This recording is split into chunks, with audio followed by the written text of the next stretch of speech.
Om Nityananda Paramashivoham. Om Nityananda Paramashivoham.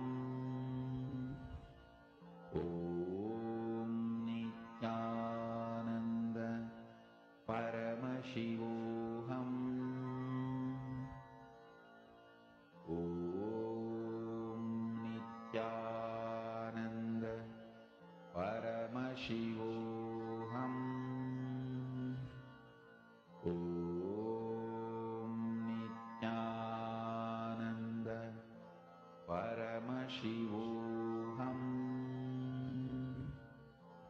Om Nithyananda Paramashivoham.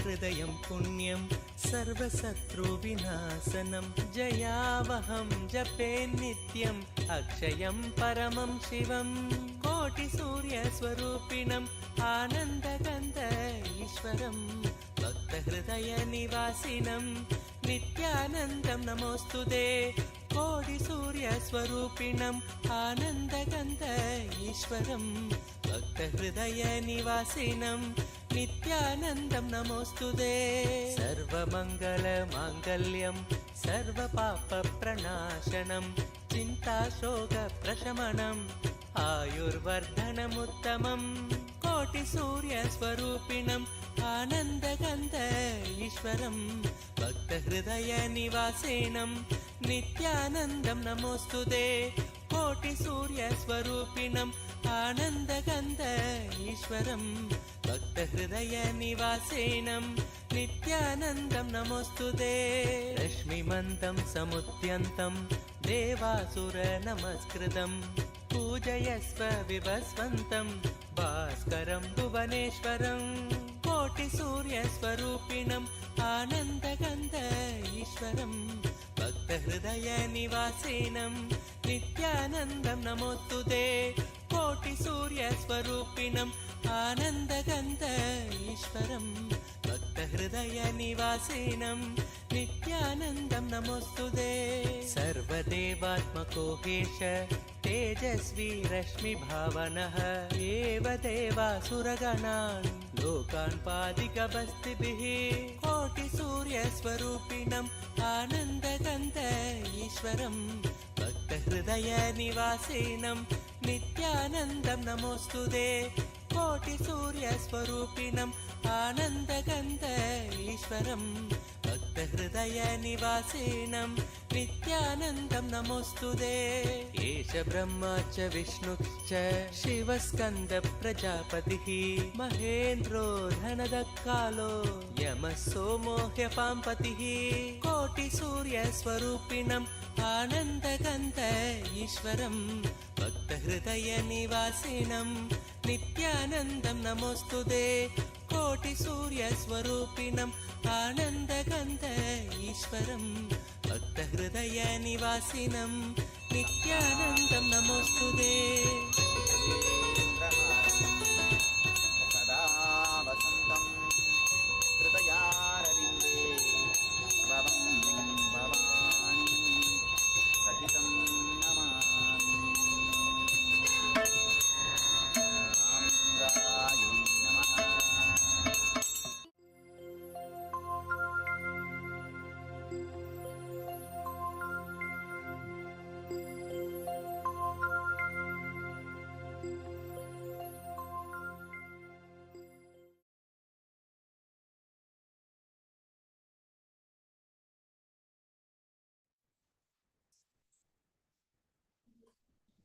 As we just listened to the most powerful cognitions from Swamiji directly on the sacred science of leadership consciousness.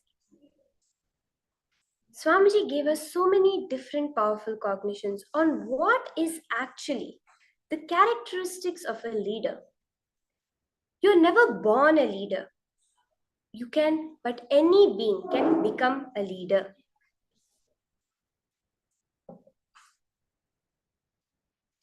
Leaders are born sometimes, but are made many times. Your conscious breakthrough capability is powerful enough to have the life that you want to manifest in you. Just your conscious decision. As Swamiji beautifully, powerfully revealed in the darshan just a few days back, that when you make a conscious decision, it has more power than your will, than your mind, or your body.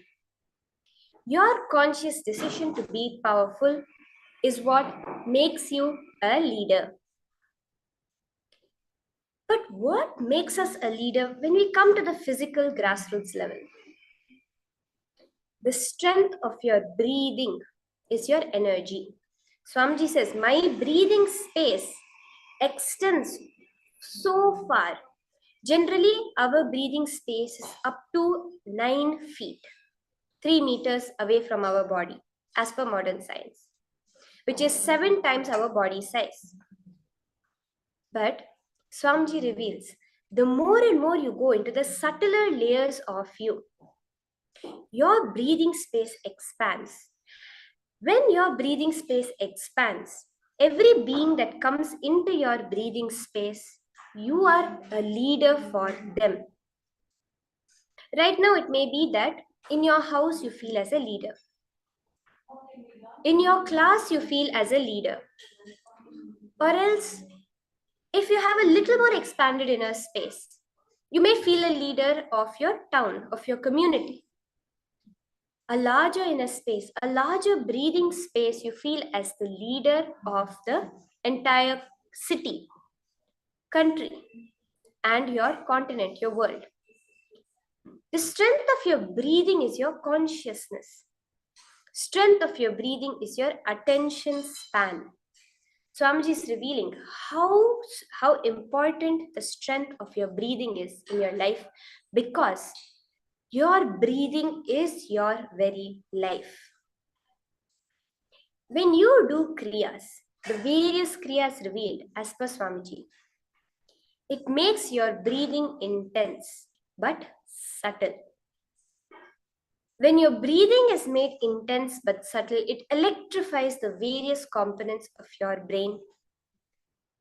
And the ability to include without judging is expanded through certain pranayamas. How many of you sitting here today want to really experience this power of Ishwaratva, leadership consciousness? I request all the participants now to take a few minutes to post in the chat a few lines on what you are cognizing as Ishwaratva, as leadership consciousness, and that you want to experience today. Can I request all of you to post in the chat? Ma Maria Kalinina, Ma Jenny Tran, Ma Anka Mindruta, Ma Maha. I request all of you, Ma Vipul Sharma, even you, Ma, you can post in the chat. What is it? Which part of leadership consciousness that Swamiji revealed today is what you want to experience?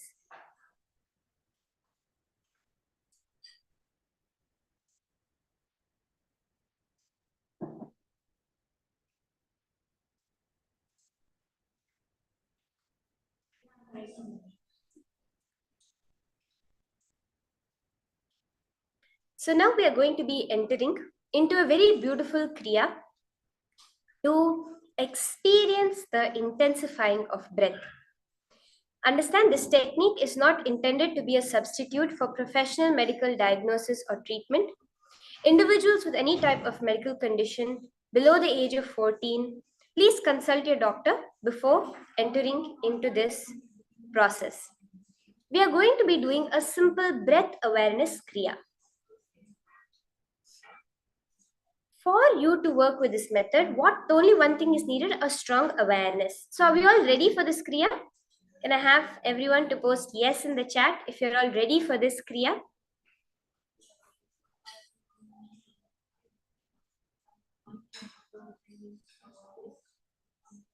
Yes, okay.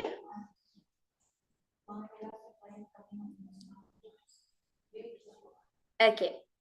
So now for this kriya, all you need is a strong awareness. Catch the right place for you. Don't be tensed. Don't be stressed out. Okay. Now I want all of you to go and sit down in a comfortable place. Yes, Ma Maria, Ma Alejandra, Ma Jenny, all of you. Sit in a place which is completely comfortable for you. Be relaxed, completely relaxed. Just do this, take a few minutes, settle down. You can clear out any uncomfortable items near you. Sit down, completely relaxed. If you can sit on the floor, that's great.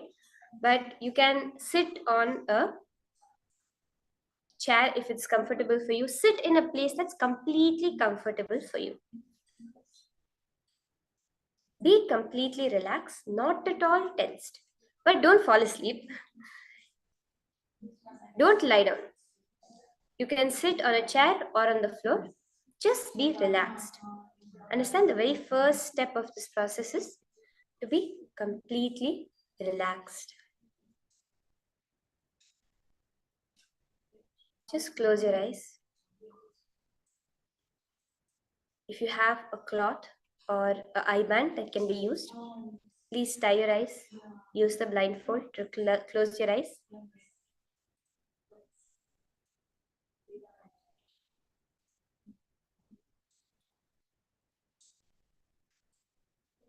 Close your eyes.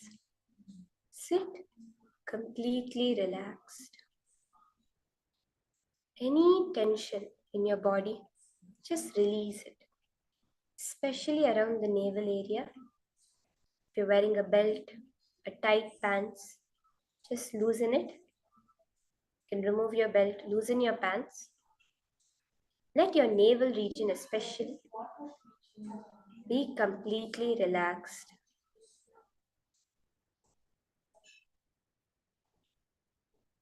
No tension anywhere. Now, just bring awareness to your breathing. Don't try to forcefully change the breathing pattern. Either make it fast. Don't try to even slow it down. Make it deep, make it slow. Don't try to do anything. Just bring awareness to your breathing.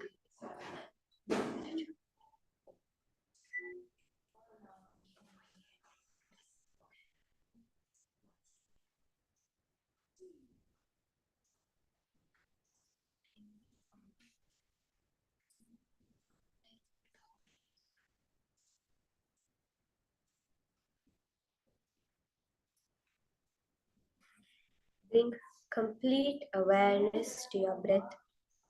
Just observe the breath happening within you.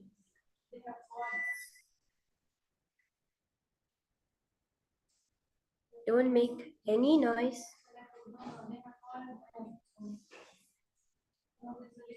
Be relaxed and bring awareness to your breathing pattern.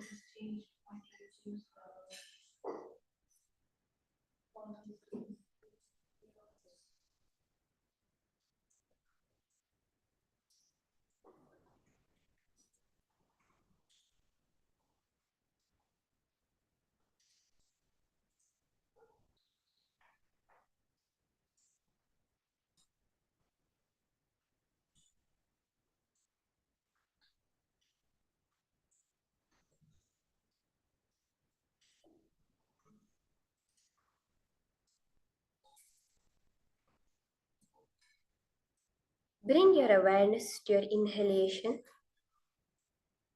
Just sit, don't lie down. Bring awareness to your inhalation. Don't try to change your breathing pattern, but if it changes by itself, that's okay. Just bring awareness.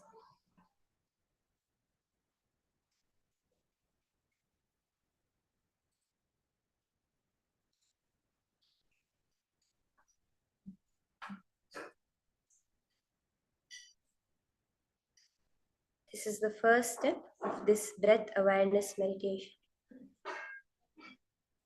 Bring intense awareness. This will make your breathing subtle but intense.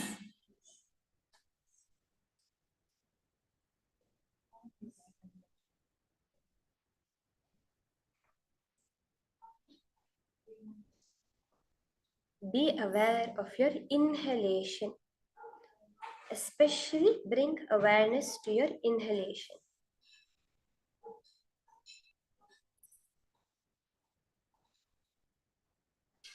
Close your eyes. Remember to keep your eyes closed during this process. If you have a blindfold, you can tie it or tie any cloth around your eyes also.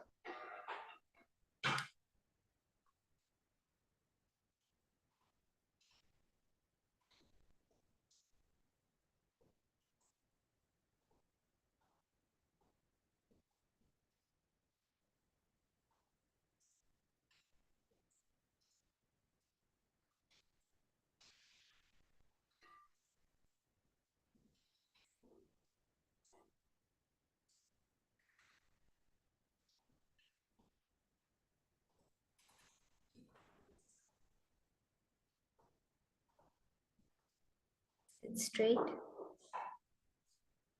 Be relaxed. Drop any tension that is there within your body. Especially leave your navel center completely loose.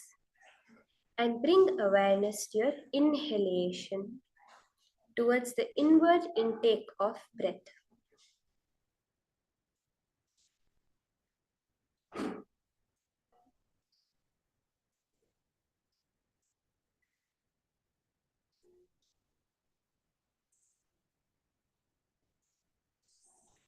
As it is already happening within you, bring awareness to it. Don't try to change it by your force or by your will. Anything happen. By being aware, if the automatic lengthening of the breath happens, just observe it.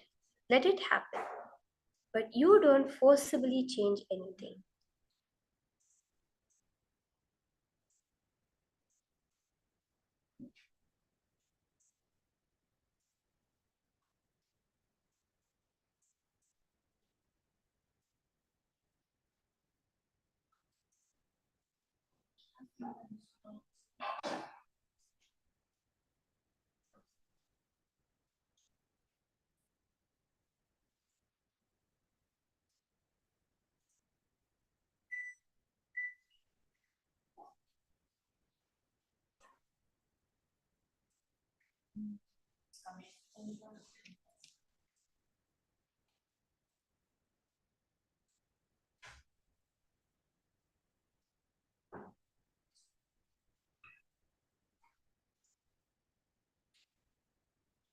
Be intensely aware of the inhaling breath, the intake of breath, your inhalation.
Bring back your awareness to your inhalation.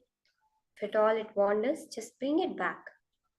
Again and again, be aware of your inhalation.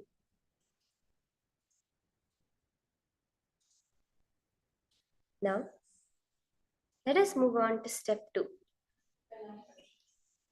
As you are breathing, be aware of the gap between your inhalation and exhalation.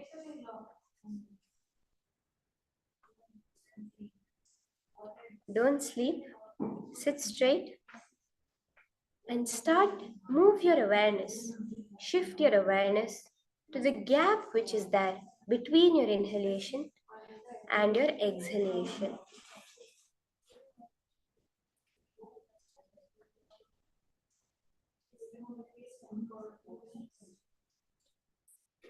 Just shift your awareness from your inhalation to the gap between the inhalation and exhalation. That is the gap between your thoughts. Continue to sit straight. Remain with your eyes closed. Just bring intense awareness.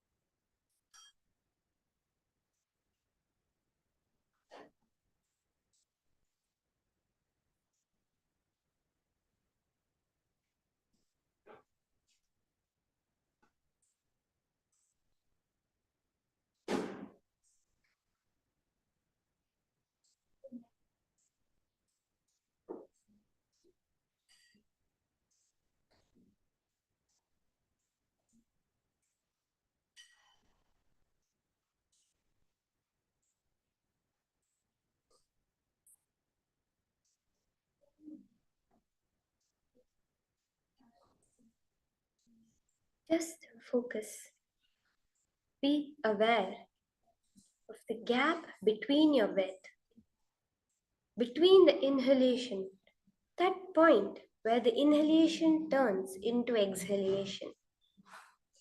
Be aware of that gap.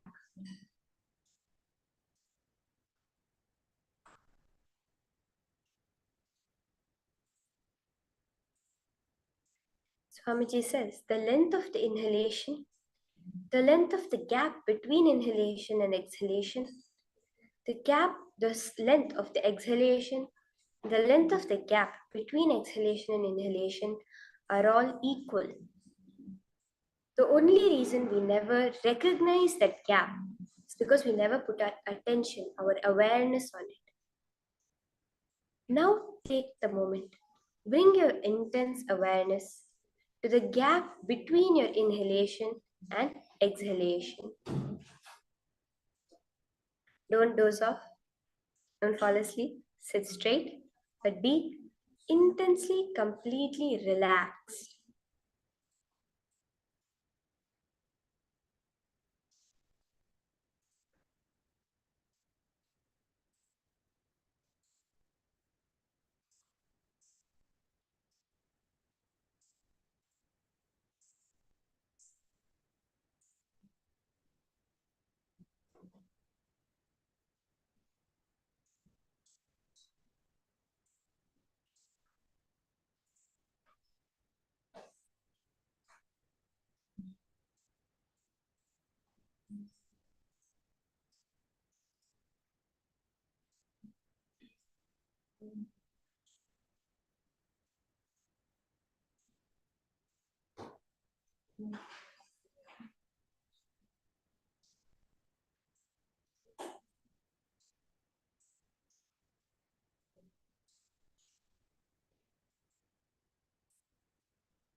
Now we'll be moving on to the next step.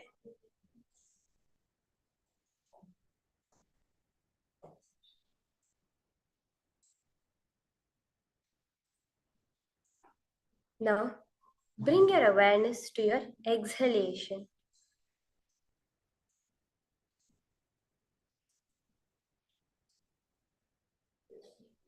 Just now, we had first our awareness on the inhalation, then the space between the inhalation and exhalation.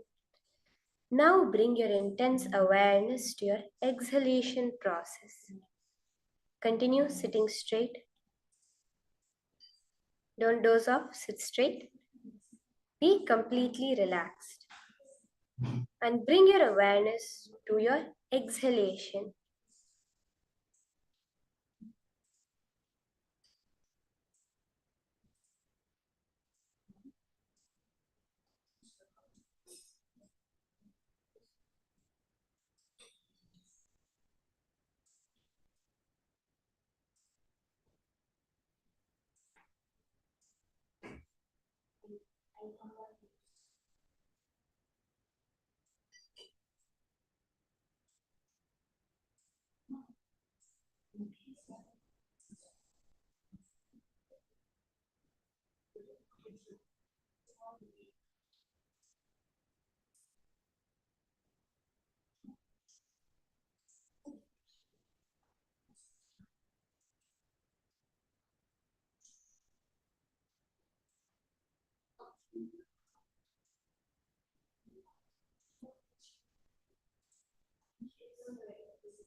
Just as your breathing is without putting any force or will to change your breathing pattern.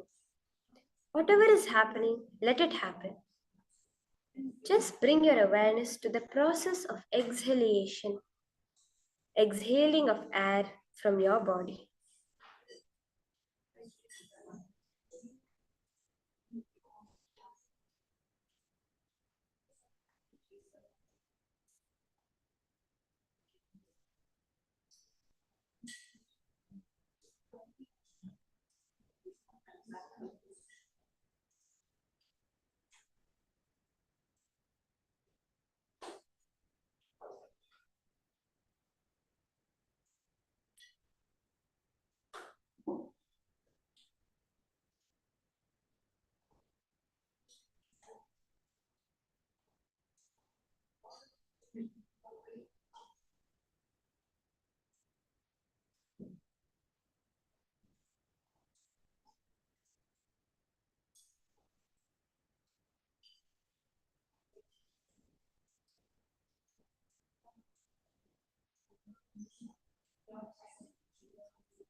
Now, in the next step, bring your awareness to the space between your inhaling and exhaling.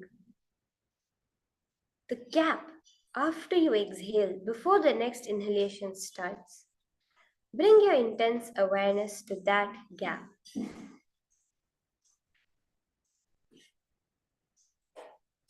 Continue keeping your eyes closed, completely relaxed with your back straight. Feel the spreading of prana all over your body. Bring awareness to the part where the spreading of the prana occurs. Prana spreads all over your body and makes you alive. Bring your awareness to that process. How the air, the prana which you are inhaling, spreads throughout every nerve of your body.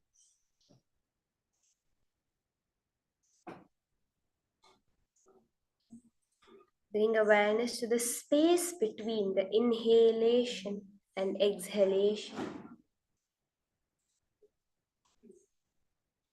Pure awareness.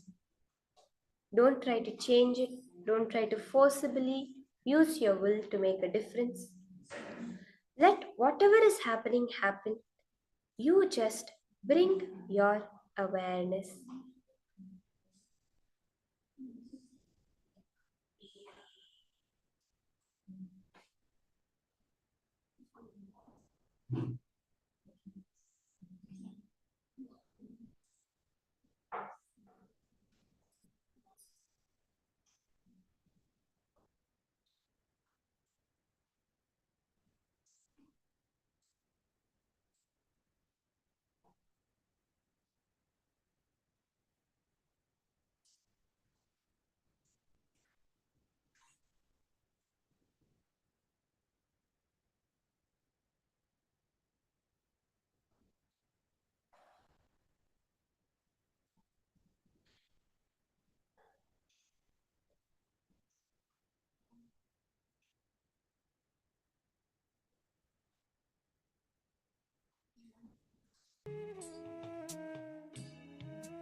Just bring your awareness to how that life energy is penetrating every cell of your body.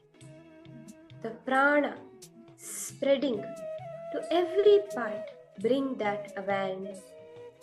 How is it making you alive, functioning?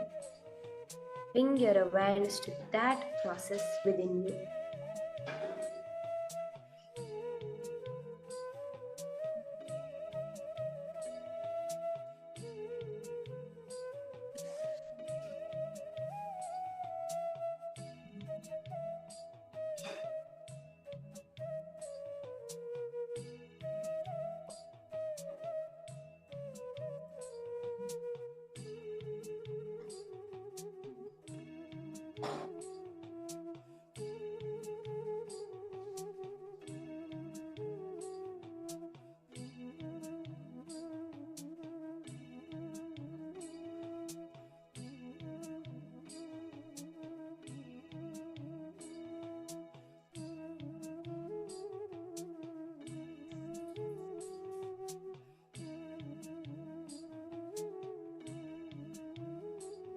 Just bring your awareness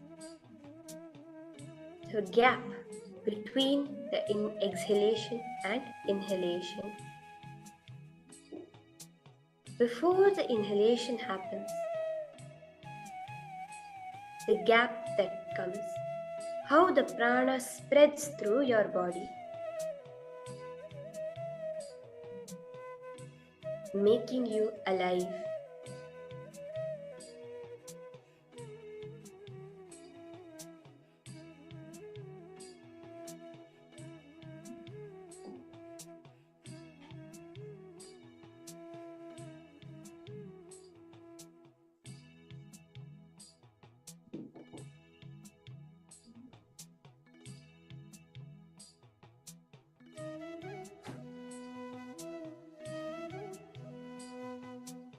Now, let's move on to the fifth step of this process, awareness to all the four processes. Inhalation, the sting, the spreading all over the body. Exhalation, and the gap. Don't sleep. Again, Swamiji says, sit comfortably, relaxed. Bring your awareness to all the four. The inhalation, the gap between the inhalation and exhalation, where the prana is spreading in your body. The exhalation, the gap between the exhalation and next inhalation.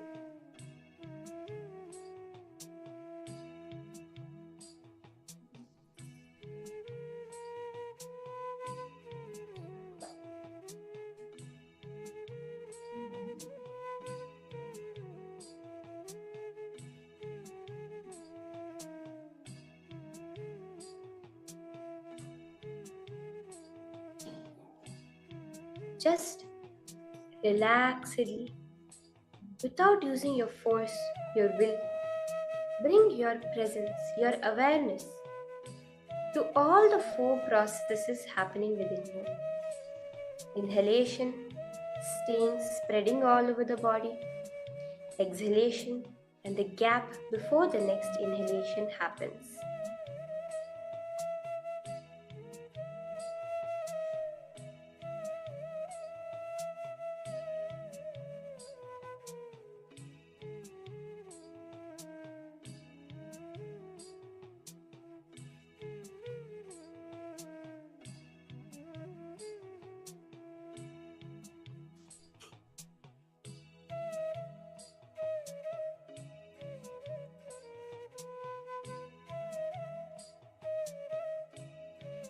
This process will directly make you a leader of your own life.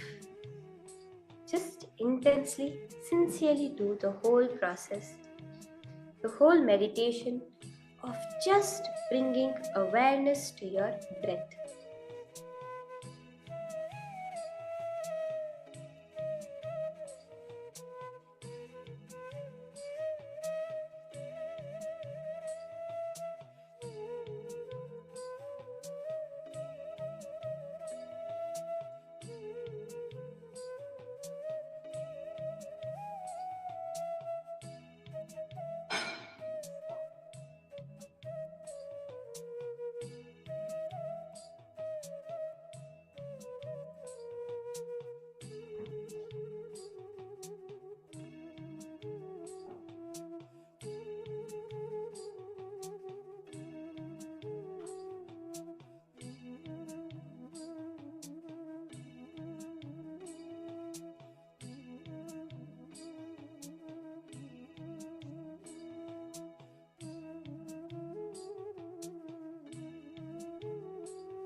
Now, let's move on to the next step of this process.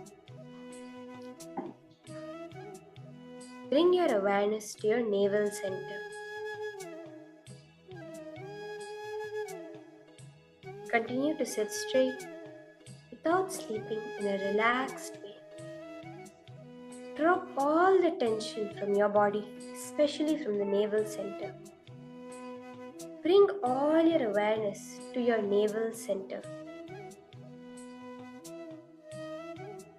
The source, the root of your breath. Bring your awareness there. Again, don't try to change anything. Just be relaxed and bring your intense awareness.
Just recenter, center your awareness to your navel center, towards your Manipuraka chakra, the source of your breath. Bring your entire awareness there and just sit relaxed, your head, neck and spine in a straight line.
Now, for the last step of this process, bring your awareness to all the 5 movements.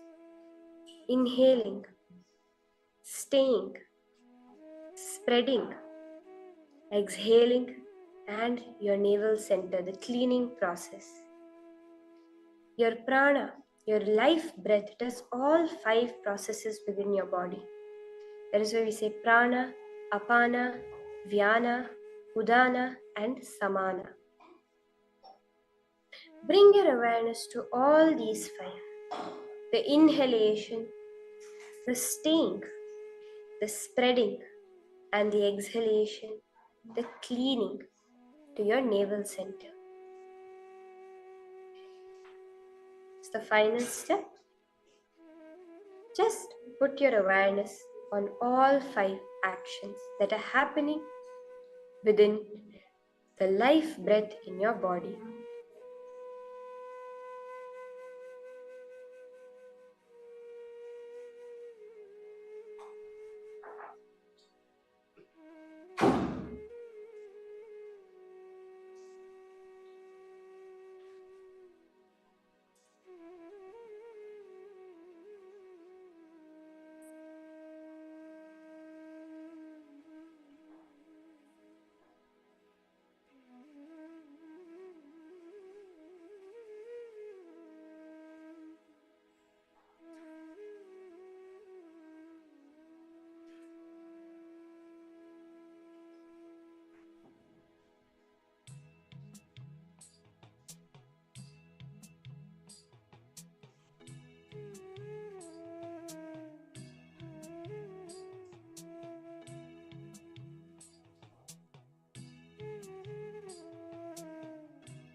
Slowly, very slowly now, you can all open your eyes.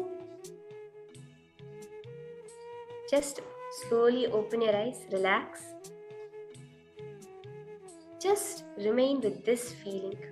You are connected to the entire space. See, wherever prana exists, you are there. In reality, you are connected. How many of you enjoyed this process? All those who did it, Ma Jenny, Ma Alejandra, Ma Maria, Ma Vipul. How many of you enjoyed this process and are feeling that space of connection? See, Swamiji says, in reality you are connected. That is why air pollution affects you. And clean air, pure air gives you a very fresh feeling. Swamiji actually says, when he reveals this technique, he says it's a Nitya Sutra. It can be done at any point in time. Throughout your day, at any point, bring back your awareness to your breath. That will expand your inner space to include everything around you and experience leadership consciousness. Yes, okay, Ma Alejandra, Ma Maria, all of you enjoyed the process. It's such a beautiful meditation.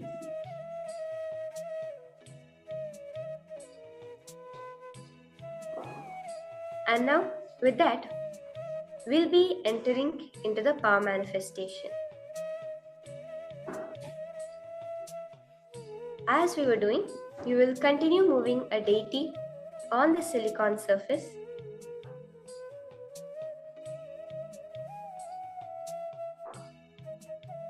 Just in the same space of connection, the prana within you is the prana existing around you. Ma Lalita, I see you enjoyed it, but in some moments you had spasm and strange thoughts, maybe detox. Actually, Ma will tell you exactly what it is. We, from the birth, from society, the way it has taught us to build walls around us. We have been conditioned so much into holding a boundary. Are you able to cognize this, Ma? We always feel we have to separate, this is me, this is mine, that is not me, that is not mine. This box that society has put on us, that is what we are dissolving when we are doing this process. At this moment, the mind will always come up because it does not want to expand. The very idea of leadership is scary. Do it. That is why these whatever feelings are going on, it's just the internal resistance coming out.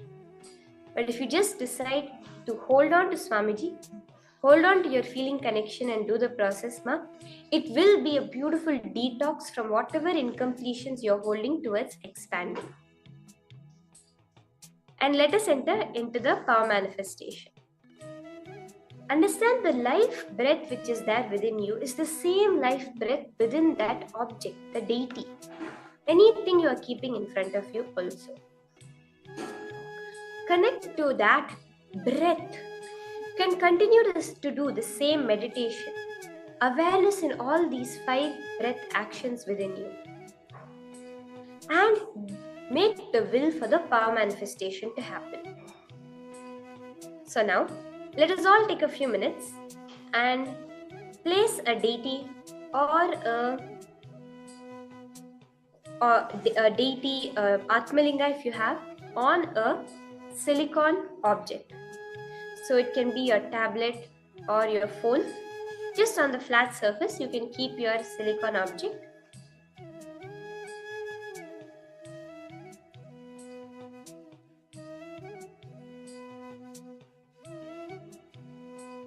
And I request all of you to do take a video timestamp recording of your manifestation. You will see the difference happening. You will see the deity being alive when you actually do the power manifestation and record it. So I request all of you to record yourself doing the power manifestation. And let us start. Place the deity in front of you. Just connect to Swamiji. The breath which is there within you. Anything that comes inside your breathing space is verily you. Anywhere in this universe where prana exists, you exist, and it is your responsibility. This is not a bondage. This is not a pain. It is intense freedom. From that space, cognizing this cognition, just declare, command the deity to come, to move in the direction that you want. So let us start now. Just sit straight, connect to Swamiji intensely. Ma Lalita, Ma Maria, Ma Maria Kalinina. If you have any questions, anybody, any questions, any doubts, you can post it in the chat. And I will be helping you clarify it so that each one of us can manifest this power of silicon today.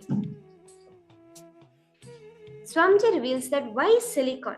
Swamiji says that silicon holds the mother energy, and any command given to silicon is easily absorbed by the silicon, transmitted to the object, amplified and transmitted to the object. It will become very easy for you to do the power manifestation.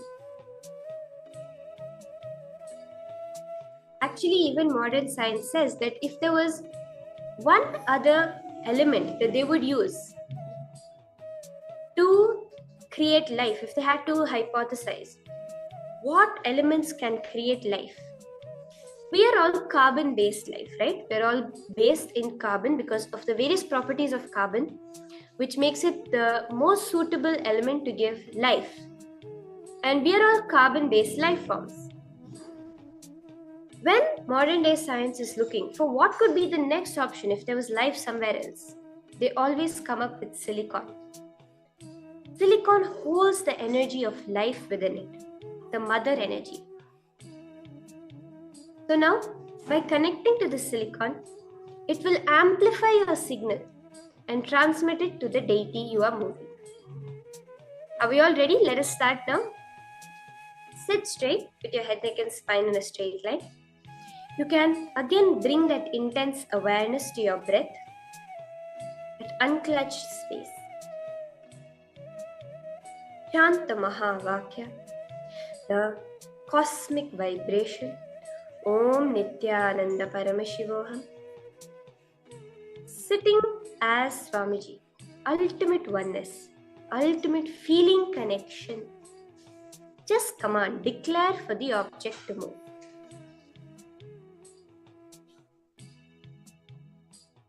You will just see how the movement in your deity, or whatever object, your Atmalinga that you have kept, happens.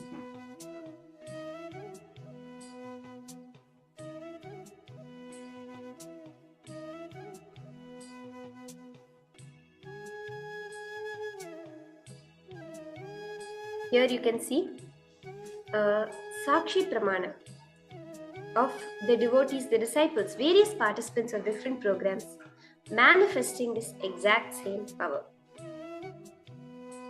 Just by connecting in the space of quantum entanglement, oneness, the prana, you will see how you are just reflecting that and the manifestation happens.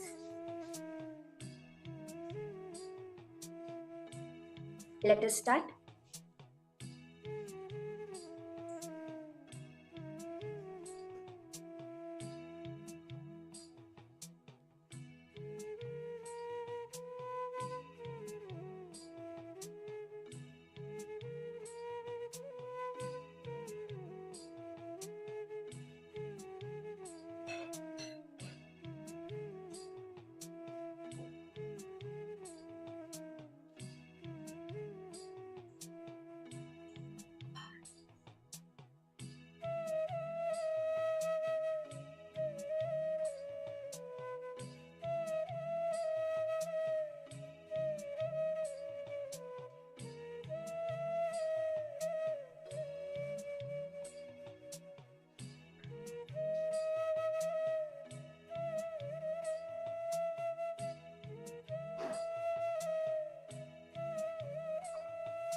Paramashivoham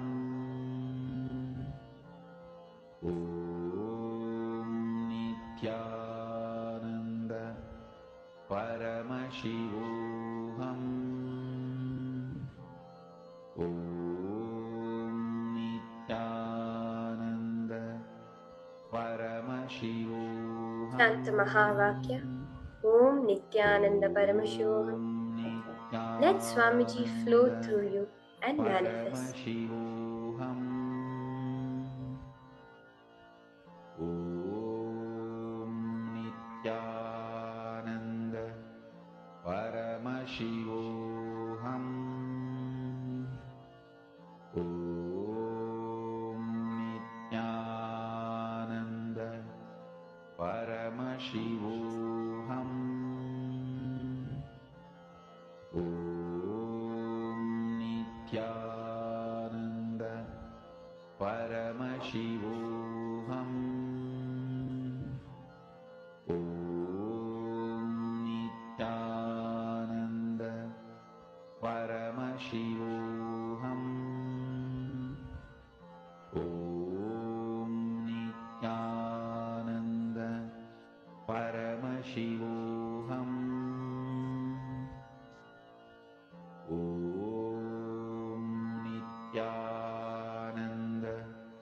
Paramashivoham Om Nityananda Paramashivoham Om Nityananda Paramashivoham Om Nityananda Paramashivoham Om Nityananda Paramashivoham Just connect to how You can see here the manifestation happening, the deity moving. Just connect to that experience. Let your brain mirror those neurons. Let it become a part of your inner space, your breathing space. Manifest Ishwaratva. As Swamiji said, leadership is not a quality. It is a consciousness that you hold within you. It is a way of existing. Bring that. You will understand how anything within your inner space is just under your control. For you to decide, for you to command.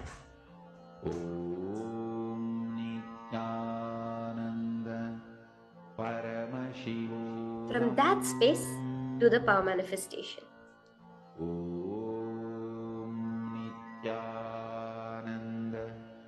Paramashivoham Om Nityananda Paramashivoham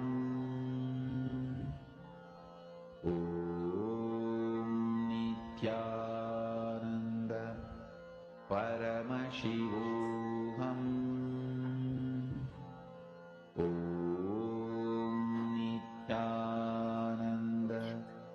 Paramashivoham Om Nityananda Paramashivoham Om Nityananda Paramashivoham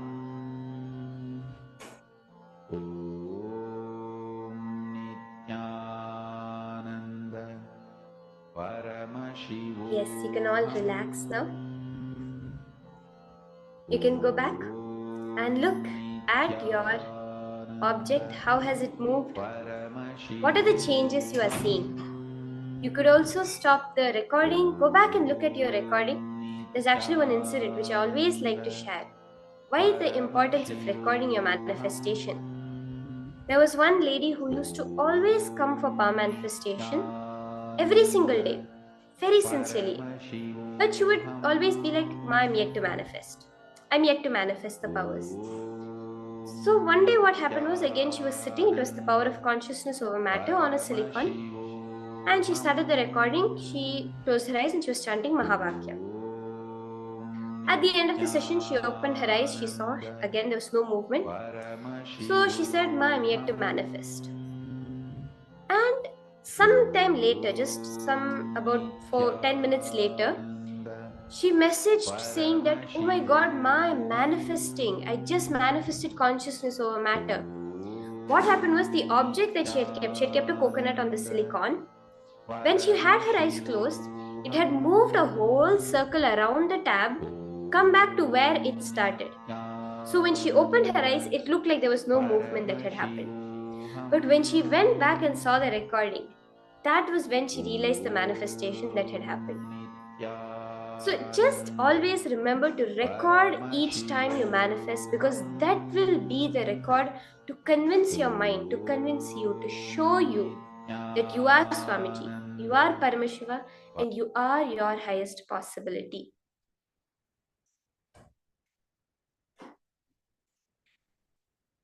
So share, how did the manifestation happen for each of you? What was the clicks, the powerful cognitions you had throughout the session? You can also head to Facebook and share on Facebook your experience of this manifestation.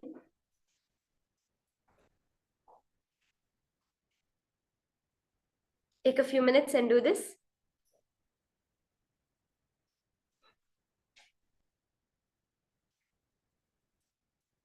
So now we are going to be entering into the next session. We just learned about leadership consciousness, what exactly it is. In the next session, Swamiji is going to be taking that further for us, teaching us, telling us, giving us powerful cognitions on how exactly to be a leader, but not a boss. Swamiji says, own everything, do not possess it. Be a leader, not a boss.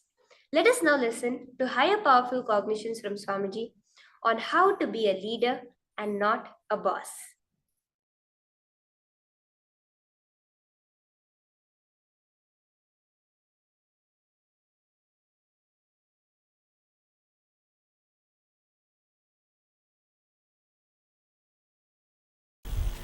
See, with the right understanding, you can be established in leadership consciousness. Please understand, not just with certain qualities, but with right understanding. See, instead of being stuck in your patterns, ability to flow, that is what I will call as leadership consciousness or being a leader. We will do a small research. First, all of you write down in your notebook. Write according to you what is absolutely mandatory to be a leader and express leadership effectively. Please understand. Absolutely mandatory to be a leader. The truth is, understand the leadership. When you are able to express yourself completely and able to lead yourself or the team productively is all leadership. Look inside all these qualities. Many of you would have expressed leadership consciousness many times without any of these qualities. Without many of these qualities or any of these qualities. Come up and give me one example. Many of you would have achieved the leadership quality in many places without having empathy, without having focus, without having being trustworthy, without knowing time management. So many of you would have had, so many of you would have developed a strong vision after your success, after you became leader, not before that. This is all rewriting history. When you started, nothing would have been there. Because suddenly you are successful, you write your big autobiography. Come on. How many of you had some incident expressing leadership in your life without any of these qualities? Come up and say. Or I am saying, whether you call it as a strength or weakness, whatever you define it, finally you can look at this as from the angle of strength. When you look at from the angle of strength, they don't have a meaning. So when you look at from the angle of weakness also, they don't have a meaning. It is just your will. If you have a will, let me be a servant, you are servant. If you have the will, let me be a leader, you are a leader. That's all. That is all I am saying. I am not saying there is a theme and after that you need one or two. I am saying that is all. Which is now the mind feels frightened because it has to give up all the very caring, comfortable words which it preserved. Understand, the simple truth is, except will, nothing is required. You just need one paper and pen, write it in a paper, I am a leader, paste it on your forehead and live like that one. That's it. Like you said, will being a leadership. Isn't it that only that will is required for most of the things or all of the things? Everything, simple decision is, that's all, nothing else. Simple decision. Very simple decision. But your mind does not agree to this. How can things be this simple? But it is. I tell you, I do not have one extra leadership quality or one quality got molded, developed when I started Dhyanapidam and now. I am very honest. See, I am going to give you 5 initiation now. imbibe that completely and type it as a message in your chat so that I know you got it completely. First, listen. All the 14 worlds are interconnected and in you. First, all 14 worlds are interconnected and in you. You are not just in Bhuloka now. You are in all 14 worlds right now. First, it's an initiation. Listen. Someone who has not heard this truth is poor, spiritually poor.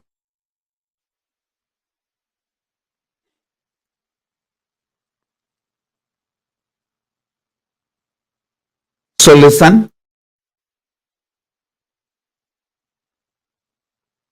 First initiation. All 14 worlds are interconnected in you right now. First. Second, if you want to be a leader, head, top in this world, you will naturally want the same in the higher world also. If you want the ultimate Parama in this world, you will want that same Parama in higher world also, in every world. This is second initiation. Listen. This is second initiation. Third,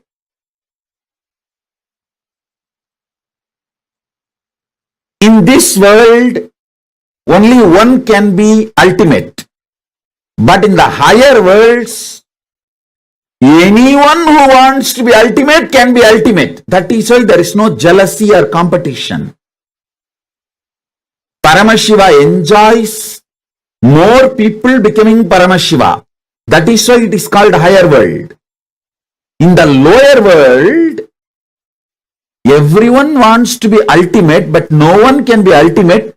They beat each other, kill each other, destroy each other to become ultimate, but nobody becomes ultimate. That is why it is called lower world. Understand? The algorithm, programming, nature of the higher worlds, lower worlds, this world I am describing. In this world, one can be ultimate. That's why so much jealousy, competition. In the higher worlds, as whoever wants, they can become ultimate. The more ultimate, more Paramashiva celebrates. That is why no jealousy in the higher worlds. That is why it is called higher world. In the lower world, everyone wants to be ultimate, but nobody can become ultimate. They just beat each other, kill each other, destroy each other. Finally, nobody is ultimate in the lower world. That is why it is called lower world. In lower world, nobody. In this world, somebody. In higher world, everybody. This is the algorithm, programming, basic, fundamental way of functioning of the higher worlds, this world and lower world. This is the third initiation. This is the third initiation. The fourth initiation, listen. To become ultimate, you don't need any qualification other than being initiated into the truth. Your free will, pure will is capable of making you ultimate. Fourth initiation. Fifth initiation, the greatest. Sit right now. I'll breathe the super consciousness, supreme consciousness of Paramashiva in you right now. These are the 5 initiations. All of you type all these 5 initiations as your message. So it confirms to me that all of you understood the 5 initiations. Come on. Om, Om, Om, Om, Om. Listen. Now I'm going to initiate and intensely breathe the supreme consciousness of Paramashiva in you all. See, when I am breathing, whatever visualizations you are getting about the ultimate type, it will just be literally happening, manifesting in your brain. And whatever you want, type that. Type both. What is happening in you, type. What you want, type. So it is just intensely working on you now. I'll do the initiation. Continuously keep typing what's manifesting in you and what you want, both. Type separately. What is manifesting, separate. What you want, separate. Go on. Om, Om, Om.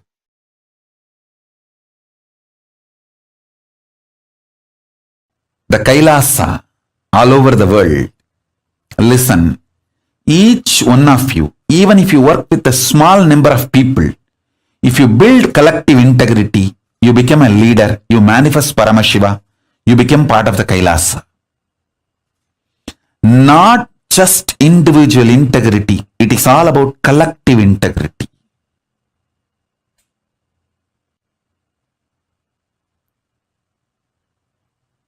Work on it, work on it, work on it.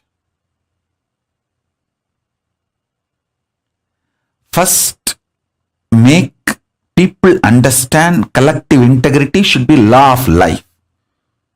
So whoever commits for that, take them as part of your team and then help guide work. See, people who don't even want to commit for this collective integrity, you can't do anything with them. Let them have their team then. You form your team with people who accept collective integrity as the common goal and who are ready to work for it, struggle for it, manifest it. Good or bad, ups or downs, we will all stay together and make collective integrity happen. Only people who commit for that form a teamily with them. This becomes your family and team, both teamily, and start manifesting collective integrity.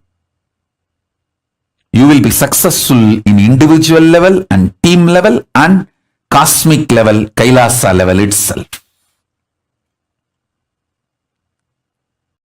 Now listen, let me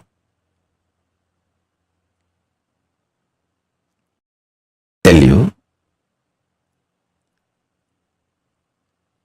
For the ship to stay afloat and reach the place where it needs to reach,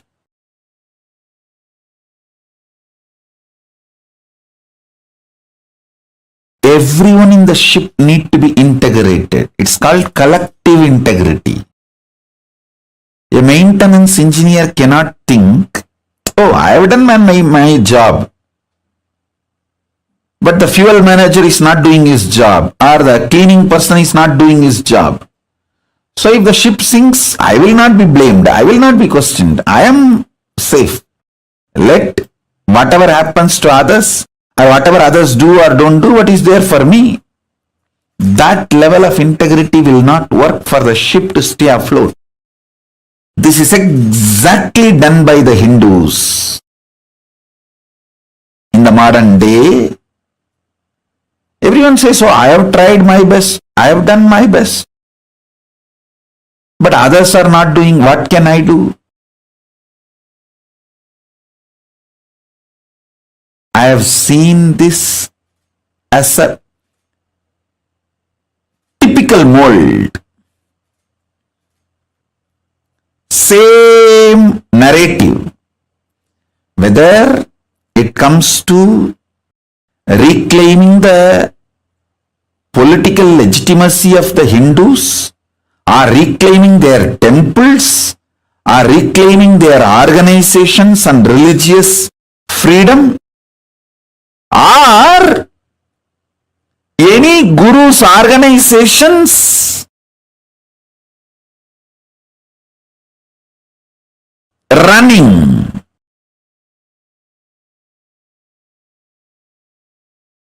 Let me enter into today's satsang, today's subject.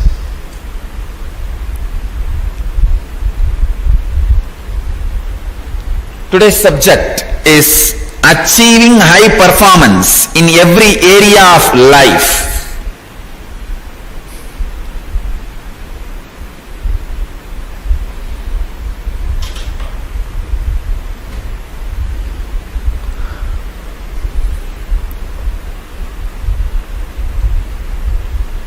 If I have to give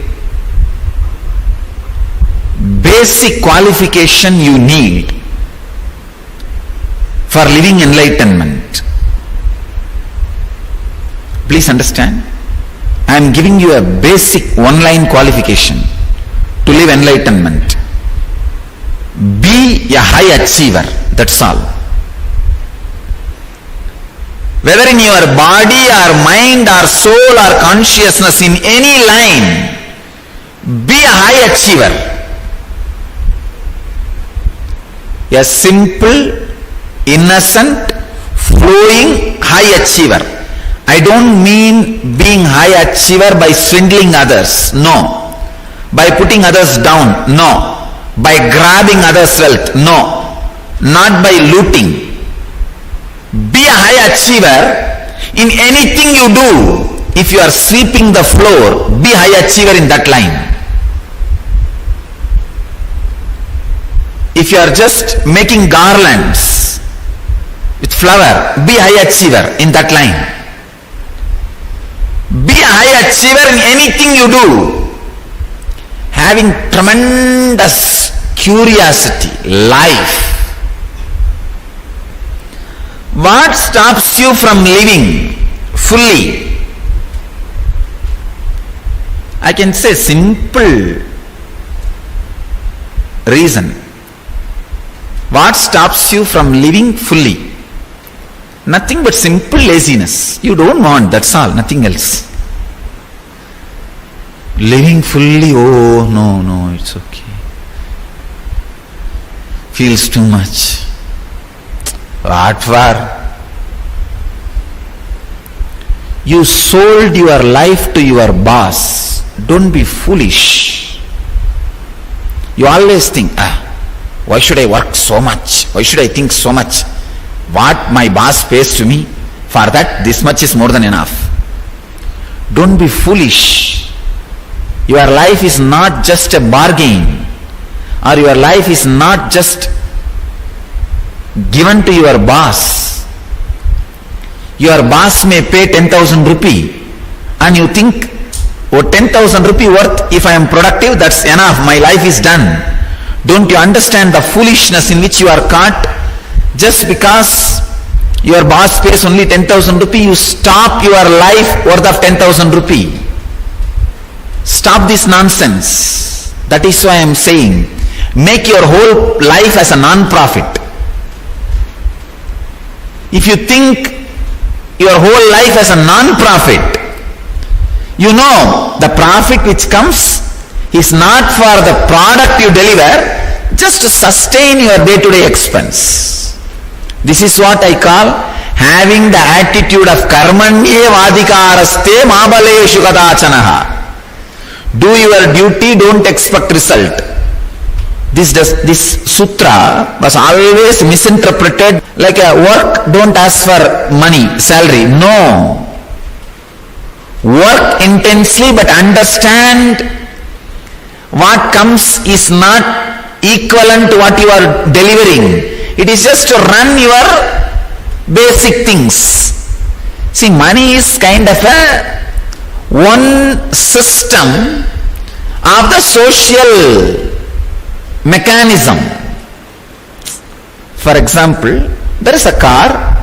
The car can run by petrol or gas, now even solar energy. Money is like a one system,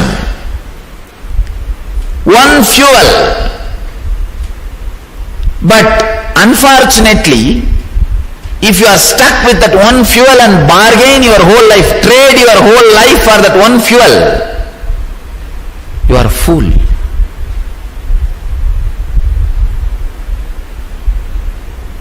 So don't stop delivering. Don't stop thinking extraordinarily. Don't curtail. Don't snub. Don't abuse your creativity and your intense energy expressing by the bargaining or the hatred towards the people who does not repay you more.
Nityanam, to all the participants. That was a beautiful revelation. Swamiji spoke on what is it to be a leader versus what is it to be a boss. Well, I'm pretty sure that Swamiji has just popped all the balloons, all the bubbles of her ideas of what is it to be a leader and boss. See, understand one thing. Swamiji says very beautifully, leadership is a state. It is not a status. Being a boss means what? Okay, you're in a higher authority. But are you having the space of a leader? Are you having the space of a boss? Not really. But a leader, whether he has the boss status or whether he has any status, but his inner space is a leader. That is what Swamiji is trying to say for all of us. How to be your own boss. Status does not matter what it is. It is about being a leader. Are you ready to be a leader?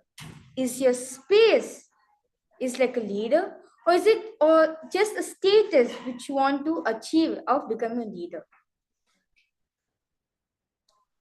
Or is all participants understanding? Ma Lalita, Ma Margarita, Ma Maria, Ma Jenitren?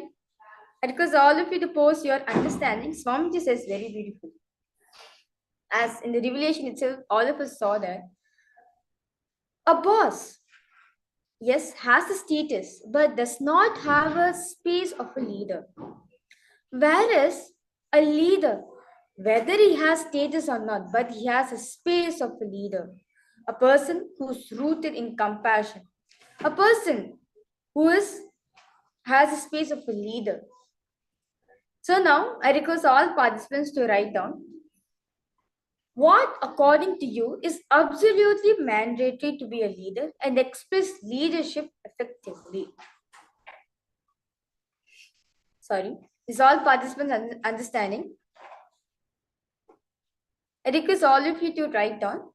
Spend time with yourself and write down what do you feel? What is it according to you to become a good leader? And what is it to express the leadership quality in you effectively?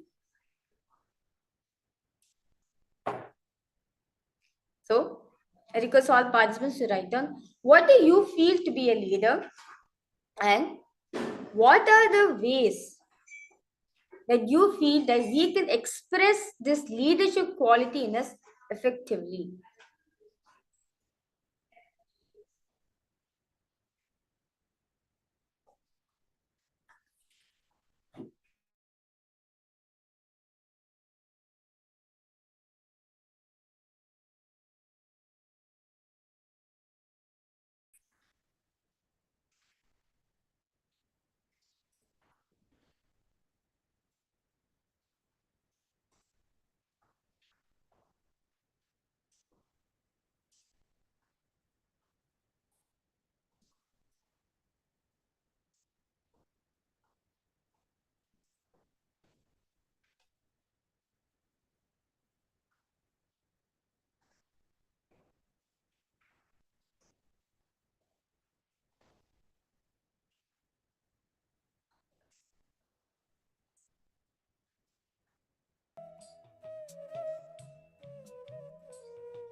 Understand one thing. being a boss, you may have status, but the characteristics of a leader you may not have. For some of you, like you may even have incompletion with your own boss. Understand one thing. Swamiji is trying to say here very beautifully, it's the space which matters, not just the status alone. If you're having the space of leadership, no matter wherever you are, you will become a leader of that area. A leader is very compassionate, very straightforward, responsible, who feels he is a source for everything which is happening around him. And he does not matter about the status, what people are saying about him.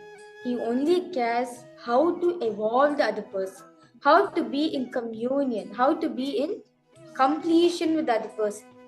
That is being a space of a leader.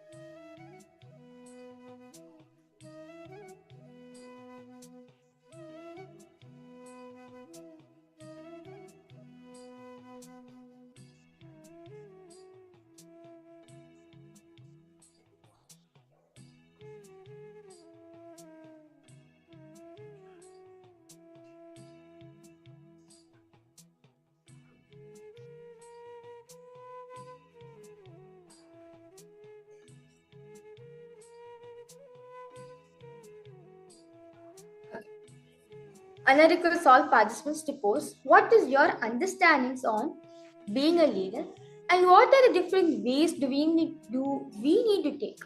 What are the steps do we need to take to express the leadership qualities effectively? I request all participants to post. Ma Maria, Ma Kailiva, Ma Alejandra, Ma Jenitran, Ma Margarita, I request all of you to start posting what you have written. See, understand one thing. Being a leader, we need all of us need to get the definitions of being a leader right. A Swamiji says very beautifully that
Yes.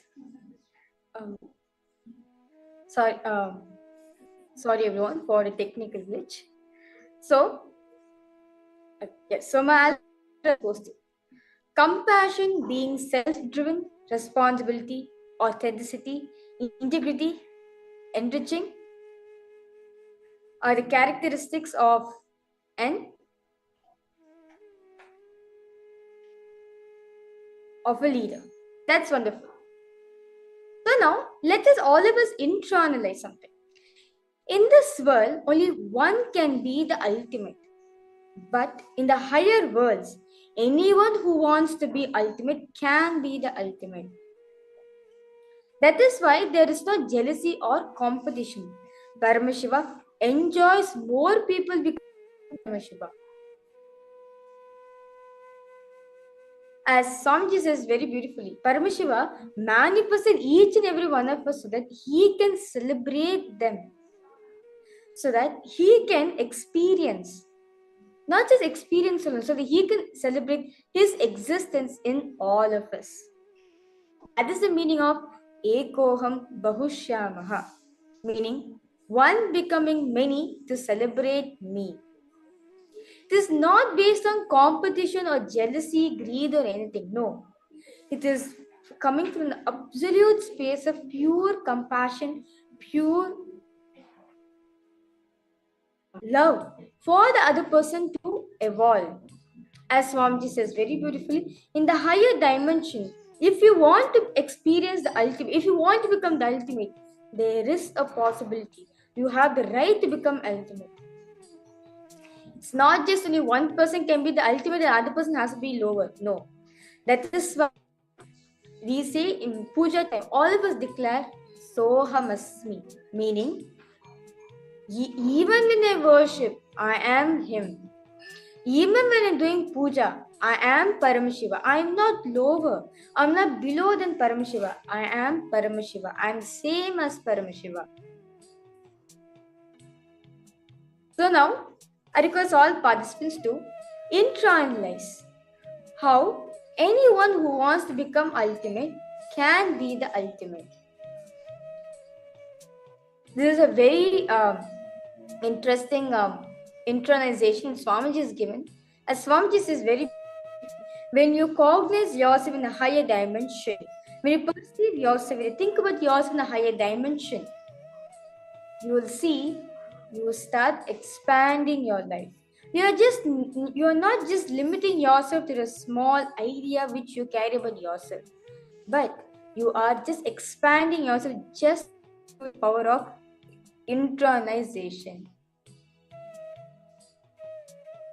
So now, I request all participants, spend time with yourself. Have like a Jivartha Sadas within yourself on how anyone who wants to be the ultimate can be the ultimate. Anyone who wants to experience the ultimate, they have the right and they can be the ultimate.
Swami says very beautifully, growth is not linear, it is exponential.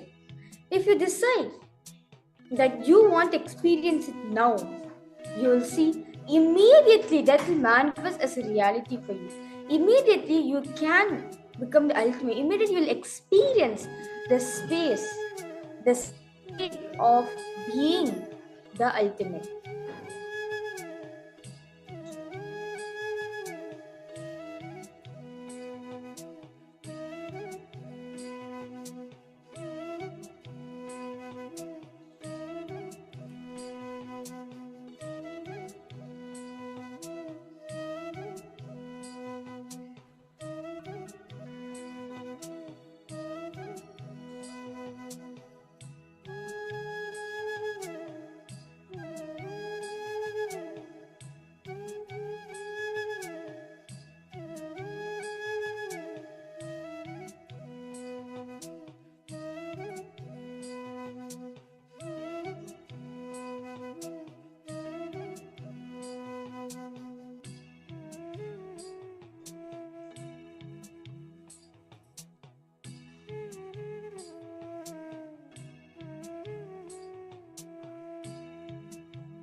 Okay. So, now all of us understood that you want to manifest of being a leader, not just a boss alone. Understand, anybody in this world can become a leader. Anybody in this world can become a boss just by getting the status. But for you to experience leadership consciousness, for you to experience of being a leader, you need to look in.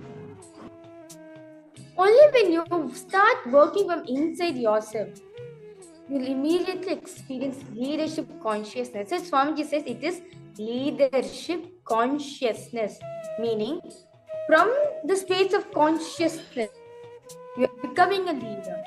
You're becoming a conscious leader. Where no matter anything is taken away from your life, whether you're given or taken away, you will still remain yourself as leader. As consciousness is not taken away from it, it's part of us. Same way, the space of leadership is there in each and every one of us. It just needs to be awakened. In today's darshan, all of you will be awakening this leadership consciousness in each and every one. Not just becoming your own boss alone, but at the end of this day, you will know the secret, you will know the key to become a leader of your own. You'll experience the state of leadership and radiate the qualities of being a leader. With this understanding, let us move ahead to the power manifestation. As today, all the participants, you are manifesting the powers of consciousness of a matter, where all of you are moving objects on the ground. That's wonderful. Now, I request all participants to place an object on the silicon.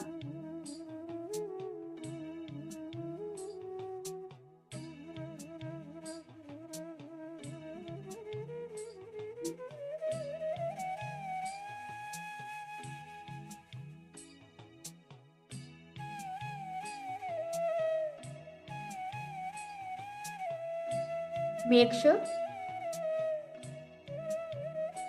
you're putting the object, it's you switched off the vibration mode, or it's best if you have completely shut down the device.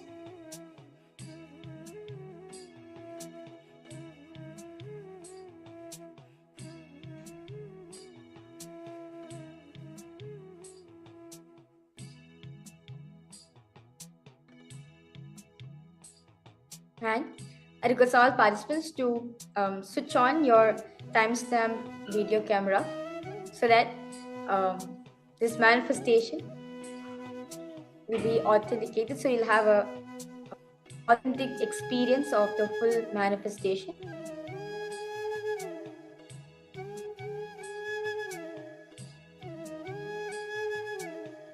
Now, request all participants to remember Swamiji in your third.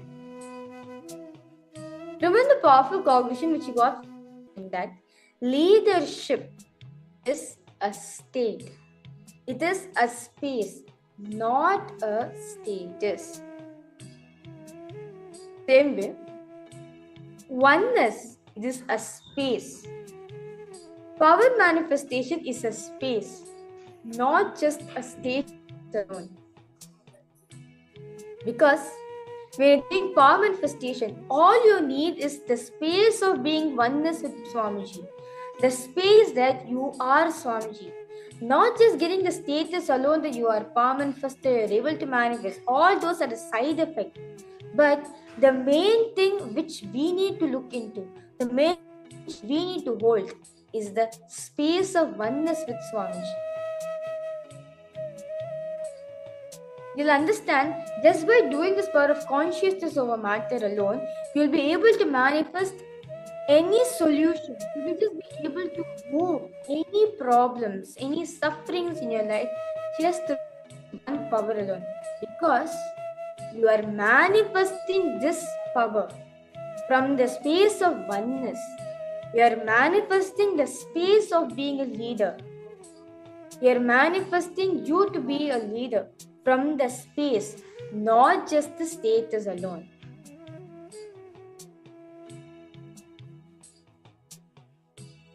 Now, request all participants to chant the Mahavakya. Om Nityananda Paramashivoham. Om Nityananda Paramashivoham. Om Nityananda Paramashivoham.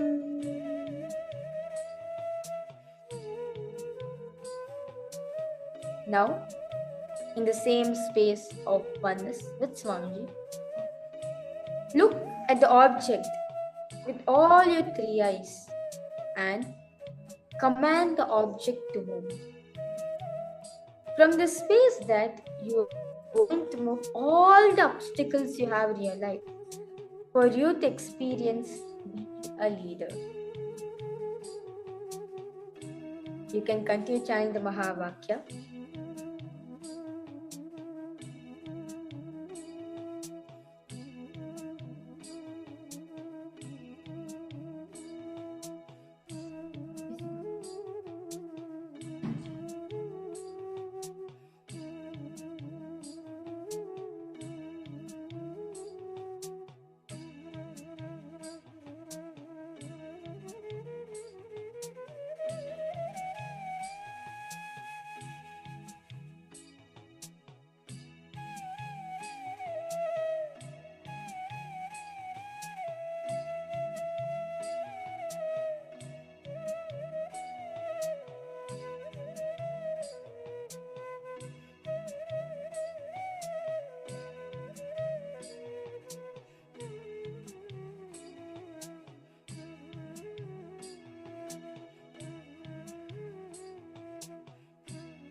If all the participants, if you're experiencing any difficulty in moving the manifestation, just understand one thing.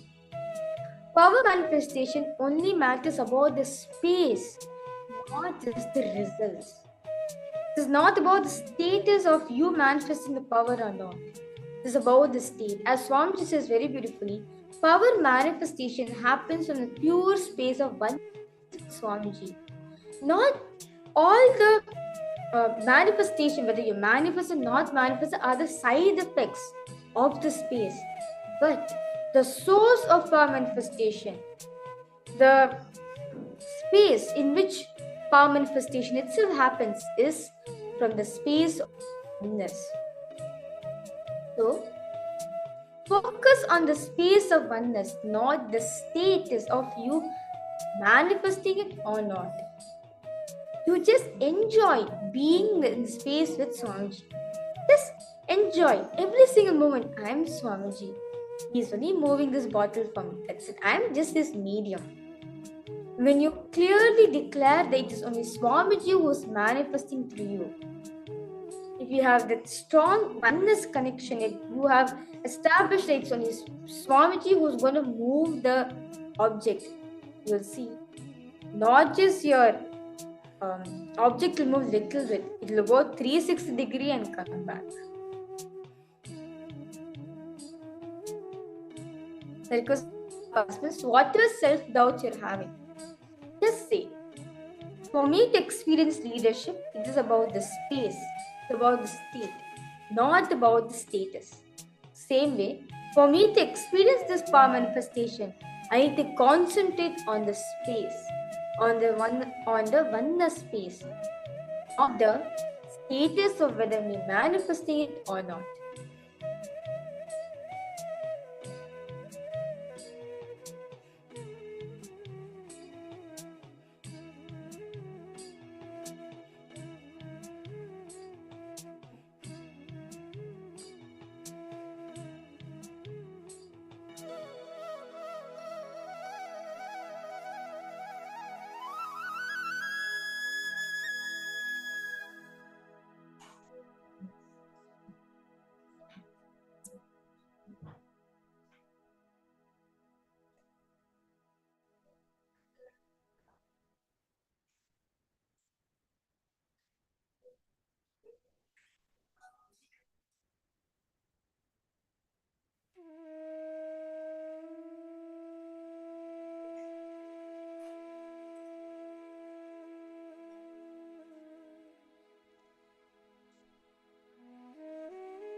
It requires all participants to remain in the same space of one Swamiji.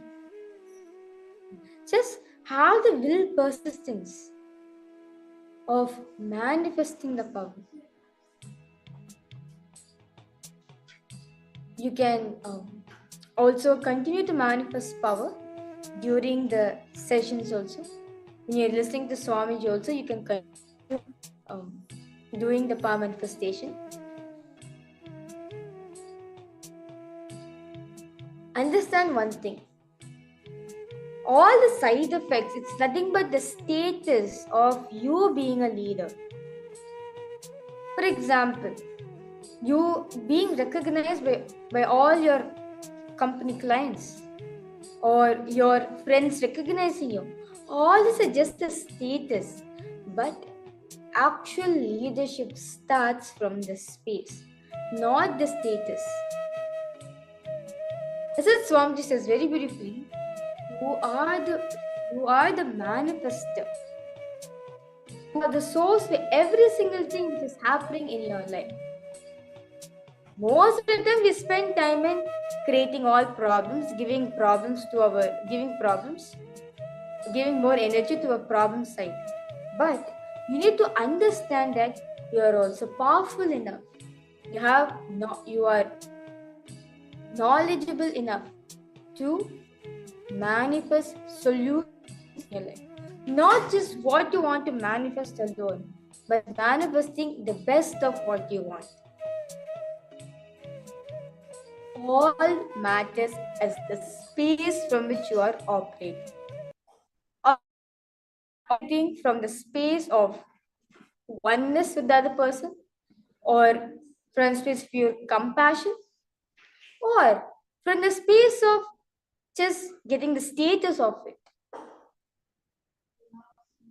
When you have the right intention, when you have the right space, cosmos will immediately say Tatastu, immediately shower you and make that as a reality for you.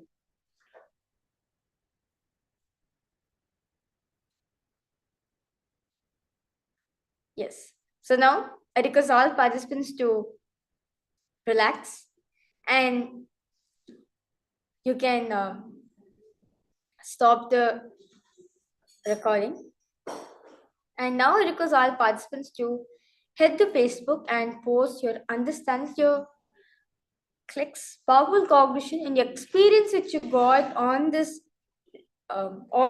important revelation on become a leader, not a boss. This is one of the biggest things Swamiji is saying. Leader is different, being a boss is different, because being a boss, you can behave however you want. You may see some bosses can even be arrogant. Some bosses can be loving to you. Bosses can come in any way, but a true leader always keeps life is for others. A true leader does not matter about the status, about the recognition which he's getting. All he matters about the state of oneness, the state of communion which he is having with the people. That is what a true leader means. That is what Swamiji means by leadership consciousness.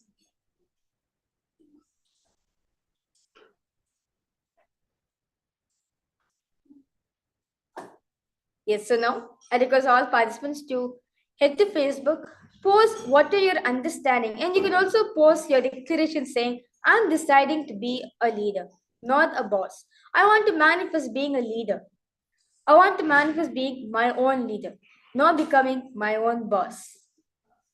So I request all participants to head to Facebook, post your understandings, your experience, your powerful cognitions, your click on this beautiful revelation given by Swamiji.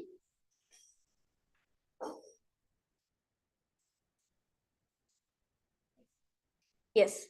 So now we'll be understanding what exactly is power manifestation. It is a royal way to integrity and oneness.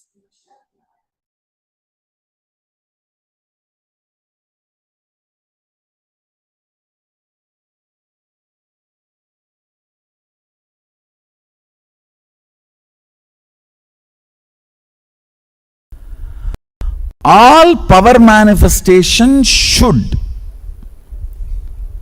align to manifest what you want as reality. Understand? Whatever you want in your life, you should be able to manifest. That is what is the purpose of power manifestation. Otherwise, just having some vibhuti appearing, kumkum appearing, and some pearls appearing, gems appearing, materialization. I don't think that is the goal. What will you do even having that? That is only an encouraging step. That is not the ultimate goal. And I do feel there are some non-integrity issues.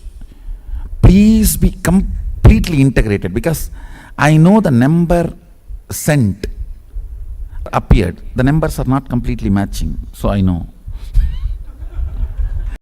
So no more non-integrity games. Please maintain highest integrity. And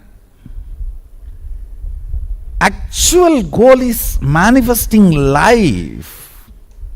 Understand, when you move the coconut, crack the coconut, that is not the actual goal. Just cracking the coconut and break, it will crack, that's all. When you move the coconut, crack the coconut, use that power to balance your blood pressure, balance your sugar level, to heal your intra-organs, internal organs, and reverse aging.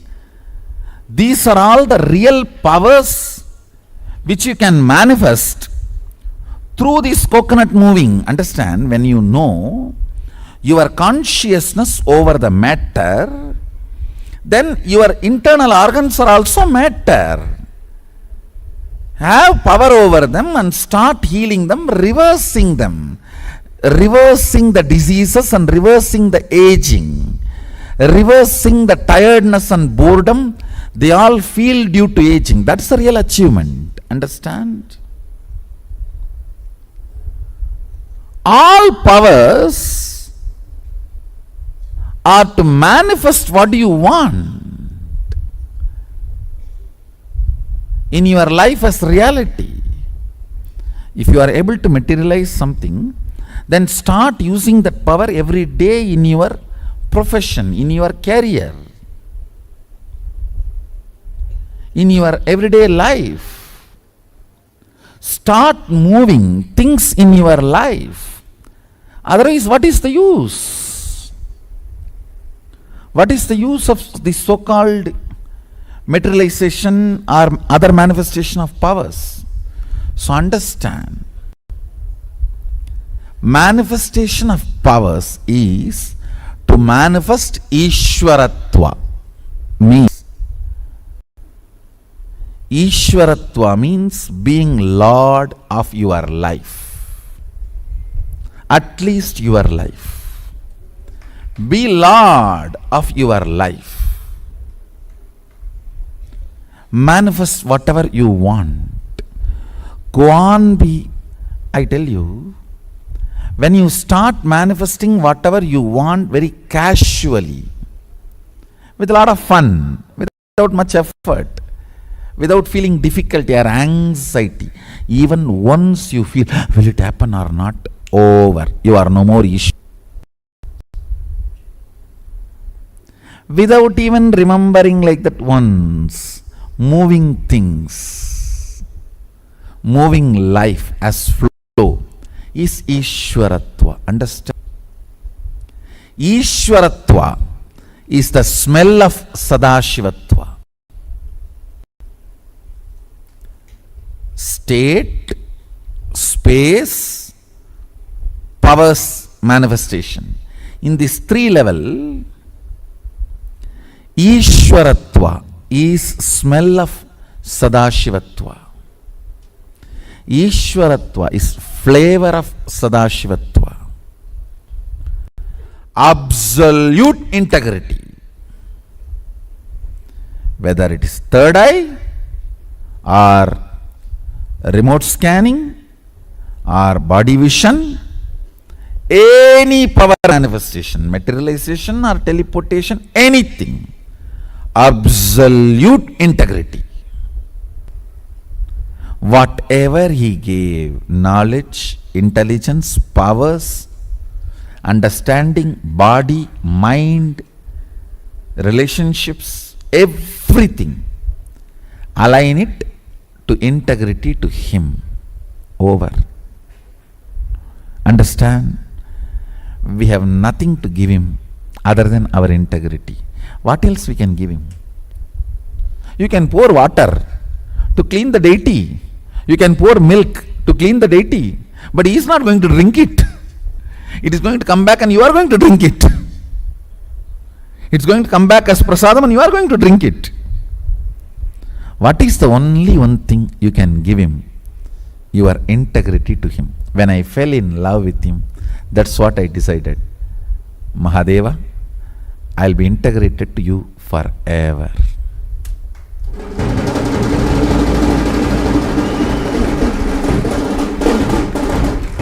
That is the symbol of love. That is the symbol of love.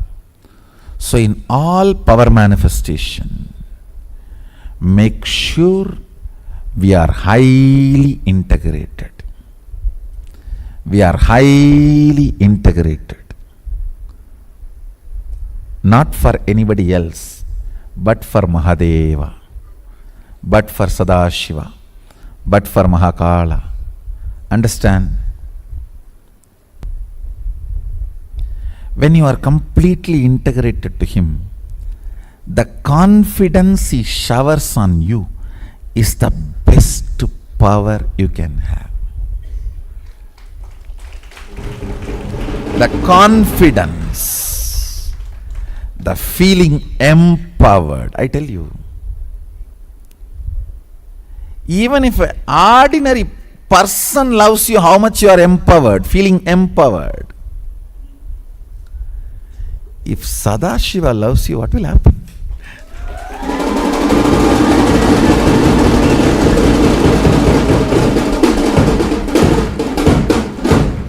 Whole universe empowers you.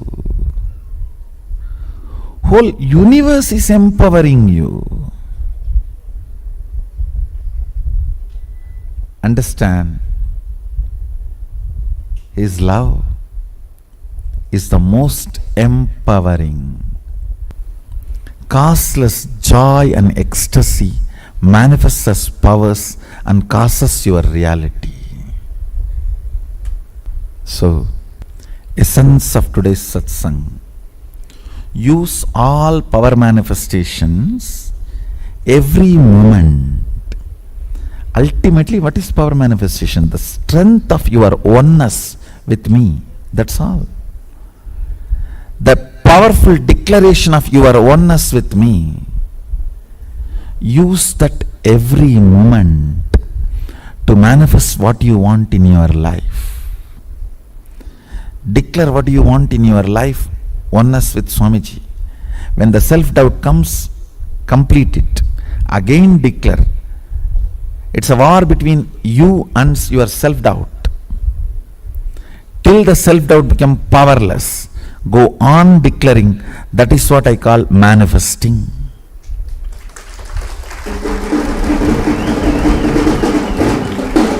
Even materialization should be in 3 seconds of your declaration.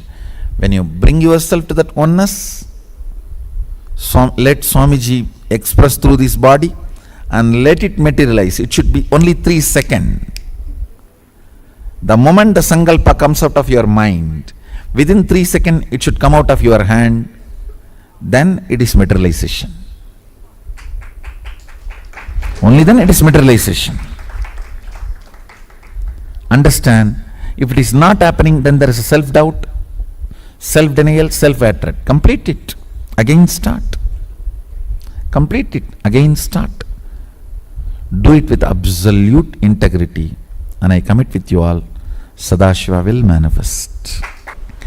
Love is the fuel for you to experience oneness. That is what he is showing in that one incident. Each incident, he personifies one sacred secret and he manifests that power which is expressed by that one sacred secret. If you want to manifest the power of all pervasiveness, practice the sacred secret of love being your driving force, not fear or greed.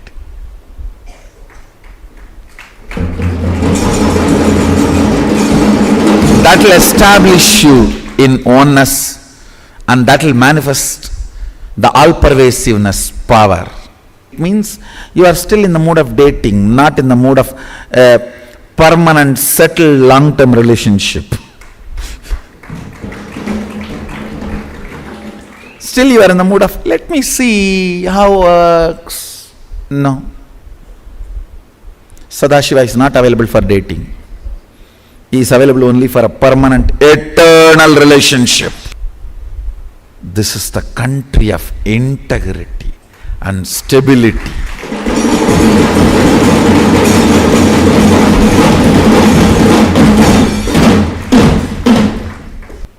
The society derives its stability from the integrity of the individuals.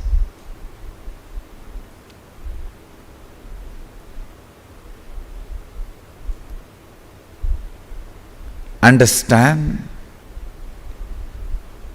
Bring responsibility in your enriching and causing. You will see the intensity in your power manifestation.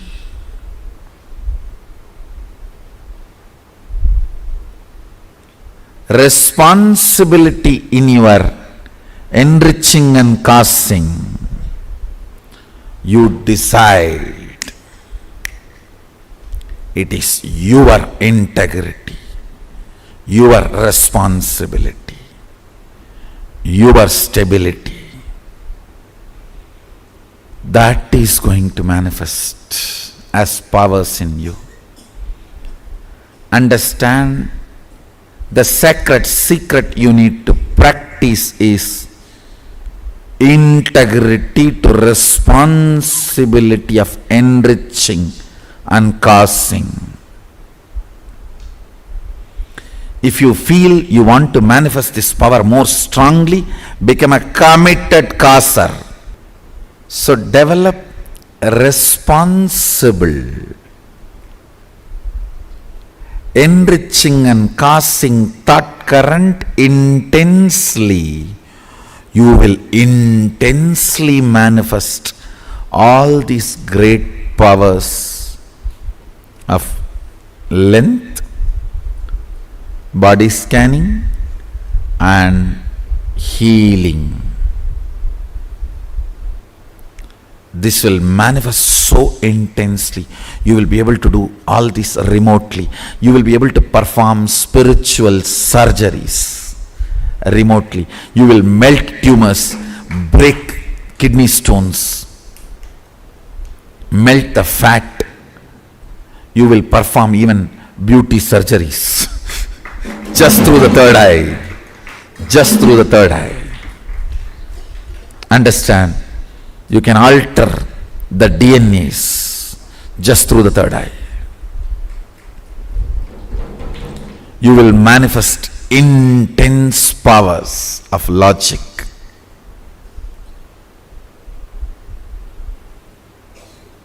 Body scanning and healing.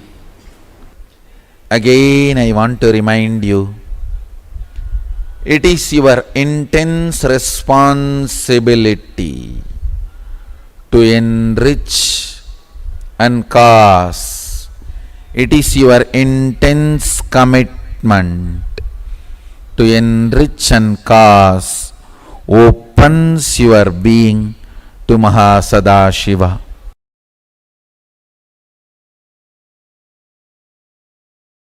Anything which happens as a natural flow, spontaneous flow in your life is powerful cognition in you. Powerful cognition never struggles. That is the law of life. If there is a struggle, some part of you is not having powerful cognition. Whether you want to manifest wealth, health, life, beautiful relationships, enlightenment, joy, anything you want. If you manifest powerful cognitions,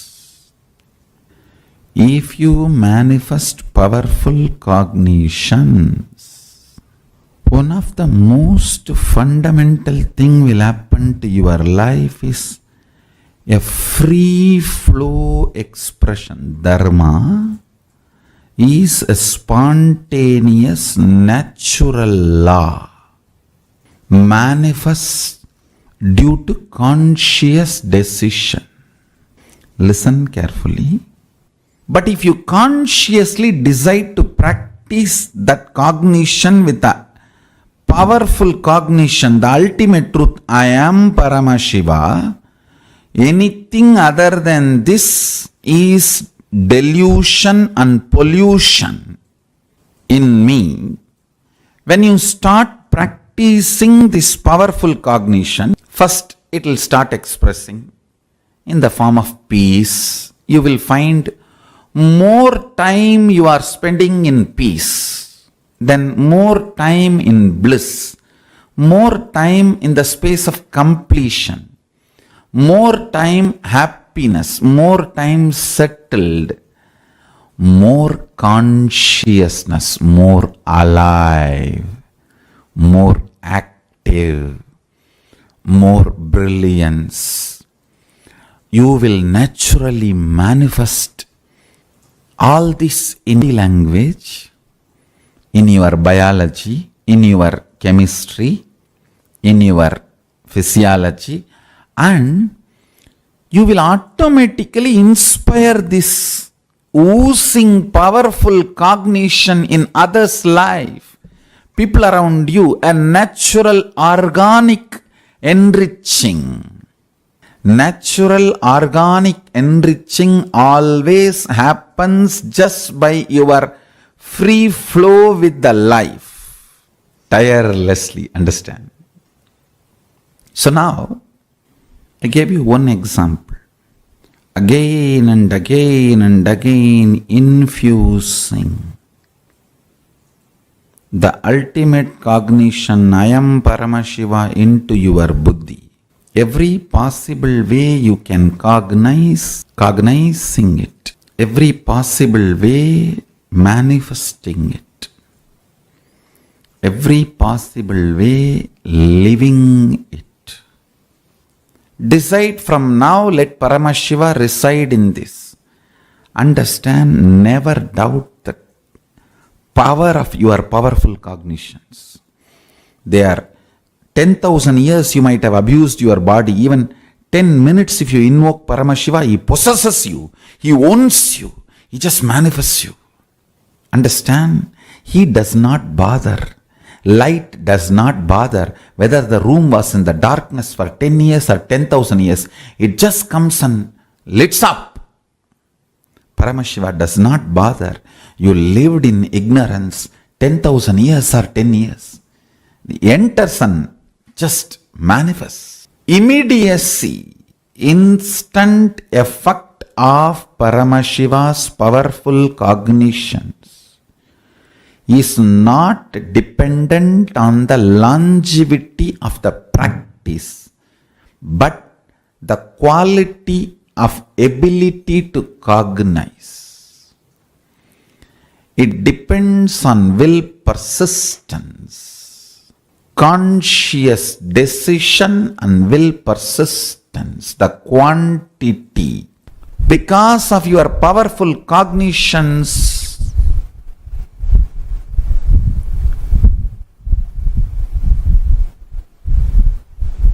the way you carry yourself is accepted by everyone. The way you live becomes a culture, is cultural legitimacy for you. Bring powerful cognitions in your life, through that bring spiritual legitimacy to your existence, to your identity. With that strength, bring social, cultural economic legitimacy to your existence, naturally you will be able to manifest anything you want. Understand? This whole science, manifesting the state, manifesting the space, manifesting the powers, manifesting the being, manifesting the superconsciousness of Paramashiva. Listen. If you bring spiritual, social, cultural legitimacy to you, you will understand this science of living enlightenment is the complete solution for all the problems individual or society or modern day humanity is facing. Then you will understand all the problems of the modern day humanity, Sanatana Hindu Dharma is solution.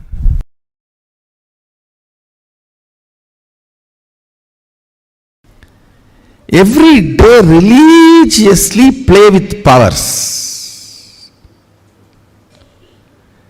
Playing with powers means what? Playing with your oneness. Playing with your ability to be grounded in oneness with Mahadeva, Sadashiva. Understand, powers sometime may not manifest, but you playing with Mahadeva always does right thing for you.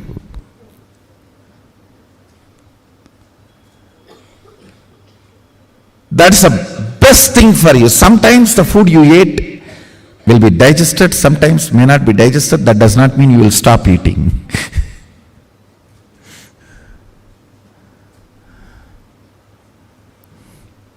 Even if the food what you took is not digested, you have to take some other food which will make that digested and clean the stomach.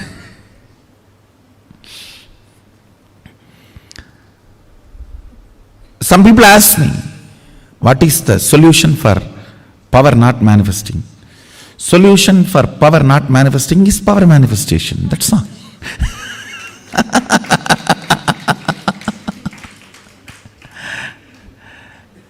Just little more oneness and little more will persistence. That's it.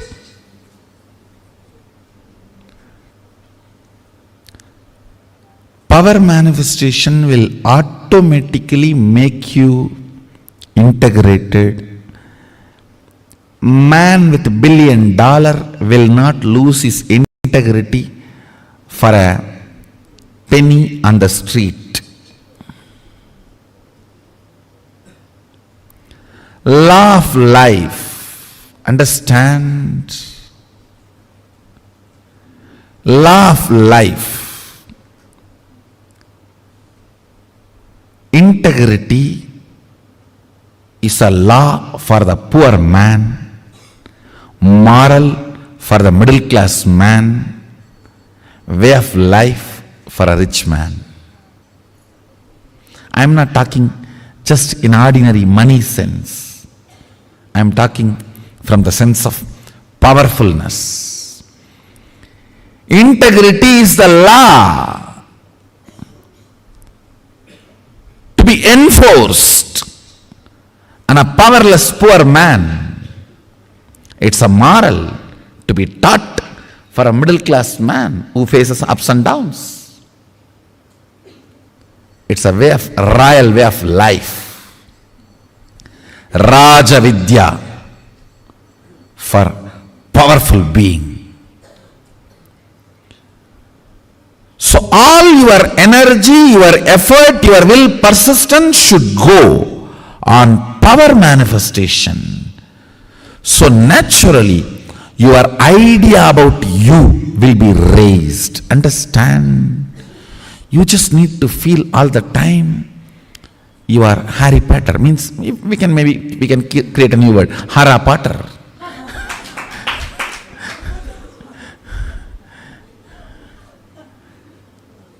You just should know. You have that oneness. Spider. You can just stretch your hands and that spider will spread all around and you can do what you want. Oneness is the material. Oneness is the existence. Oneness makes you feel royal. That's the right word, highlighter. Constantly manifesting more and more of oneness, more and more of power manifestation, more and more of strength, more and more of powerfulness.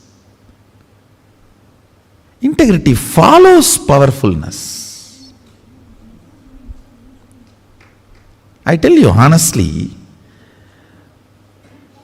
power manifestation and powerful cognition manifestation makes you integrated. Integrity never makes you manifest powers. That's the truth. Don't expect by practicing integrity you will manifest powers. That, I don't know how many janmas it will take.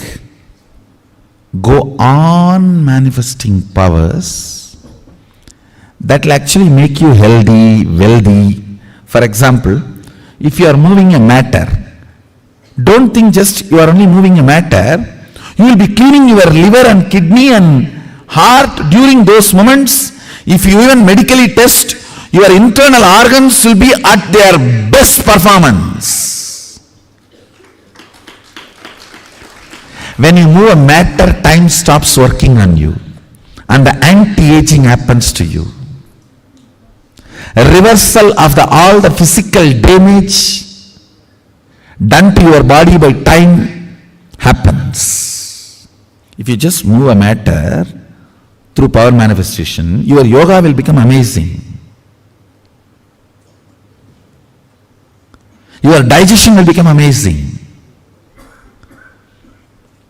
And your wealth manifestation will become amazing. Because you need to understand all power manifests from the space of Mahadeva, Sadashiva. It's not that for each power you have a separate mantra and you use that mantra, only that power manifests. No. You use tantra, not mantra, which is same for all power manifestation. Go on be power manifesting. Go on be reaching out to others. Go on be causing. I tell you.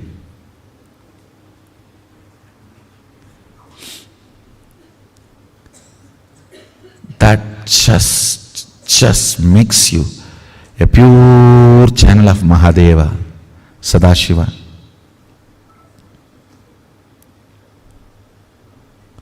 That makes you a pure channel of Sadashiva. Every day at least 1 hour play with power manifestation, minimum. Whole day going on playing is the best way. Even if you go and sit in the beach or lake, play with the water. Just instruct and water will listen to whatever you say.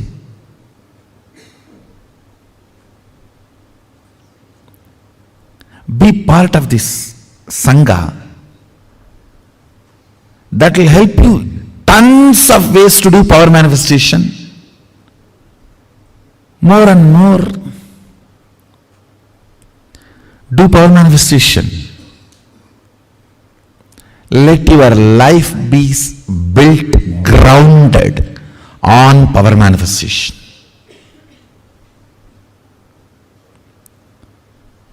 Every way, think and align. Let your life be grounded on power manifestation.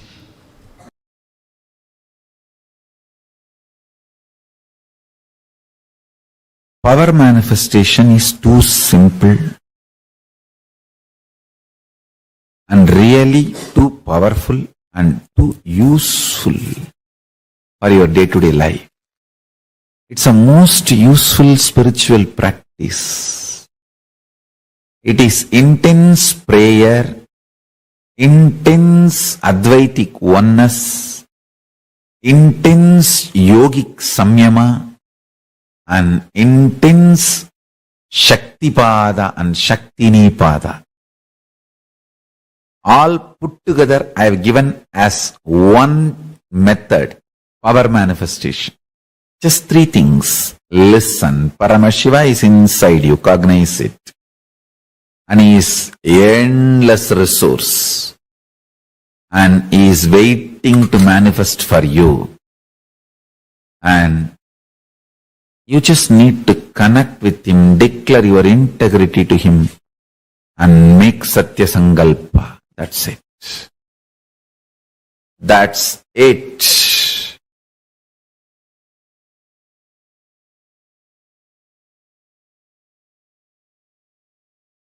Just watch few satsangs related to power manifestation.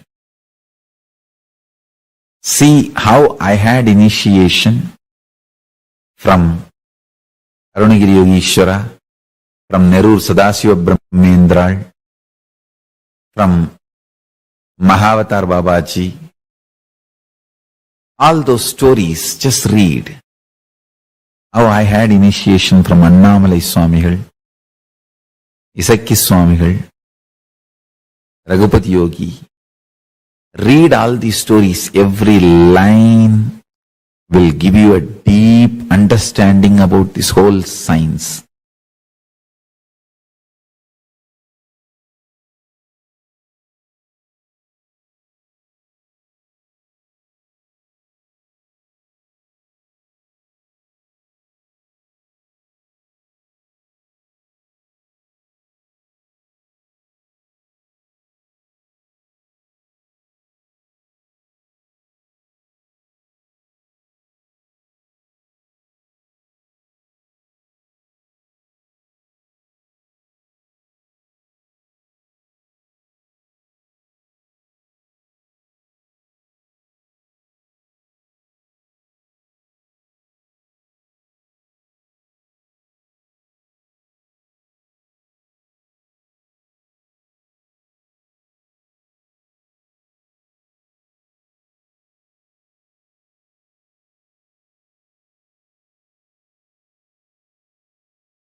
Yes.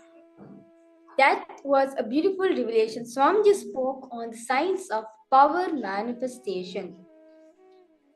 As Swamiji says very beautifully, power manifestation is the royal way to integrity and experiencing oneness. Both happens simultaneously. When you manifest more and more powers, you manifest more oneness, you become integrity. When you're integrated, naturally you start manifesting more and more powers. Understand one thing, every day religiously play with powers. Playing with powers means what? Playing with your space of oneness.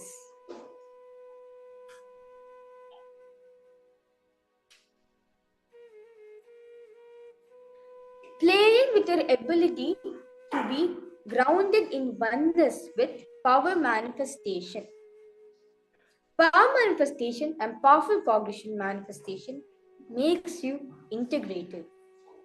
And manifestation of powers is to manifest your Ishwaratva, meaning being Lord of yourself.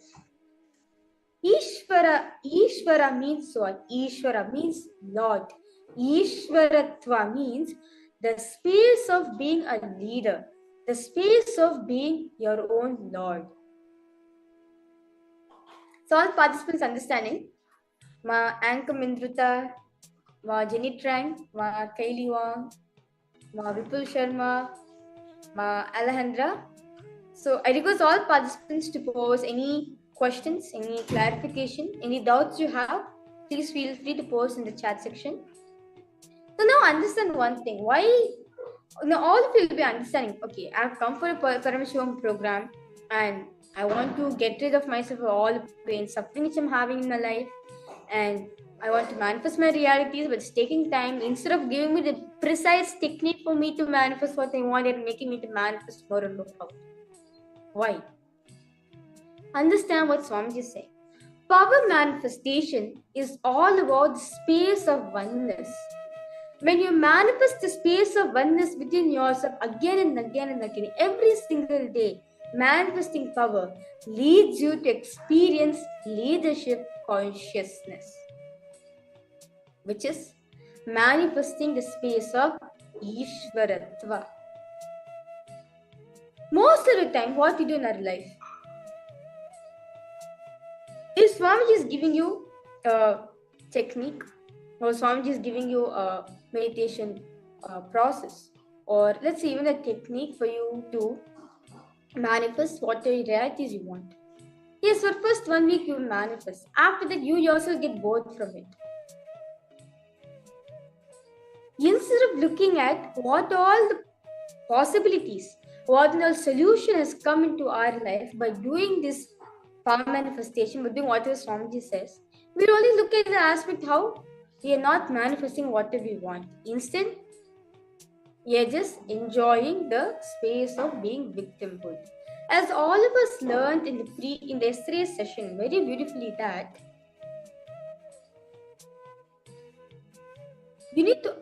that very beautifully all of us learned that you are the source for everything which is happening in our life. And instead of looking at the possibility, instead of looking at all the solutions which you've manifested for yourself, we only look at all the sufferings which you're still holding on to, all the problems which you're still manifesting in our life. But that does not mean you are a failure. That does not mean you're not a leader.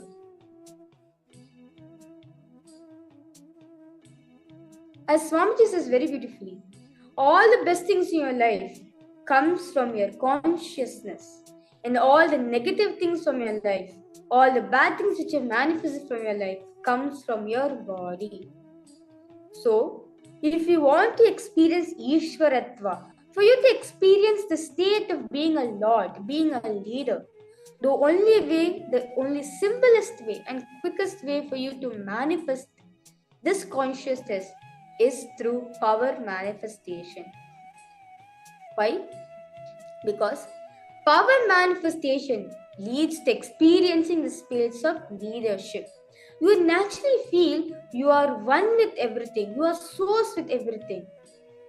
For example, all of us are manifesting the power of consciousness of a matter over silicon today. But how is it going to help me in manifesting my reality of becoming a leader? You need to understand that the more and more you play with powers, especially this power of consciousness over matter, you'll experience oneness with every single thing which is there around you. Let's say you experience oneness with the table which you're happy, the laptop, the coconut, your Atpalinga, not just to the things alone, even to people such as your friends, your families, everyone you'll be able to relate with. Slowly and slowly and slowly, when you start relating with them, you will naturally feel you are the source for everything. Naturally, when you feel you are the source for everything, the first idea which hits in you is, let me become integrated to it. It's like a pool of nectar is there. A pool of, let's not do nectar, let's say something very sweet. Okay, a pool of let's say sweet cane jaggery which is having in you, or like let's say nectar itself. A pool of nectar is there in front of all of us. Are you just gonna take a spoon and dip little by little? No, we just jump in it. As Ramakrishna very beautifully says to one day to Vivekananda, Ramakrishna asked Vivekananda, if you're given in the ocean of nectar, what will you do? Vivekananda says very beautifully, I'll assume a form of a fly and drink the nectar slowly and slowly, let me enjoy it. Ramakrishna will say, you fool, instead of drinking little by little, just drown in it. Because when you drown in it, you're going to get even more effect of it. Same way, it's the same taste of power manifestation. When you drown yourself in the space of power manifestation, you'll experience oneness with every single thing which is happening around you. You'll experience you are the source for everything. You feel naturally integrated to all those. Naturally, it's going to lead up to you manifesting the space of leadership. You will manifest the space of being a leader, not a boss.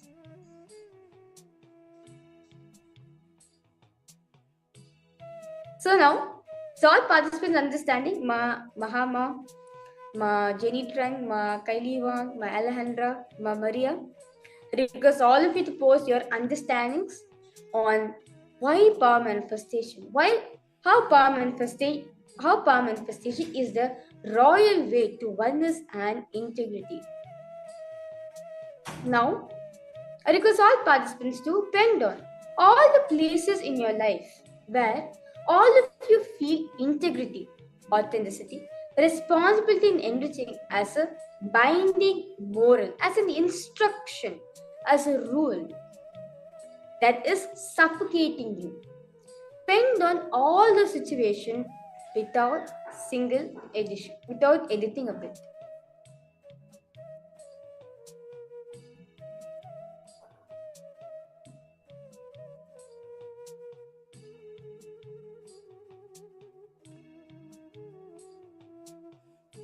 Write down where you feel these four tattvas, the integrity, authenticity, responsibility, enriching, where you feel compelled to live all these truths, where you feel that it's a rule for me, it's an instruction for me, where it's like a moral binding for me, where you feel suffocated with it. Pen down those incidents without any correction here and there.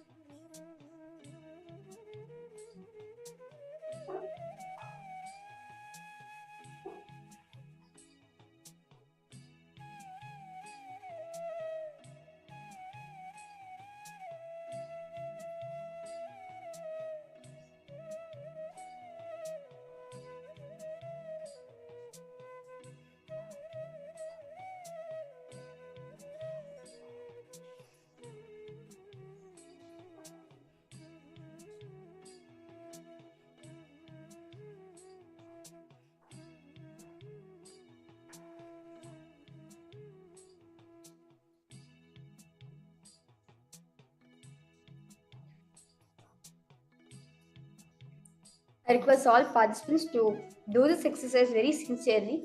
As Swamiji says very beautifully, what you believe inside yourself, what you carry inside your inner space will manifest outside as a reality. If you feel the integrity, authenticity, responsibility, and teaching as a binding factor for you, if you feel it is an instruction, a rule where you're compelled to follow it, naturally, you'll feel the same thing outside. I can see many participants are joining very newly. Nityanandam or Shivali. Yes, Nityanandam. Now, because all participants to write down whatever you feel, all the incidents, places in your life, all situations in your life where you feel the principles that Swamiji has given, the 4 tattvas, are a binding factor for you, a moral rule where you feel you're compelled to follow these instructions. Yes. Nityanandama Shivali, yes. So now, whatever you feel, the areas in life where you feel all these 4 tattvas are a binding factor for you, pen down those incidents without any editing here and there.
Okay. So now,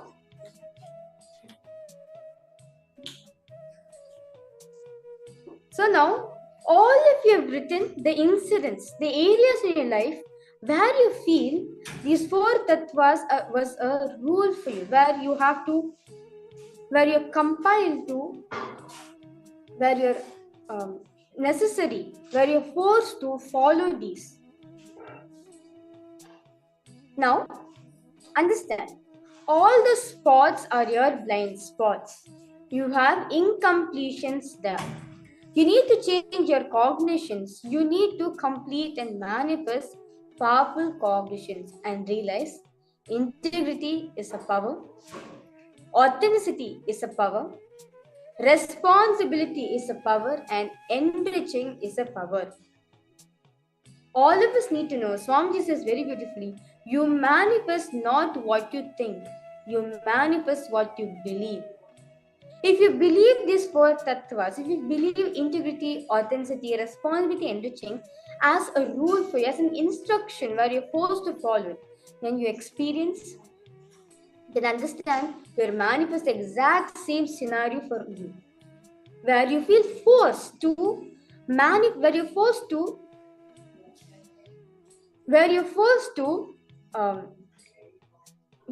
to follow all instructions which is being given to you.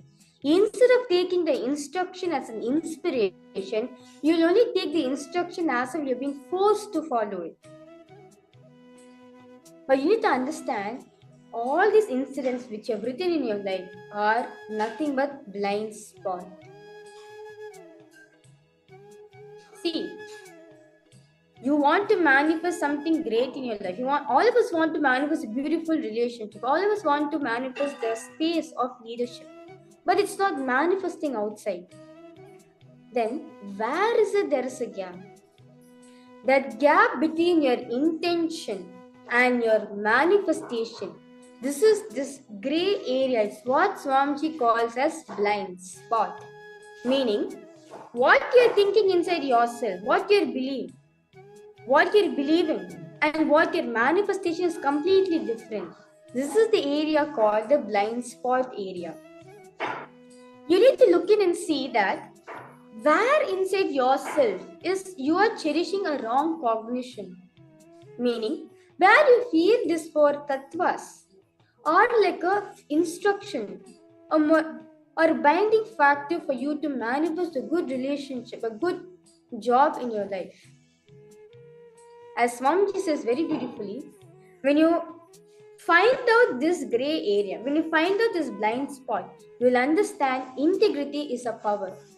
When you manifest integrity in your life, you manifest the power of Vak Shakti, meaning the power of words. Whatever you say will become into reality. That is the power of integrity. Nachiketa radiated this power of integrity. Well, whatever he said has become into reality just through his power. Just through his power of integrity, he teleported himself from Bhuloka to Yamaloka, to where Yama is. Same way, when you manifest the power of authenticity, you manifest the power of Mano Shakti, meaning the power of thinking.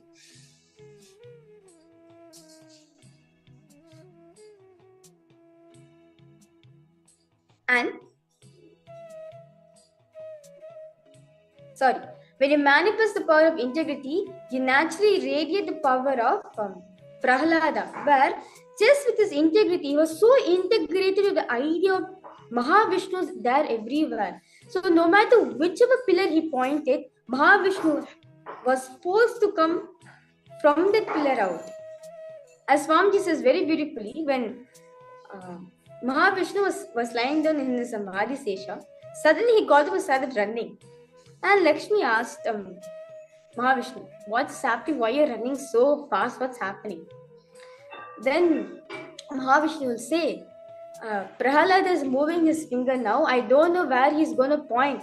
Where he points, I have to land right there. That is the power of integrity. Whatever you say will manifest. Prahlada manifested this power. Now this power of authenticity, power of thinking, you manifest the power of Mano Shakti, the power of thinking, where whatever you think immediately manifests reality. This is the power Nachiketa has manifested, where just through his will, he teleported himself to Yamaloka. Because his father told him that I'll give you to Lord Yama without anything, just the thinking alone. Nachiketa was so integrated to his father. He was so authentic to his words. Immediately, he teleported himself to Yamaloka. Now, when you manifest the power of responsibility, you manifest the power of Prema Shakti, means the power of feeling. When you manifest the power of enriching, you manifest the power of Atma Shakti, meaning the power of living. Just your very presence alone, you'll be able to manifest power. That is the power of all these four tattvas. Now, if you want to manifest, if you want to become a good leader, if you want to manifest being a leader, not just a boss alone, being a leader, these four principles has to become your life. You need to change your binding factor cognition to your inspiring factor cognition. These are powerful cognition which will inspire you to manifest the power of Ishvaratva. I request all participants to post if you feel any difficulty in finding out this incident, or if you need any help in doing the completion process. I request all participants to post in the chat section. Please feel free to post in the chat section. I'll be helping you, guiding you during the completion. Okay. So now all of you have written down the areas in your life where you felt these four tattvas were a binding factor for us. Now, write the powerful cognition in each place where you need to break from the suffocation pattern to understand that integrity is a power, authenticity is a power, responsibility is a power, and enriching is a power. So, in understanding, just by living these four tattvas, you'll be able to manifest, you'll be able to radiate the space of Paramashiva. As Swamiji said very beautifully, leadership is a state. It is a space, not a status. Now, because all participants, now all of you have written down all the incidents in your life where you feel these four tattvas were a binding factor for you, where you feel it is suffocating you to follow these four tattvas. Now, in your second column, request all participants to write down all the powerful cognitions you manifested, all the best things in your life you manifested just by following integrity. Is everyone understanding this?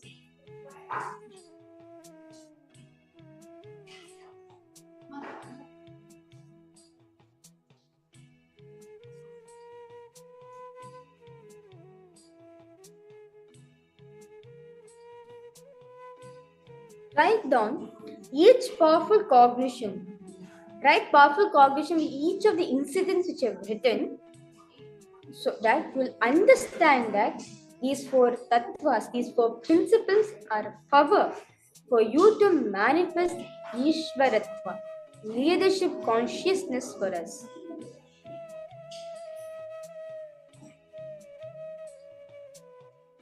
Ma Shivali, Ma Alejandra, Ma Maria, Ma Margarita, because of Ma Lalita, because all of you to post. If you need any help or want any guide in doing the exercise, please feel free to post in the chat section. I'll be guiding you to do the exercise.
Yes. So now, all of you have written your powerful cognition for each of the incidents which you have written. For example, if you feel sleep will empower you, you sleep during early morning Brahma Muhurta. If you cognize powerfully that meditation and yoga will empower you more than sleep, simply you'll wake up in the morning and be integrated to yoga and meditation. Then an understanding, that is the power of powerful cognition. When you realign your psychological system, when you realign your thinking pattern, you will see the powerful cognitions. That is why it's called powerful cognitions, meaning the cognition which is powerful enough to inspire you and make you manifest your reality is powerful cognitions. So these cognitions, the powerful cognitions, when you map it, not just map it alone, when you link each of the powerful cognition to your problem, you'll exactly see the root cause why you're not manifesting your reality, and through the powerful cognition, you'll be able to manifest what you want. For example, if you feel so stressed out in doing a particular work, you feel stressed out whenever you enter into your company, and like many of you feels that's why all of you have come here to experience the power of being your own boss. Understand one thing. No. Okay, you feel, all of us feel that you feel so much of, okay, when I go to my office, I feel so much of powerlessness, anger, stressed out. Now, the powerless cognitions which you're having, add powerful cognition to it. That is completion. Realizing your integrity, authenticity, responsibility and enriching is power, not a bondage. That is living enlightenment.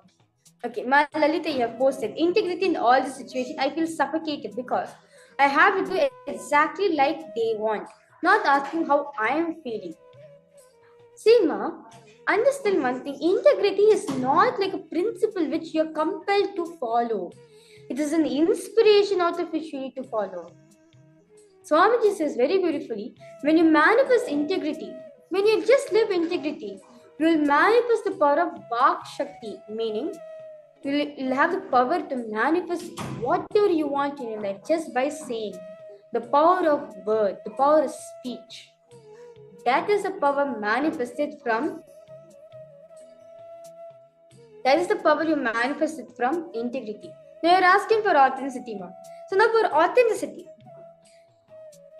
when you are authentic to a thing, authenticity, see, naturally all these four tattvas are linked to each other. Naturally, when you're integrated, you'll be more authentic. Naturally, when you're authentic, you'll be more responsible.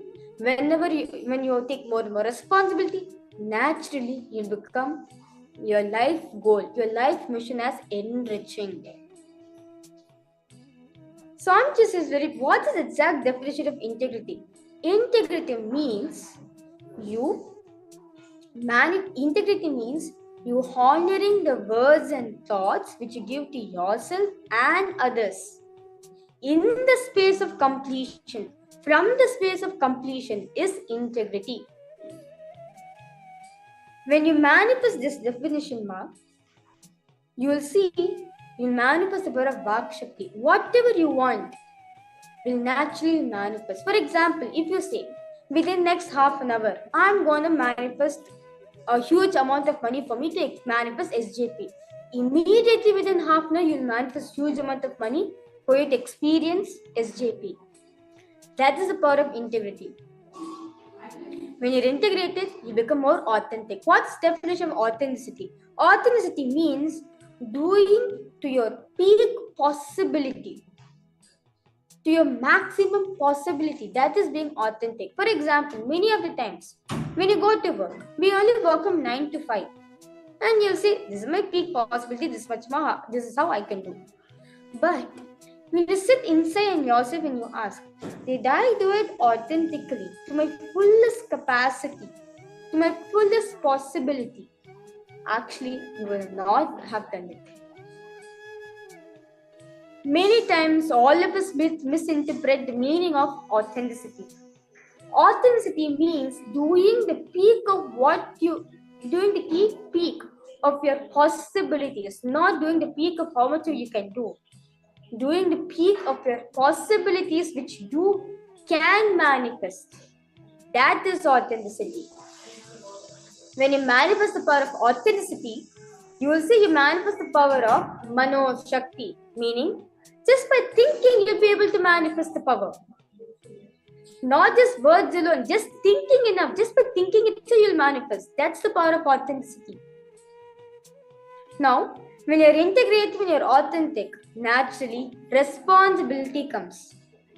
When you're responsible, immediately the first cognition which hits in you, I am the source for everything which is happening around me. I'm the source for everyone. If my boss is getting angry at me, if he's not listening to me, I am the source for it. Let me change my cognition. You will see immediately he will change Atma. Ma Lalita, you understanding, ma? When you feel you're the source for everything around you, if you feel you're the source for your boss getting angry at you, not listening to you, and when you're looking inside and see, because I am not listening to myself, I am not understanding myself, that is why my boss is coming as a reflection in my life.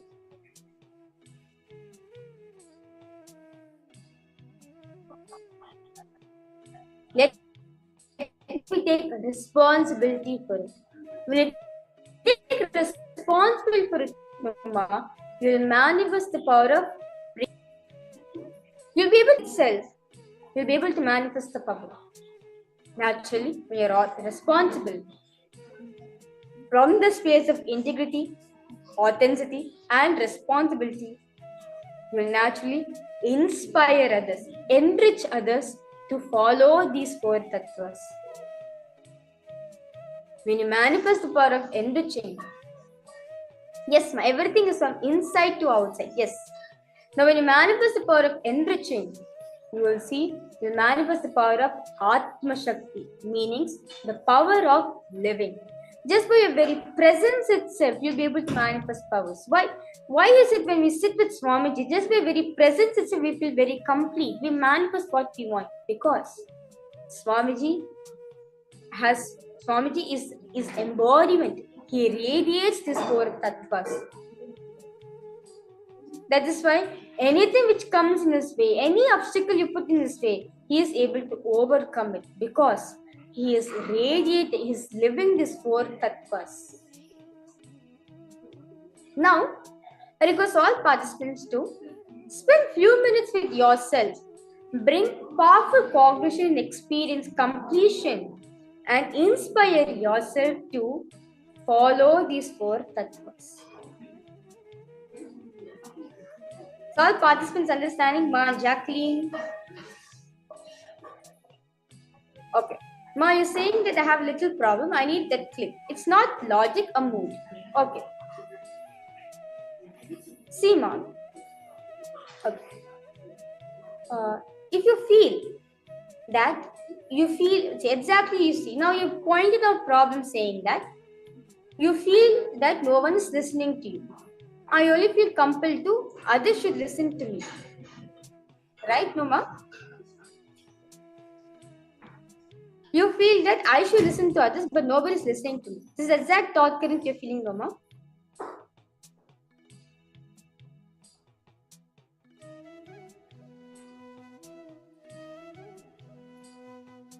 Okay. So, now, look inside and see. Where did I have not listened to myself? Where is the exact place am I feeling that no one is listening to me? You will see, it's not exactly arrogance, Mom. It is the problem of not wanting to listen yourself.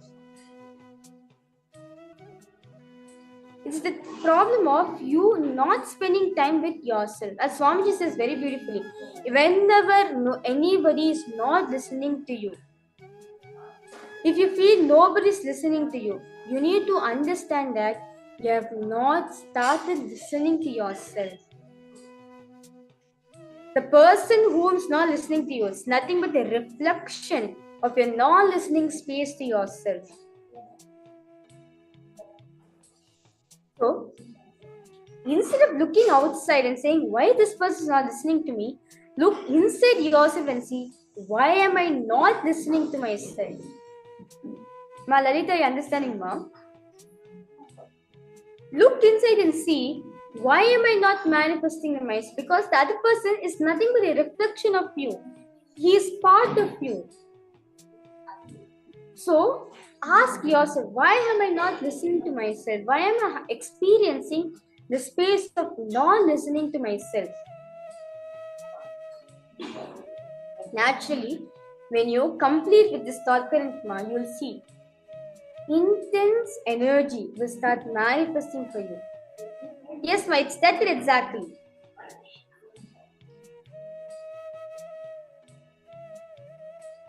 Now, Ma Lalita, now I request you to sit with yourself, spend time with yourself. Spend time with yourself. Listen to yourself. Spend some time with yourself. Bring completion to yourself. See, understand, ma, most of the time what you do, instead of spending time with yourself, you spend time with others. That is why when you face situations where people are not listening to you, you immediately feel so hurt. You feel that no one is listening to you. It's because you are not listening to yourselves. The moment you listen to yourselves, the first thing you do, intense completion will come within you. You will feel nothing is there in your inner space. You won't have inner chatter. To be exact, you will not have any inner chatter within yourself. Naturally, when you're from the space of completion, you go approach anyone, ma, they'll have complete listening to you. Ma Lalita, are you understanding?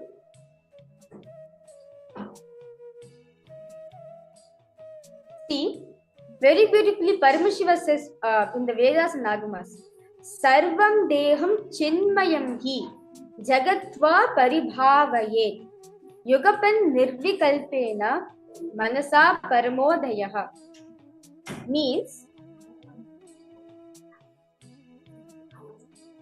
It means one should consciously cognize, keeping the mind beyond the moment of thoughts, free from any doubts or root patterns, nirvikalpena mana, that the whole body and even the world, the universe around you, indeed, are simultaneously of the essence of the nature of consciousness in the infinite space of oneness, Chinmayam.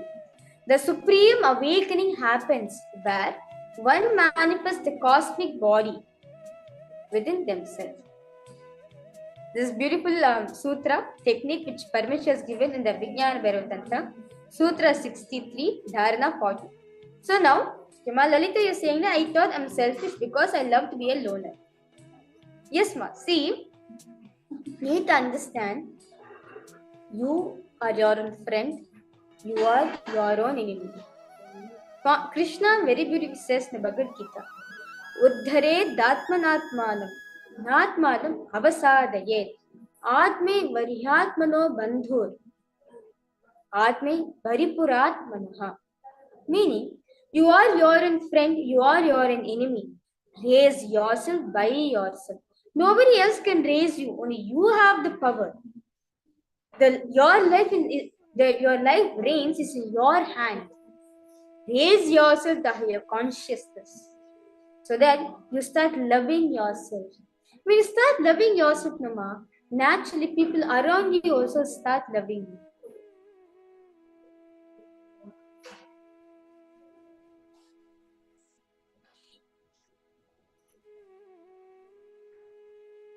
So now, Ma Lalita,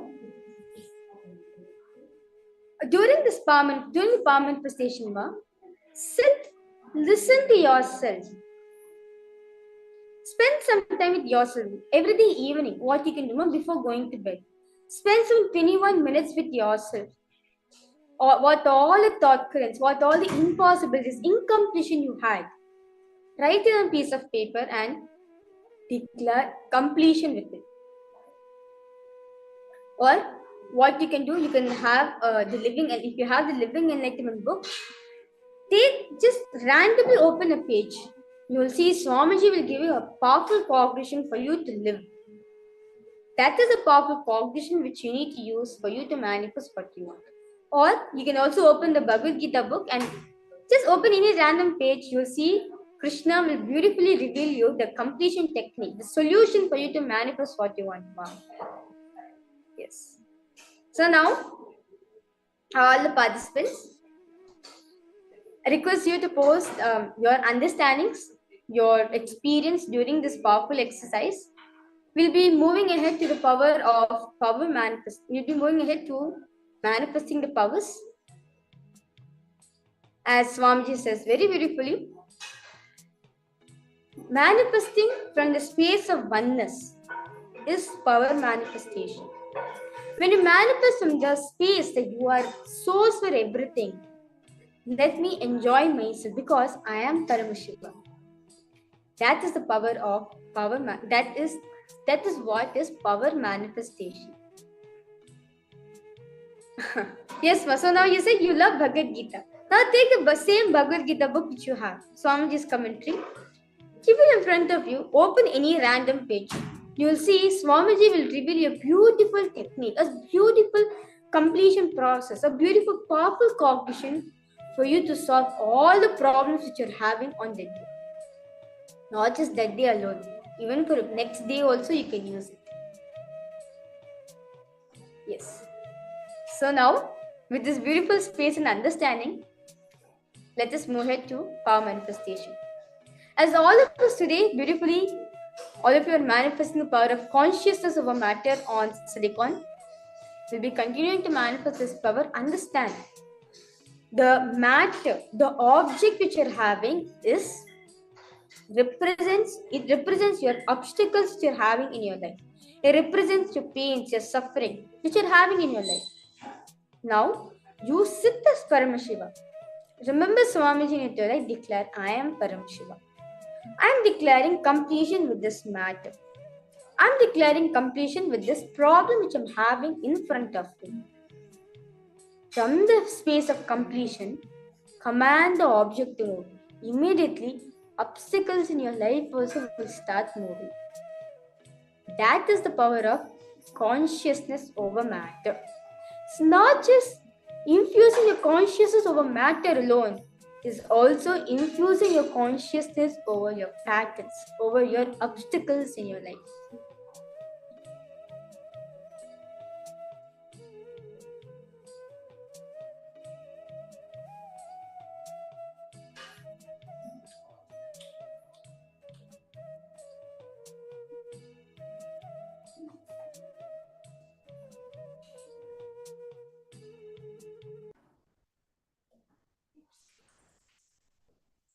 So now, I request all participants to keep the object in front of you. That object which you're keeping, it represents your pattern, your obstacles which you're experiencing in your life. Now, because all participants to sit as Swamiji. Declare, I am Paramashiva. I am consciousness. I am Paramashiva. I have the ability, I have the knowledge to move any obstacles I have in my life.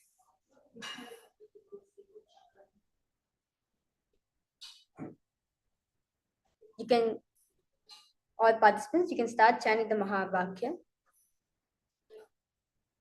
Om Nityananda Paramashivoham. Om Nityananda Paramashivoham. Om Nityananda Paramashivoham.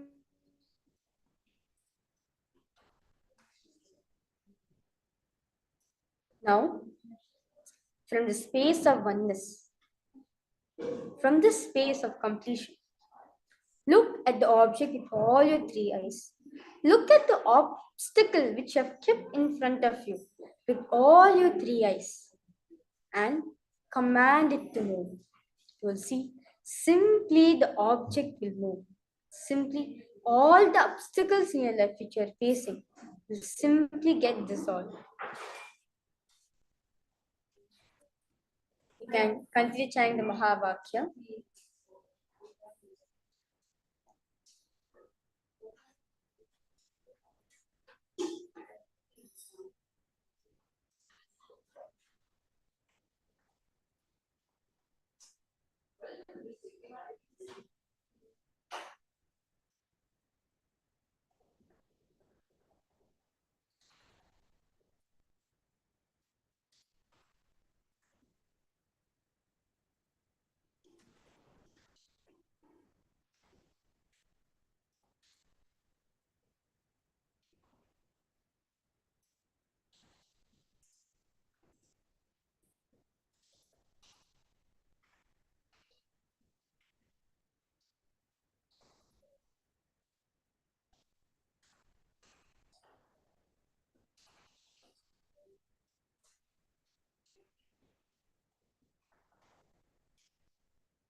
If all participants, if you're having any struggle, if you feel it's not manifesting for you, understand one thing. Now, the object which you've kept in front of you, it represents all your obstacles, all the problems which you're having in your life.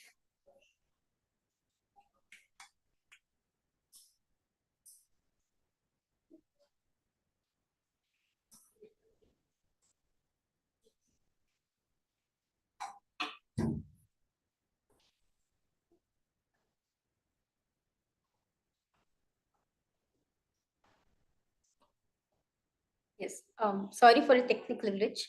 So all of us need to understand now the object which is kept in front of you, it represents, it symbolizes all the problems, all the obstacles which you're experiencing in your life. Now, if you sit from the space of impossibility, if you feel so sad, if you feel your powerlessness, if you feel, if you're in space of powerlessness, naturally you feel powerless. When you're powerless, more and more problems gets added to it, right? More obstacles gets added, no? Instead of reducing your level of problems which you're experiencing, you'll only increase more and more problems to yourself. You're an understanding? Now, drop all the impossibilities that you have. doubts, self-doubts, anything which is coming, which is arising in you, just drop it. Remember, I am Paramashiva. As Swamiji is very beautiful. All the best things in your life comes from your consciousness. All the bad things in your life manifest from your body. Sit as Paramashiva. Sit as Swamiji. Like how any obstacle comes in front of Swamiji, Swamiji just overcomes it. He knows he's not that obstacle. He knows everything, anything this world is possible for him. That is why he is a leader, not a boss. That is why Swamiji is a leader for all of us. He is not just a leader alone. He is above the state of leader. He is Paramashiva himself. Same way, for us to experience the same thing, declare you are Paramashiva. Declare, I am Swamiji. Whatever obstacle is there in front of my way, I am going to attend to it from the space of completion, from the space of integrity, from the space of listening. You will see, immediately you'll be able to overcome this obstacle which you have kept in front of you. Simply, you will manifest solutions in your life and the object will simply move.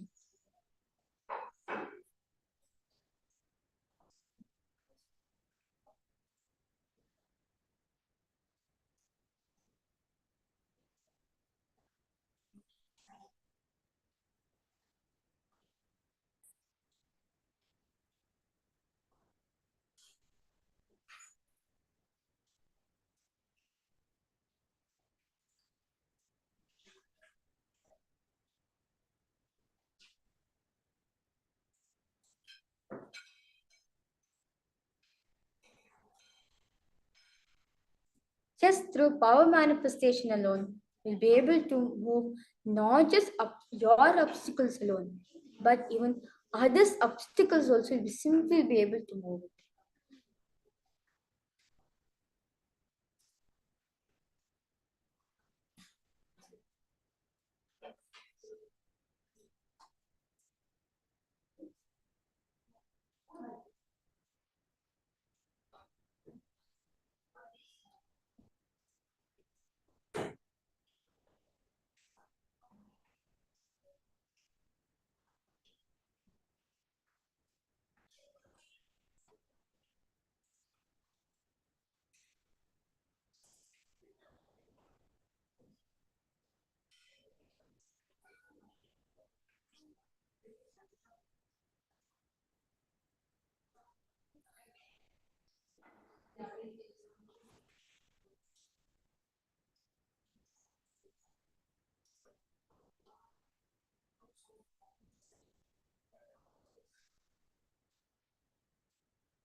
Yes.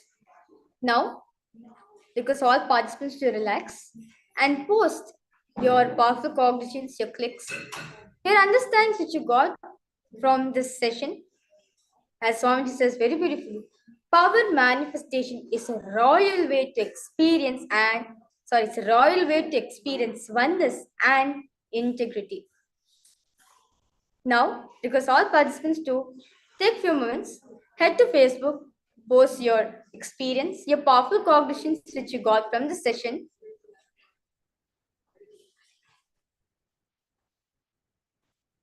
Post your powerful cognition from this session, and you can even post your declaration, what you're going to do from hereafter for you to experience the space of Ishwaratva, the space of leadership consciousness.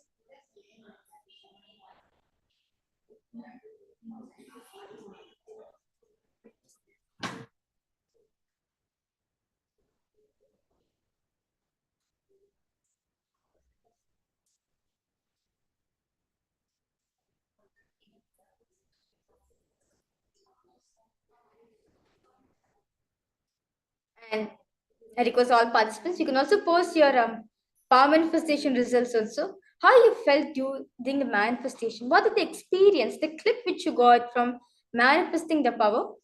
You can post on the Facebook.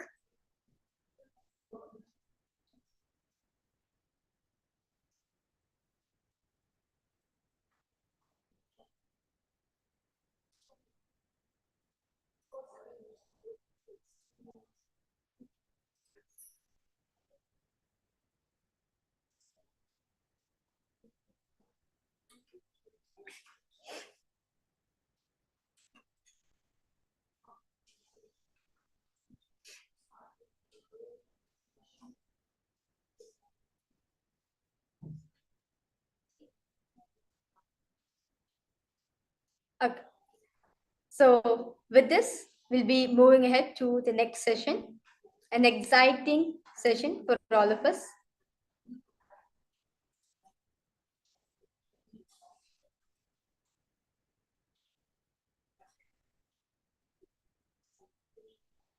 We'll be now understanding who is Bhagavan Tripurantakar and how connecting to him we can experience the space of leadership consciousness. Let us directly listen from Swamiji.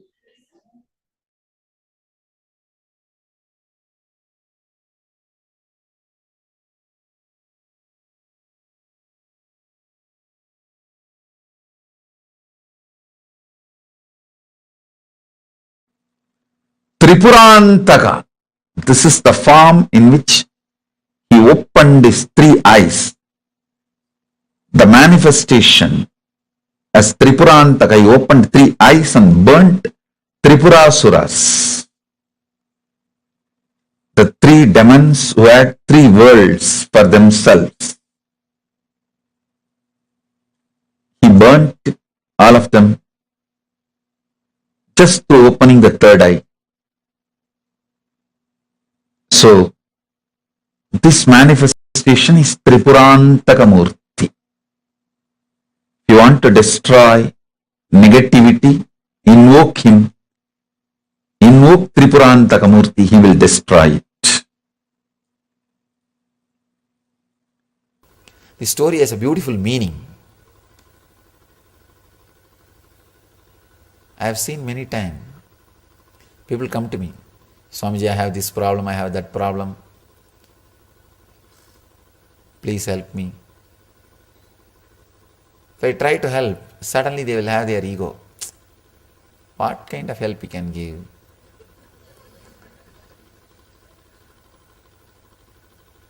All kinds of doubts. Many people come and they think, if such a big organization is there, I can also do what Swamiji is doing. Sometimes when ego comes, you start judging. Shiva says, no, for my mission, no organization is needed. He just opens the third eye and Tripurasuras are burnt. There's a beautiful, subtle truth. One more truth in this story. You can understand the story from this angle also. The three Rakshasas, three demons are nothing but our own inner engrams. The fear, greed and worry. The fear, greed and worry. These are the three Rakshasas. And the chariot is all kinds of techniques, rituals, techniques, all those things. Opening the third eye is unclutching this moment, bringing your intense awareness to this moment. If you can bring your awareness to this moment, unclutch, You don't need chariot to burn the Rakshasas. You don't need these chariots to burn all the 3 Rakshasas. Bring your awareness to this moment and unclutch. You'll open your third eye. The inner awakening will happen.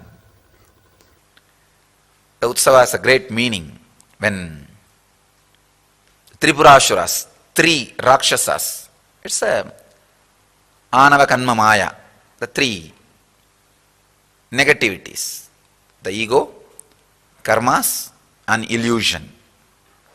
These 3 Mayas, Tripurasuras they are called.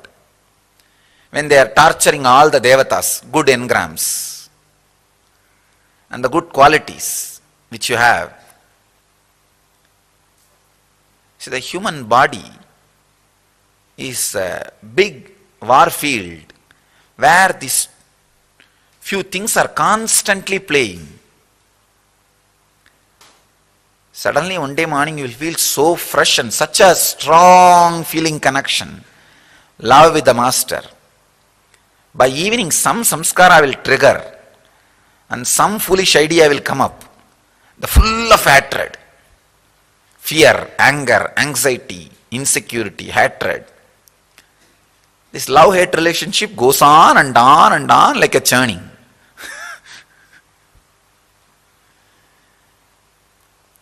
This Tripurasuras torturing devatas is same thing. Shiva wanted all these fellows to see how he is destroying them. So all these fellows said, "Oh God, let us get ready." They are all packing up left and right, preparing.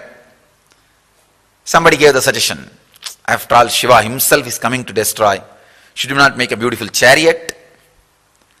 Indra said, "Yes, right, you are right, your suggestions are right." They started making a huge chariot. Brahma himself becomes a charioteer.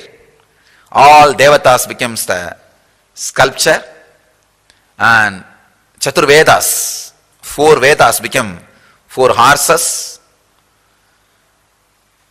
And Yamadharma himself becomes a weapon.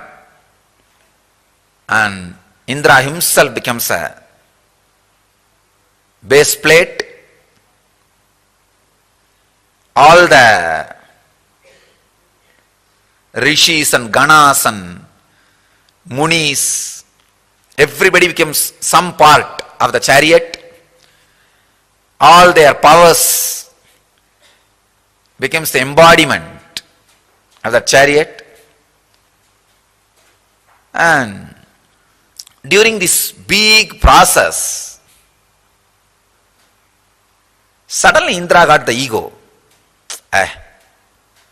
With so many rishis and munis, ganas, devatas, gods, goddesses, with so much power, why Shiva? Anybody can destroy these 3 Rakshasas if so much power is united. That's all he thought. And Shiva just smiled. Did I ask for this chariot? Did I ask your help? I just said, come on, come with me and enjoy the scene. But you fellows try to build this chariot and start feeling you are too important in his mission.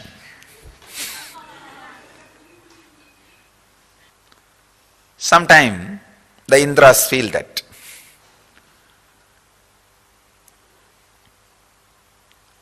And Shiva just smiles and looks at Indra.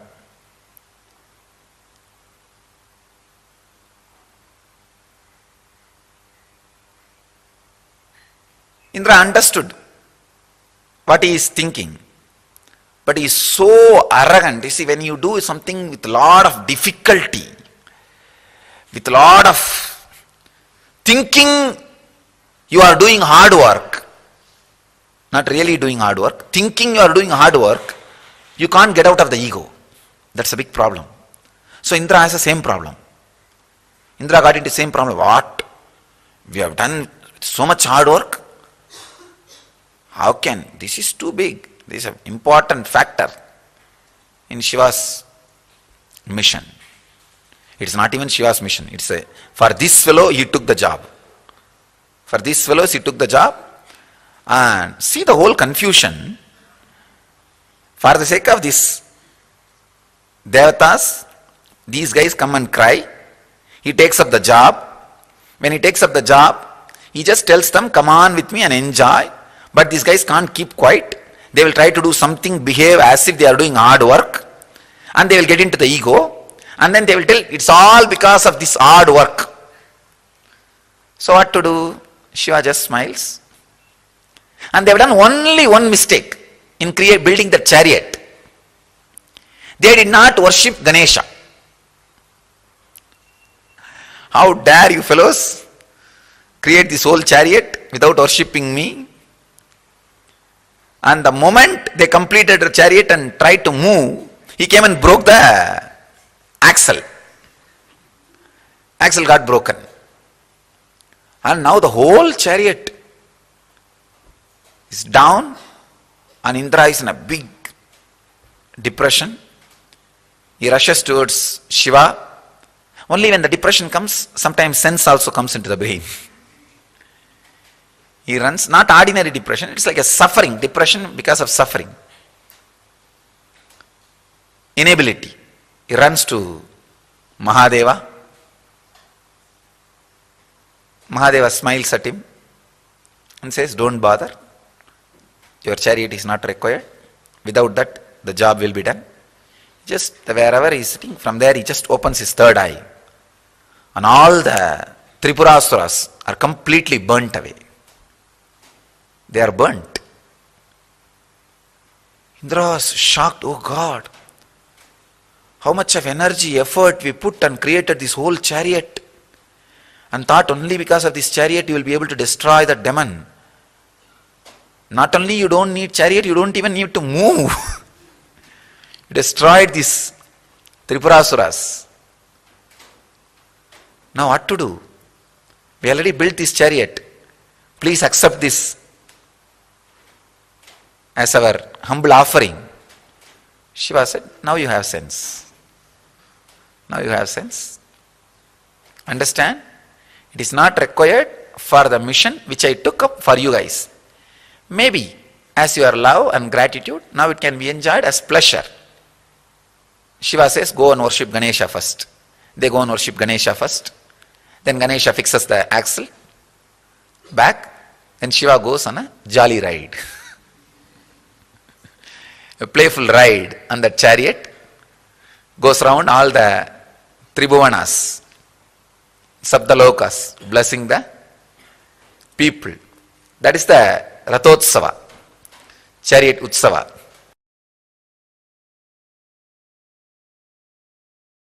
In the space of completion, but the people who organized, the other energies who were involved, they did not do the completion and start the war. So immediately Ganesha comes and breaks the chariot. Muppuram yeri seida achivan urairadam achadu bodi seida aditira. There is a beautiful Tamil verse by Arunagirinatha Swami. Even the Shiva who has burnt the Tripura, Muppura and Mahadeva, even his chariot was broken by Ganesha to teach a lesson to the Devatas. Then all the Devatas come and complete with Ganesha. Mahadeva himself completes with Ganesha. Immediately Ganesha says, come on, now let's start. He removes all the incompletions and Tripurasuras are immediately burnt. The purpose is achieved. So understand the necessary importance of completion. So integrity is like a third eye. From Sadashiva's third eye he manifested the whole universe. And just through the same third eye, he destroyed, burnt Manmata and Tripurasuras. Same third eye, mother for the whole universe. killed Manmata and Tripurasura. When you are integrated to your thought current, some of them become reality, means whole universe manifests, the universe you need. Some of them get burnt, means fantasy, which is not required. Non-required thought currents will automatically be burnt.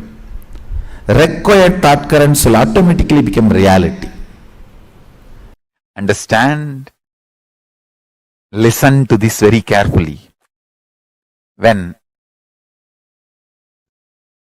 Tripurasuras, 3 big demons, have started abusing, torturing Shiva Bhaktas and started doing all the negative things, they go and report to Paramashiva. Devatas go and report to Paramashiva that these 3 people are doing like this. How and when they will get destroyed and people will be liberated from all the negative things they are doing. Paramashiva says, as long as they have Shiva Bhakti, they cannot be destroyed. Immediately, Devatas plan and send some people, poison them against Shiva, and they lost, the 3 demons lost Shiva Bhakti. See, already the negative karmas were getting loaded, and they'll just the tipping point, when they lost the Shiva Bhakti over, Shiva destroyed them. So in all 3 worlds, whoever lost their Bhakti for Paramashiva, they went and ganged up with Tripurasuras.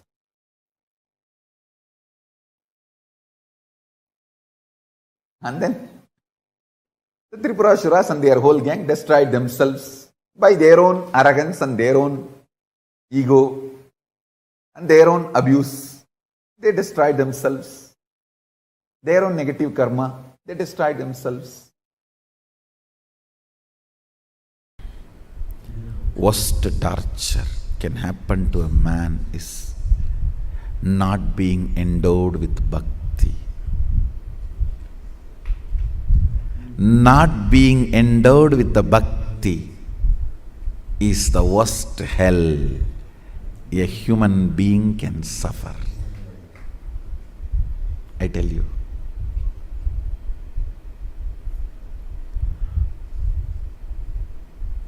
Sadashiva hears about this Tripurasuras. Tripurasuras were a great devotee of Sadashiva. All 3 of them were sons of Tarakasura. Even when Tarakasura went against Sadashiva, these 3 said, no, we are Shiva devotees and we are not going to move away from Shiva. Such staunch fellows. But unfortunately, they had one uncle. This uncle fellow goes and corrupts them and awakens the Rakshasa DNA in them and says, hey, you guys are demons, come on, let's enjoy. Come on, this is our lifestyle, this is our standard. Tan-ta-dang.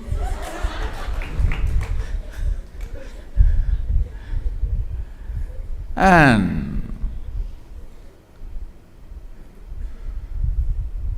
this uncle goes and corrupts them, and through the peer pressure, he makes them do all the non-integrity things. So the Devatas go and cry, see these Tripurasuras, you are devotees, empowered by you with so much of powers, are misaligned to the cosmic dharma and disturbing the flow of the cosmic dharma. Nobody can touch them because you empowered them. What to do? Something has to be done. They have to be destroyed now. Simple. Sadashiva looks at Narada and tells, go and talk to that uncle who spoiled them to take the next step Just remove Shiva Bhakti, over. That's it. Narada does all this job very well. He goes and tells the uncle, hey, you have done such an amazing job of moving them out of. They are almost becoming devatas. You should retain your identity. Wow, now you almost made the whole thing Pakka Asuraloka. And why unnecessarily these big Shivalinga and temples? Shiva Bhakti is not the identity, or it's not fitting with this whole Asuraloka setup. It's something out of place. That uncle fellow, don't worry, I'll manage, don't worry. So he made sure next few days the drunk time was expanded little more, and few days Shiva Puja is broken.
Awakening our highest leadership consciousness. Bhagavan Tripurantaka Murti is the most compassionate and beautiful manifestation of Paramashiva, who embodies, who represents the ultimate aspect. How, without any kind of, any type of ego or delusion that we may fall into, out of his supreme compassion, he makes us a part of his divine Leela. And this happening of Tripurantaka Murti very beautifully depicts this very happening for all of us. And what did you all click with in the session today? Can I request all the participants to please share? I request all the participants to take a moment and please post what exactly was your understanding about who is Bhagavan Tripurantaka Murti and how, by understanding about Bhagavan Tripurantaka Murti, his Leela, Paramashiva's Leela as Bhagavan Tripurantaka, What did you understand? How should you apply this powerful cognition in your life? Please take a few minutes and please post it here.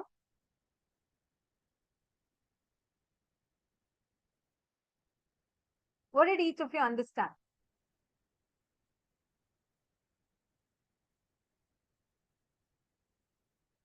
Take a few minutes and please share that with us.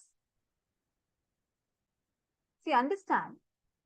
I request all the participants to intensely listen to this one understand. The moment you drop ego, karma, delusion, the three demons that Swamiji mentioned about,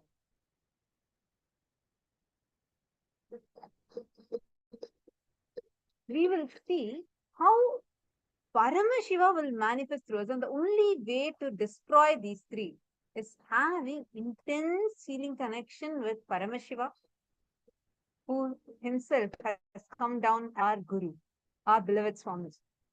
The moment you change your exaggeration, see, all of us carry one thing. We all carry a pattern of constantly exaggerating. We either exaggerate on ourselves or we exaggerate on something else. But we go on exaggerating. See, for example, I request all of you to intensely listen to this. This is very, very, very important. And I'm sure every one of us will click with this because this is so deeply connected to how we operate in our day-to-day lives, how we cognize, understand, move in our day-to-day lives. Listen intensely. How many of you are listening? May I have a yes from all of you on the chat. If you are listening, please take a moment.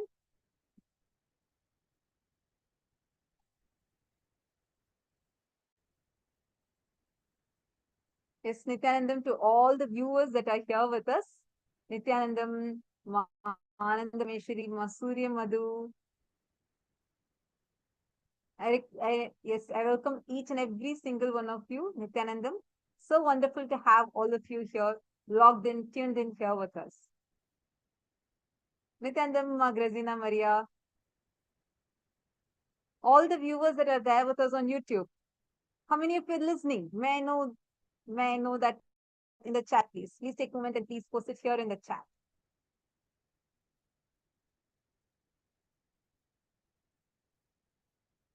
Take it and please post it now in the chat. How many of you are intensely listening?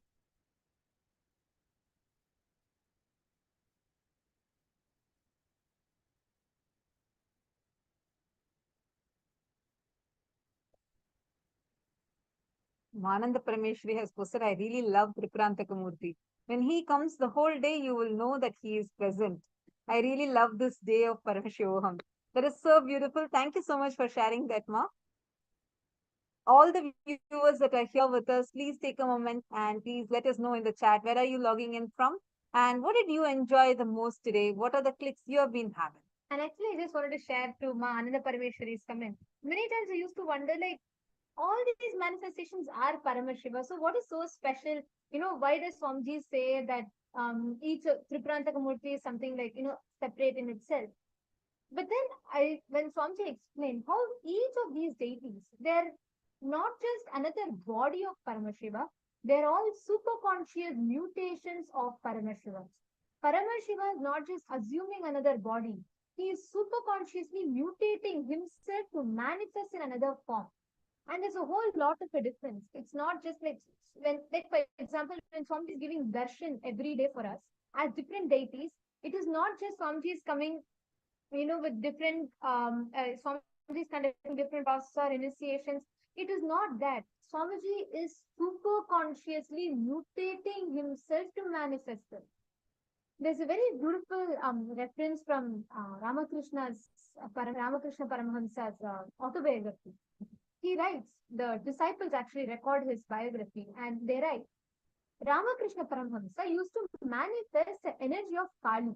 He's a great devotee of Kali, and he used to, like, every day, like whenever he used to give the darshan, the disciples record that it will take 6 months for his body to settle after just one darshan.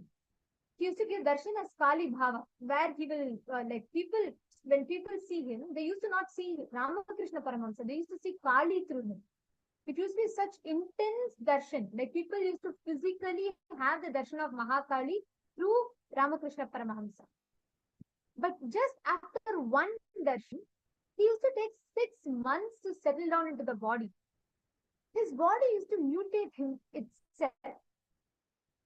Swamiji is giving all of us such intense darshan every single day. Imagine one day Swamiji comes as Triprantaka Murti. There is a whole lot of people who connect very, in a very loving way with Bhagavan Triprantaka Murti.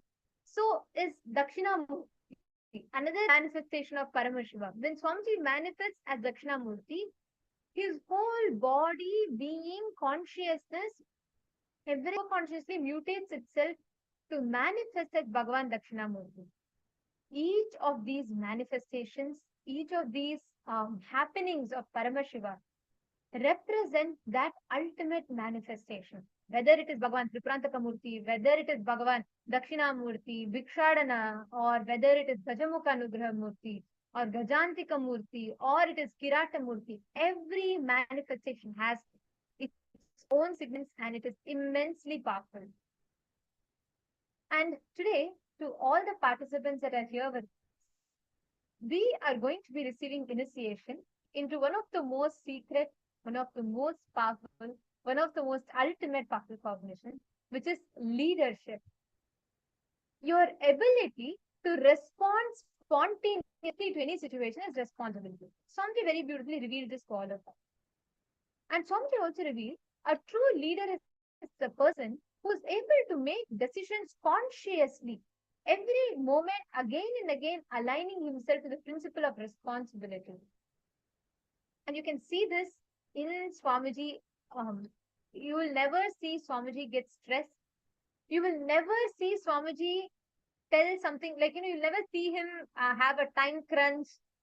Many times there'll be situations where the people who have to arrange things and, all the sannyasis, there will be many where we would have planned for something, it would have not happened, and we will be in our own logic. We'll say, Swamiji, it's not possible, it's not happening, it's stuck. And it will be like, less than 24 hours to complete it, and we have to close on that timeline. Never you will see something called stress on Swamiji's face. You will never see, let alone the vocabulary of stress, you will never see anything called pressure, struggle, worry, frown. You will never see that smile not being there on Swamiji's face.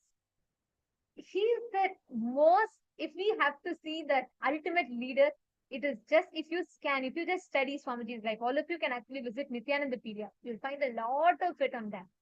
One day, in one day, Swamiji will do so much of work, like a colossal amount of work, managing multiple projects. I'll just give you all an example.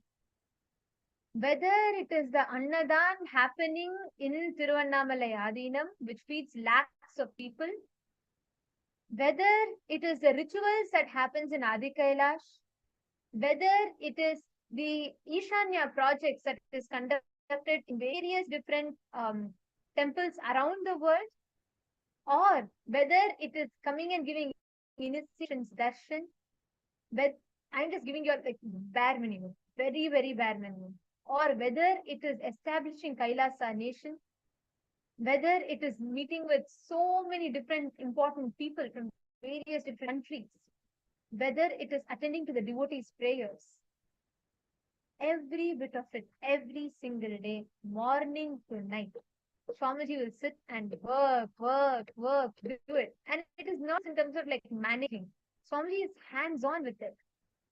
And yet you will never see an expression of frustration. You will never see an expression of, I can't do this, or it is too much on Swamiji's face.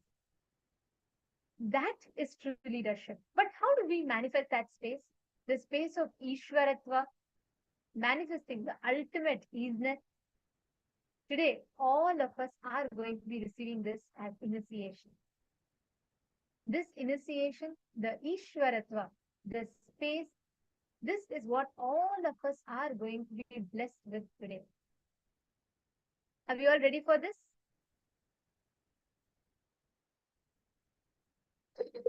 Okay.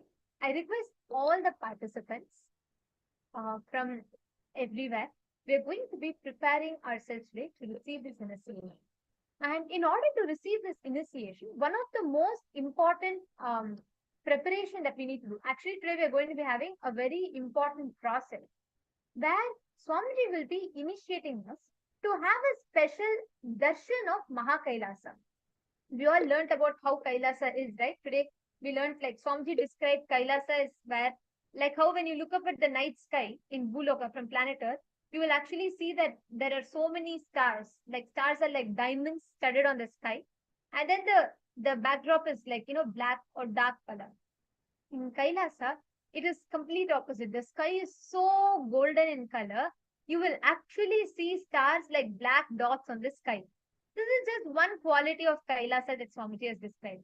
Like this, we are all going to be having the darshan of Mahakailasa as it is. You're not just going to be seeing Kailasa, you're going to be seeing Ganesha, Nandi, Subramanya, how they all eat, where they all sleep, where they all stay. Of course, there's no sleeping there. But how they all live, the whole Adinam, the whole Kailasa, you're going to be having a darshan of. Are you all excited? How many of you are excited? How many of you want to see? How does actually Swamiji live in Kailasa? How is Swamiji's original, his existence in Kailasa as Paramashiva? How many of you really curious to know? Yeah, how many of you curious to know? Actually, that curiosity itself will be able to make you want it. And today's Swamiji's initiation itself will lift you up. Today, understand, whenever you travel from one plane to another, for example, a simple example, let us say the astronauts who are in the International Space Center, when they leave the gravitational field of the planet Earth, and when they just leave this gravitational field of planet Earth, and they go just beyond that, where our current International Space Center is in the space, they go through a lot of physical mutation process. Understand how they would have been in planet Earth versus how their body becomes the moment they go from planet Earth all the way to just outside, just entering into the space.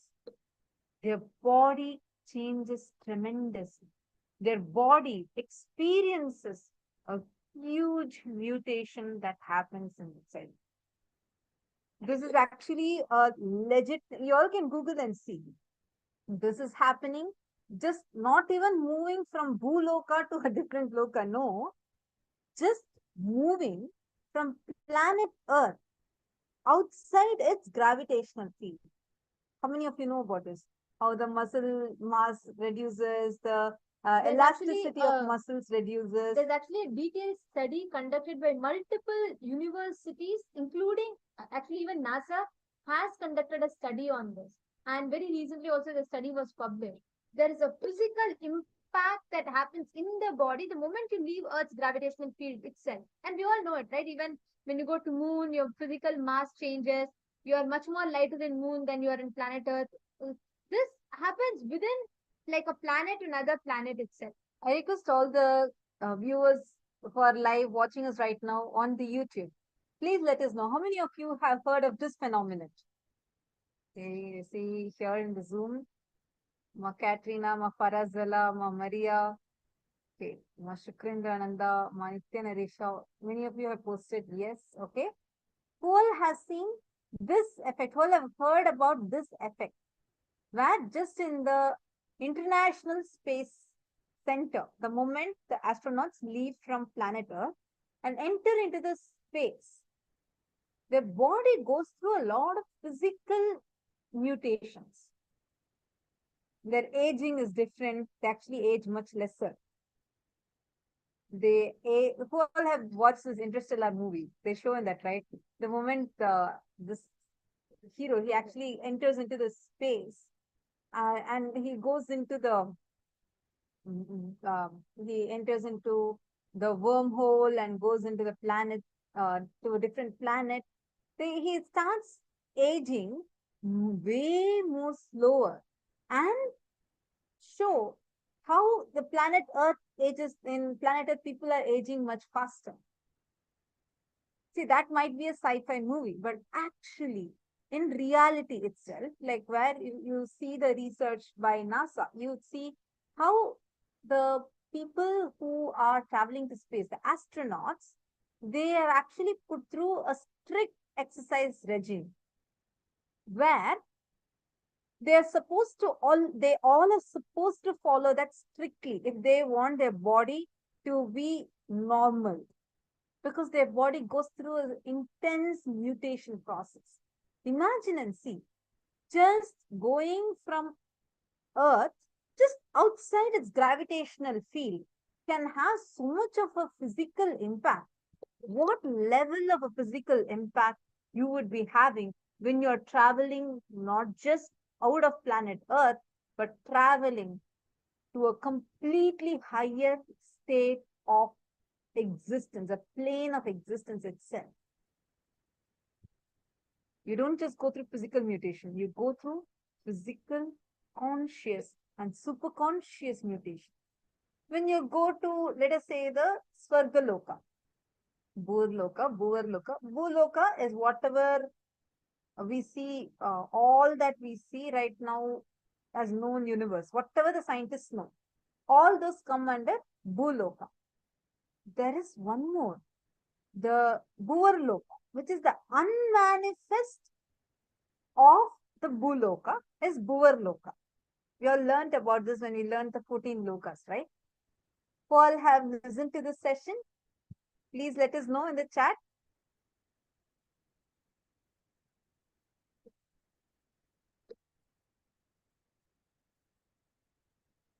All right.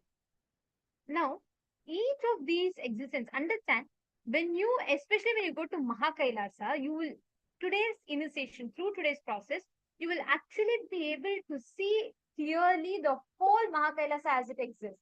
And for this, Swamiji is going to be awakening our third eye.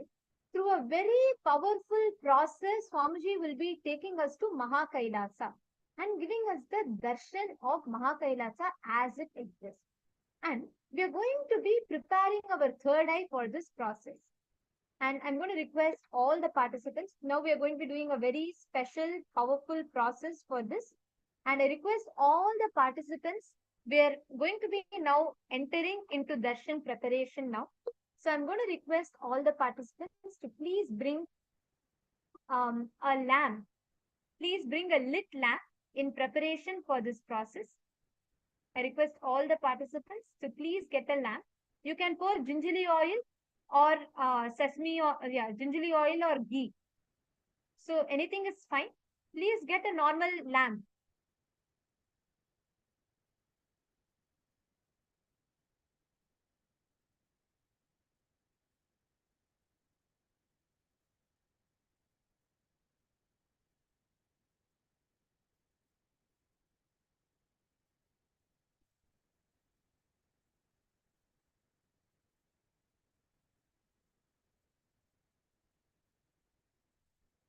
I request everyone to take a minute. Please get a lamp. Get a lit lamp and you're going to keep the lamp in front of you. This will prepare your third eye for the darshan.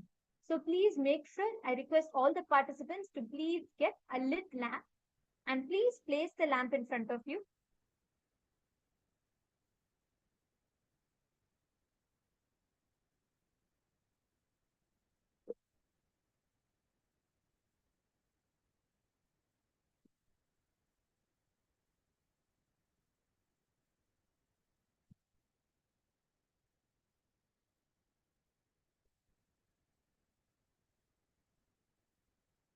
Can I request all of you, all the participants to please get it? We'll be doing, it's a very powerful process. You will actually see your third eye intensely vibrating with this process that Swamiji has given. So I request all of you to please get a lit lamp. Ma Jian, Ma Kareen, Ma Shukrendrananda. This is this is in preparation for the darshan.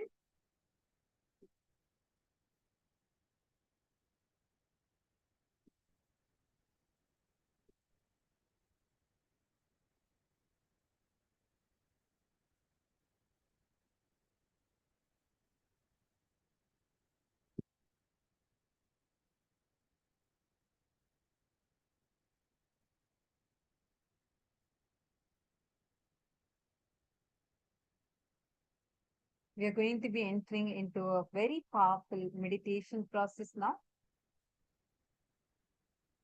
Now, keep the lit lamp in front of you. Listen very carefully what exactly you're all going to be doing. Are you all ready with the lamp? If you're all ready, can I request all of you to put yes in the chat?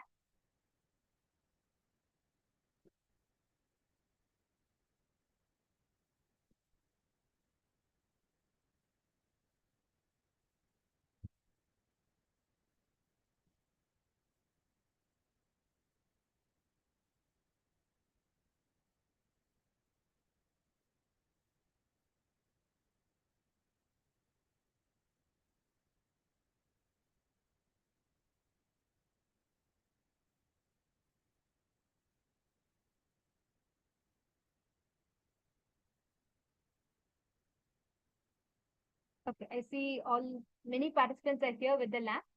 Great. Now, please make sure you're placing the lamp in front of the camera. Do not see some of you having the lamp. Please make sure you keep it in front of the camera. And do not use normal wax candles for this. Do not use normal wax candles for this. This process will detoxify your third eye in a very powerful manner. You will experience intense detoxification in your third eye, and not just third eye will detoxify, you will be able to clearly see. During the process, your third eye will be intensely active and so vibrant. So please make sure you're doing this process correctly.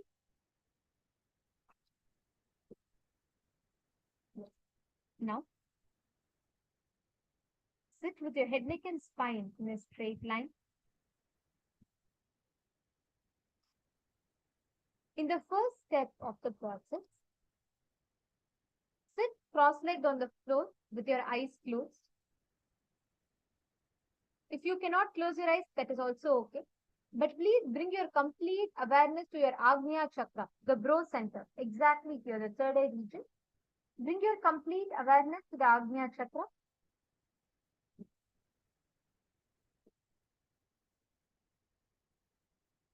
In the first step, please sit cross-legged on the floor.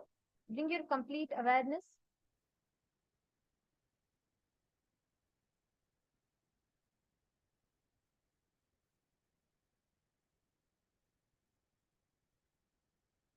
Please close your eyes.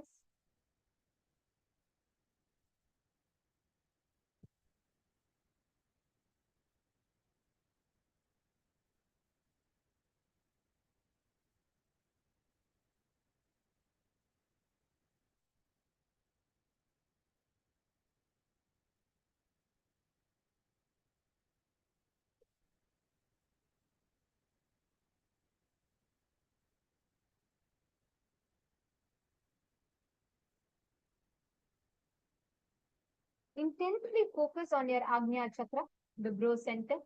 Right over here is your Agnya chakra, where your third eye is. That's the place. That is the Agnya chakra. The intra organ is called as the Agnya chakra. Now bring your awareness intensely on the Agnya chakra.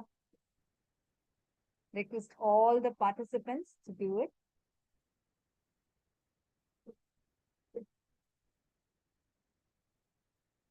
Now,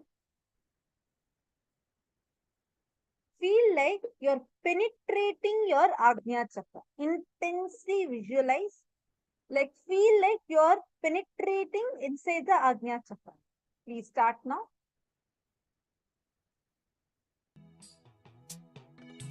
Please have your eyes closed. I request all the participants to please close your eyes. This is a very powerful process that will prepare you. Intensely focus on your Agnya chakra.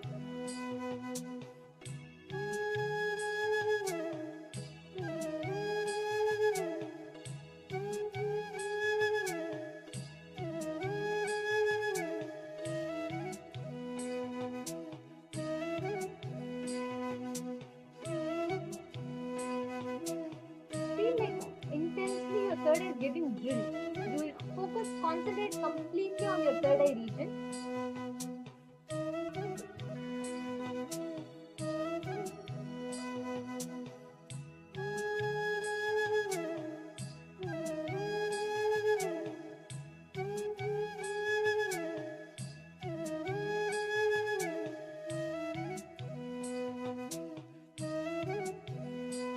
your complete awareness on your third eye.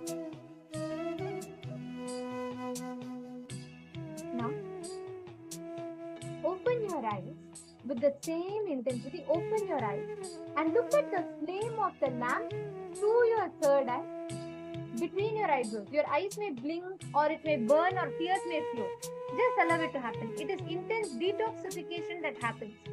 Look at the lamp with all your three eyes. Bring your complete awareness. Your eyes should be fixed to the flame. For the next 5 minutes, we request all of you to bring your complete awareness and look at the lamp.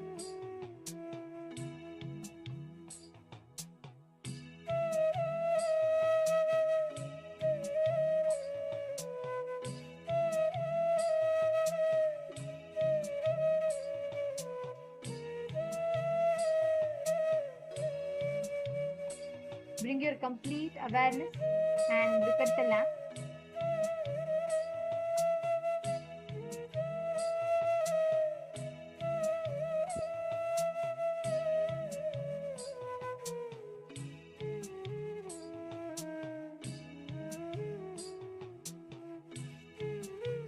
All the Paramashivoham Level 1 participants, we request all of you also to do this meditation. Please bring the lamp and through all your three eyes, intensely look at the lamp. Please start it now. Ma Hongli Wong, Ma Susan, Sheng Wong, Ma Pooja Kumar, I request all of you to please do it now. This is in preparation for today's session. Intensely look through all your three eyes, look at the lamp.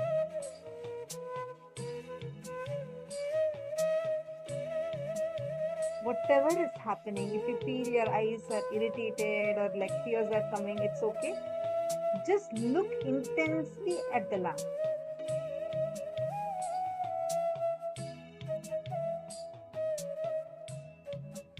It's okay even if your eyes blink. Don't try to stop it. It's okay even if your eyes blink. Let your full awareness be on the lamp. Just look at that flame. Your whole awareness should be on that flame of that lamp. Intensely look at it. Open your three eyes. Look through your third eye at that flame.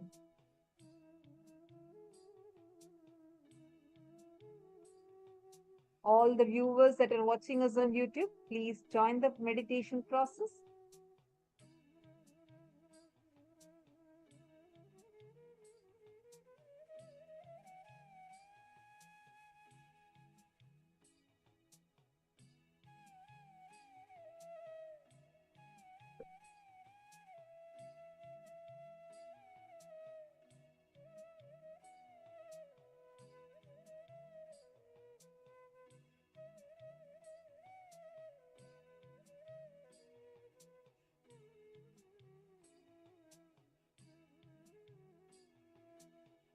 Intensely bring your complete awareness. Look at the lamp with all your three eyes.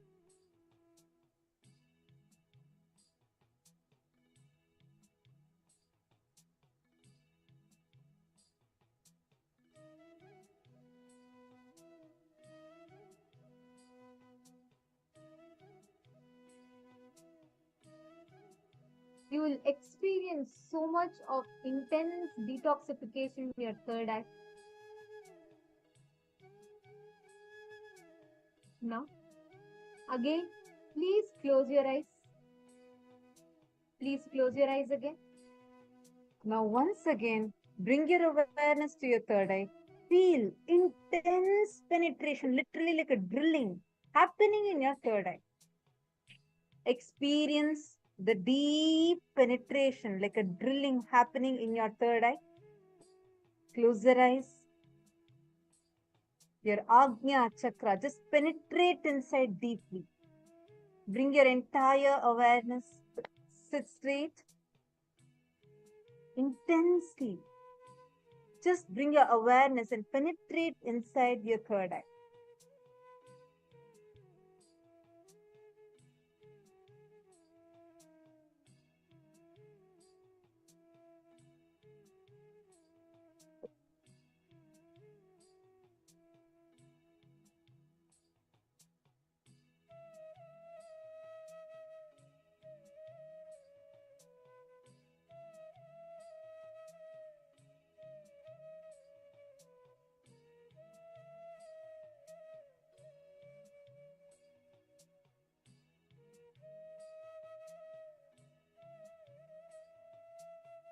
Bring your entire awareness. Just feel like you're drilling into your third eye.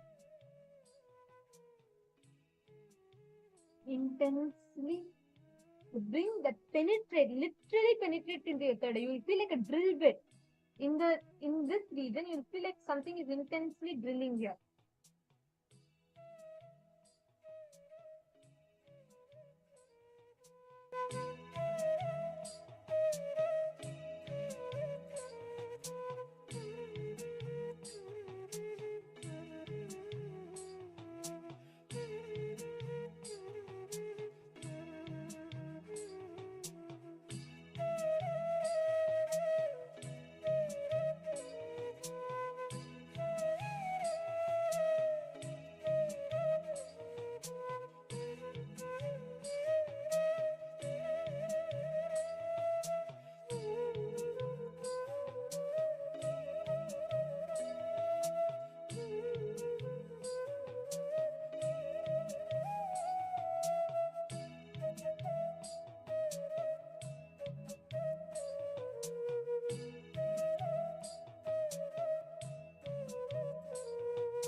Please close your eyes.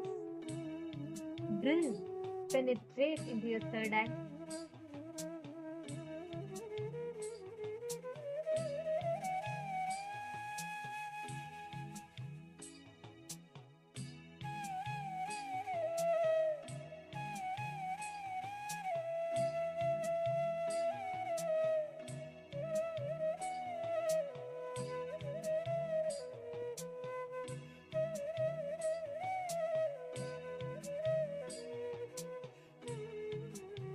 Intensely penetrate.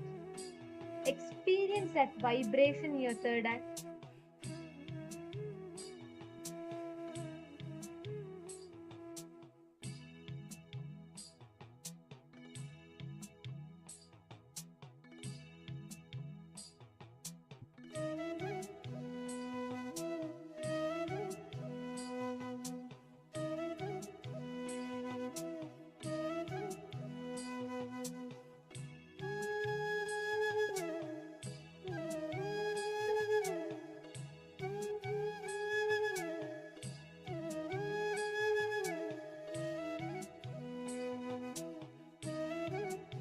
Now, bring your complete awareness.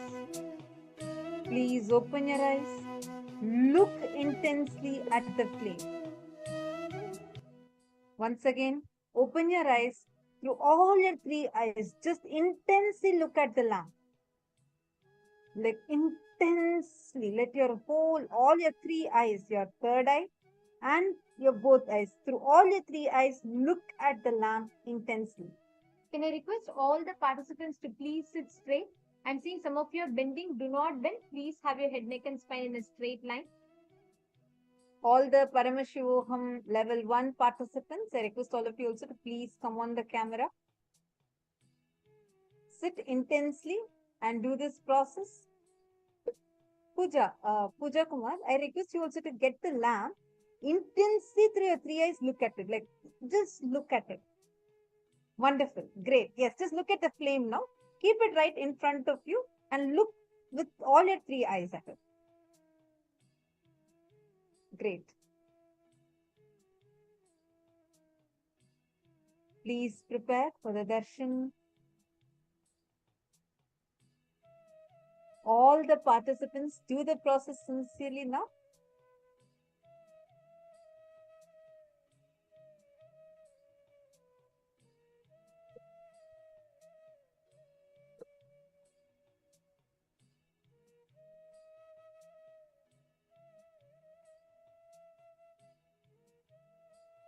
Look intensely through all your three eyes. Actually, you will many times feel like your eyes are burning, eyes are tearing up. You will feel the vibration in your third eye. It's okay. It's all normal. It's absolutely normal. Just intensely focus, bring your awareness. Look at the lamp through all your three eyes. I'm still seeing some of the participants not sitting straight. Can I request all of you to sit straight? It's crucial for the best impact of the meditation. Please sit straight.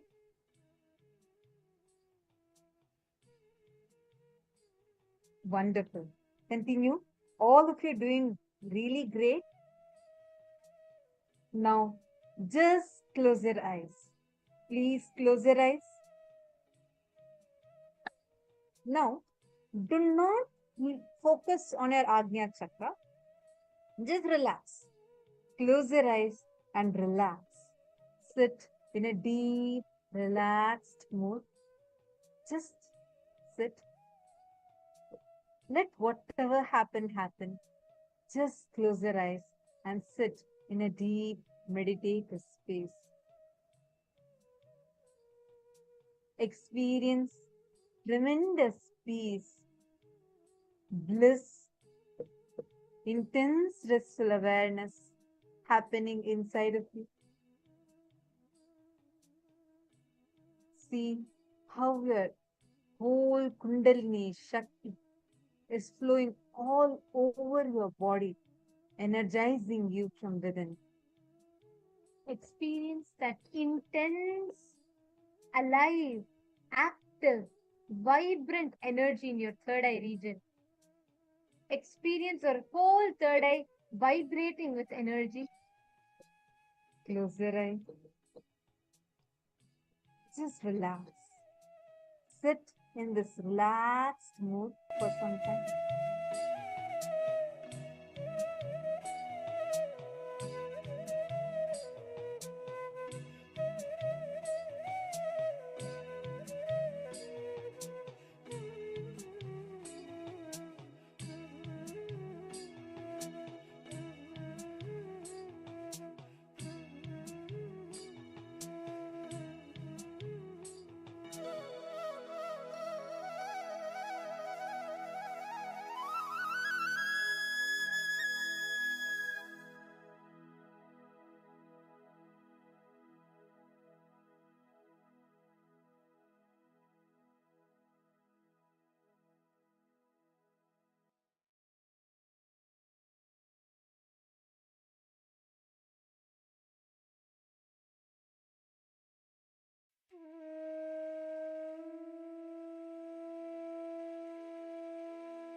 Bring that complete awareness to the third eye. Just see, witness what is happening in your third eye region. Just witness what exactly is happening in your third eye region.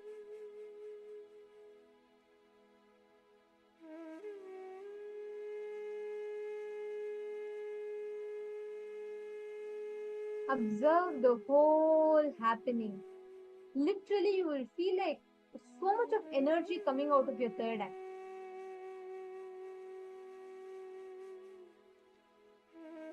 This is a very, very powerful meditation process. Continue to have your eyes closed. Remain in the deep meditative space, experiencing that vibrant, alive, awakened energy of third eye in your Agnya chakra, in your third eye region.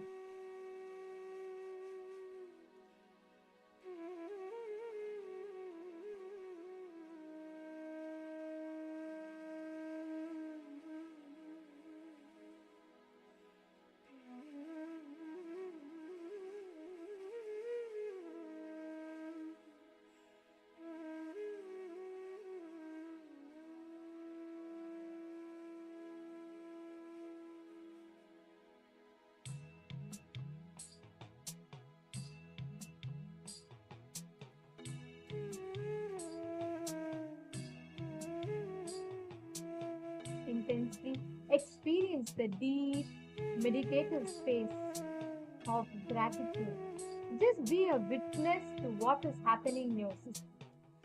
Be a witness to all the changes, the responses, to all the shift that is happening in your system.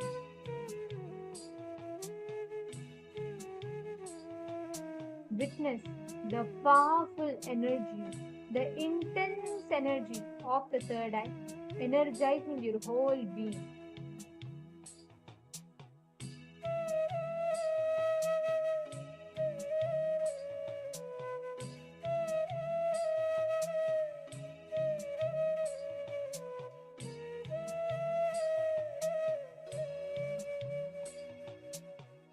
Please close your eyes.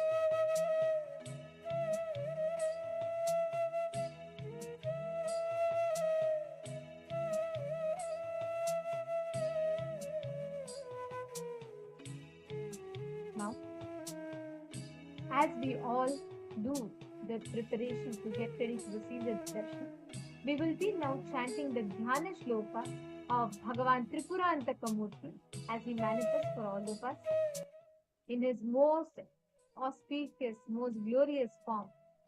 Paramashiva walks as Bhagavan Tripurantaka Murti. Let us now chant the Dhyana Shloka.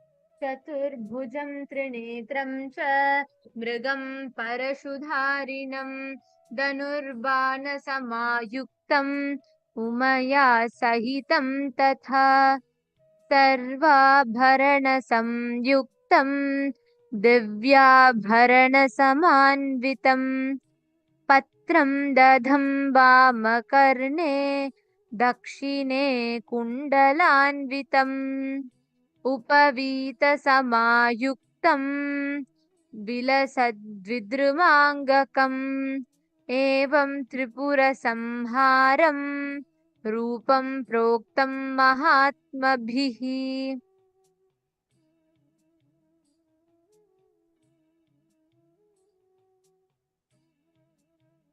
This form of Paramashiva, manifesting as Tripurantaka Murti, graces all of us with that ultimate, auspicious, supremely powerful space as the Ishwaratva inside of us.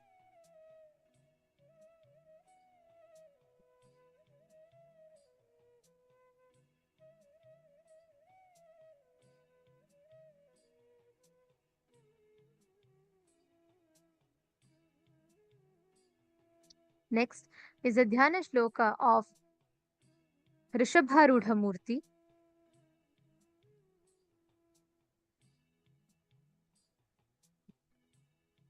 सर्वे स्याद्वक्रतुण्डान्वितकतकरं गोपतेः पृष्ठसंस्थं वामस्यर्धं सधक्षं वरकरयुगले टङ्कं कृष्णं दधानम् हालस्ताक्षं प्रसन्नं त्रिनयनलसितं भवद्वेणीकिरीटं वामे गौर्या समेतं नमत शुभकरं तं वृषभारूढमीशम् चतुर्भुजं त्रिनेत्रं च मृगं परशुधारिणं धनुर्बाणसमायुक्तम् उमया सहितं तथा सर्वाभरणसमायुक्तं दिव्याभरणसमावृतं पत्रं दधं वामकर्णे दक्षिणे कुण्डलान्वितम् उपवीतसमायुक्तं समभङ्गयुतं शिवं जटामकुटसंयुक्तं विलसद्विद्रुमाङ्गकम् एवं त्रिपुरसंहारम्.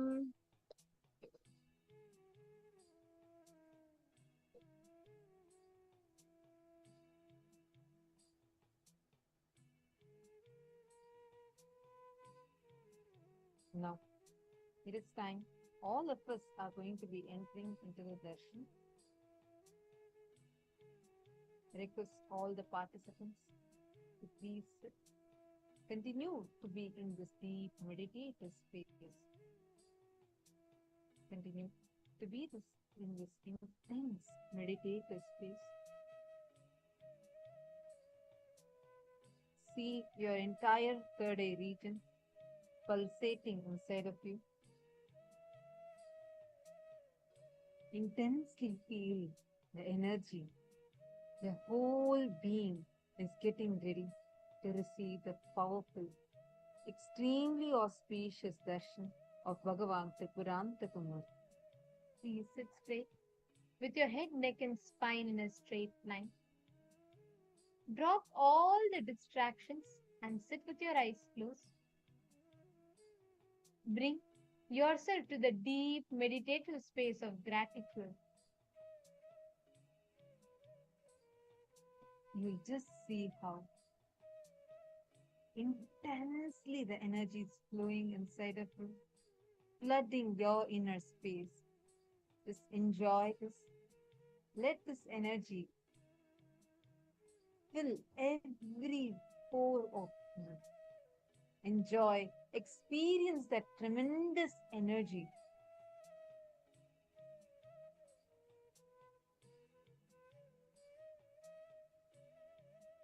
Be in this deep meditative space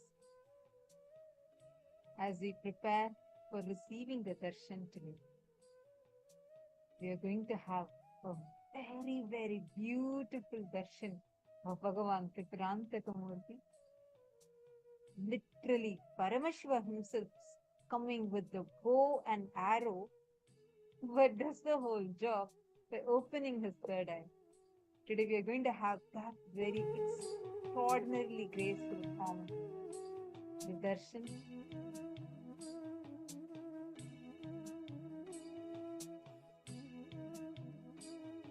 Let us all get ready to receive the darshan. Please close your eyes. Drop all kind of distractions that you have. Bring your complete awareness to Swamiji residing in the lotus of your heart. Let our whole inner space be prepared with a space of gratitude, a deep receptive mood, a deep receptive space. Let us all get ready to receive the ultimate darshan of Bhagavan Tripurantaka-murti.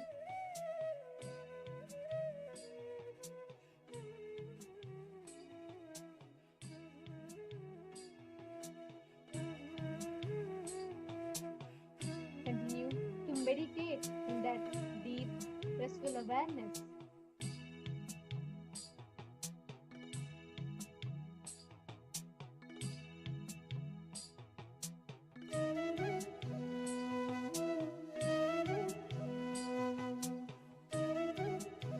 And Mahavakya.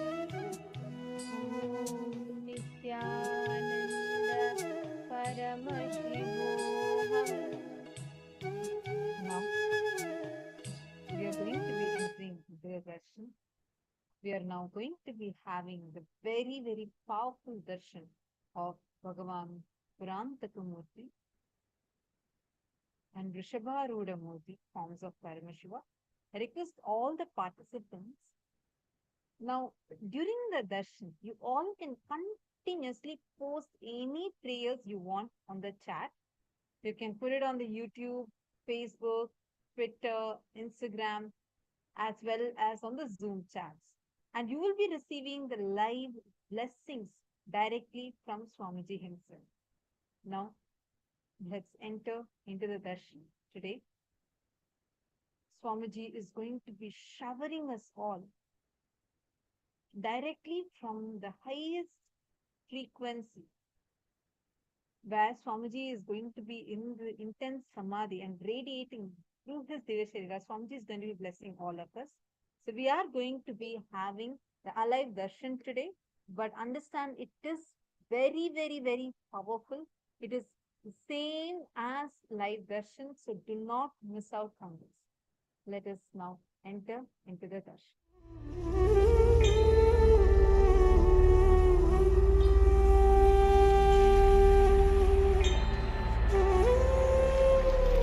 Connecting with the divine with your eyes closed is meditation. Connecting with the divine with your eyes open is darshan. Come, let us all now move from meditation to darshan. Slowly, very slowly, please open your eyes.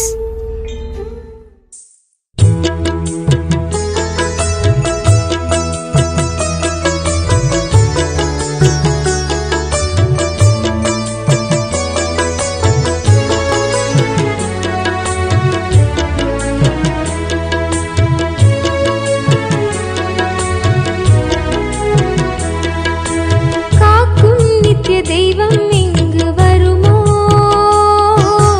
வேண்டும் வரம் தன்னை அள்ளி தருமோ. காக்கும் நித்திய தெய்வம் இங்கு வருமோ, வேண்டும் வரம் தன்னை அள்ளி தருமோ. காணும் உயிர்க்கெல்லாம் ஆனந்த தருணமோ, நித்யானந்தன் கல்பதரு தரிசனமோ.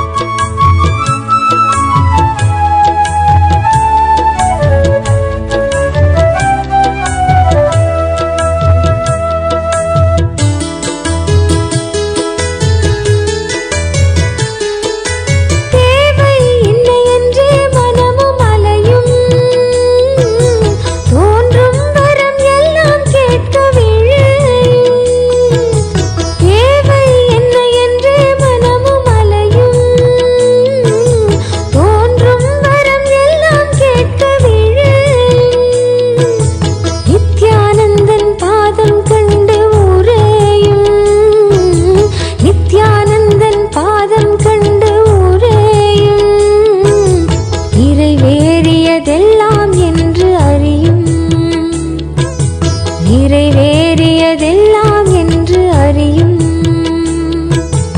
ஏற்றம் தரும் பெரும் மாற்றங்களை செயலாக்கும் சக்தி தன்னை தந்துவிடும். ஏற்றம் தரும் பெரும் மாற்றங்களை செயலாக்கும் சக்தி தன்னை தந்துவிடும். நித்யானந்தன் கல்பதரு தரிசனம், குரு நித்யானந்தன் கல்பதரணம். வேங்கை மனம் தன்னை கட்டுள் வைத்த பெரும் வெற்றி வாழ்வதனை தந்துவிடும். குரு நித்யானந்தன் கல்பதரு தரிசனம்.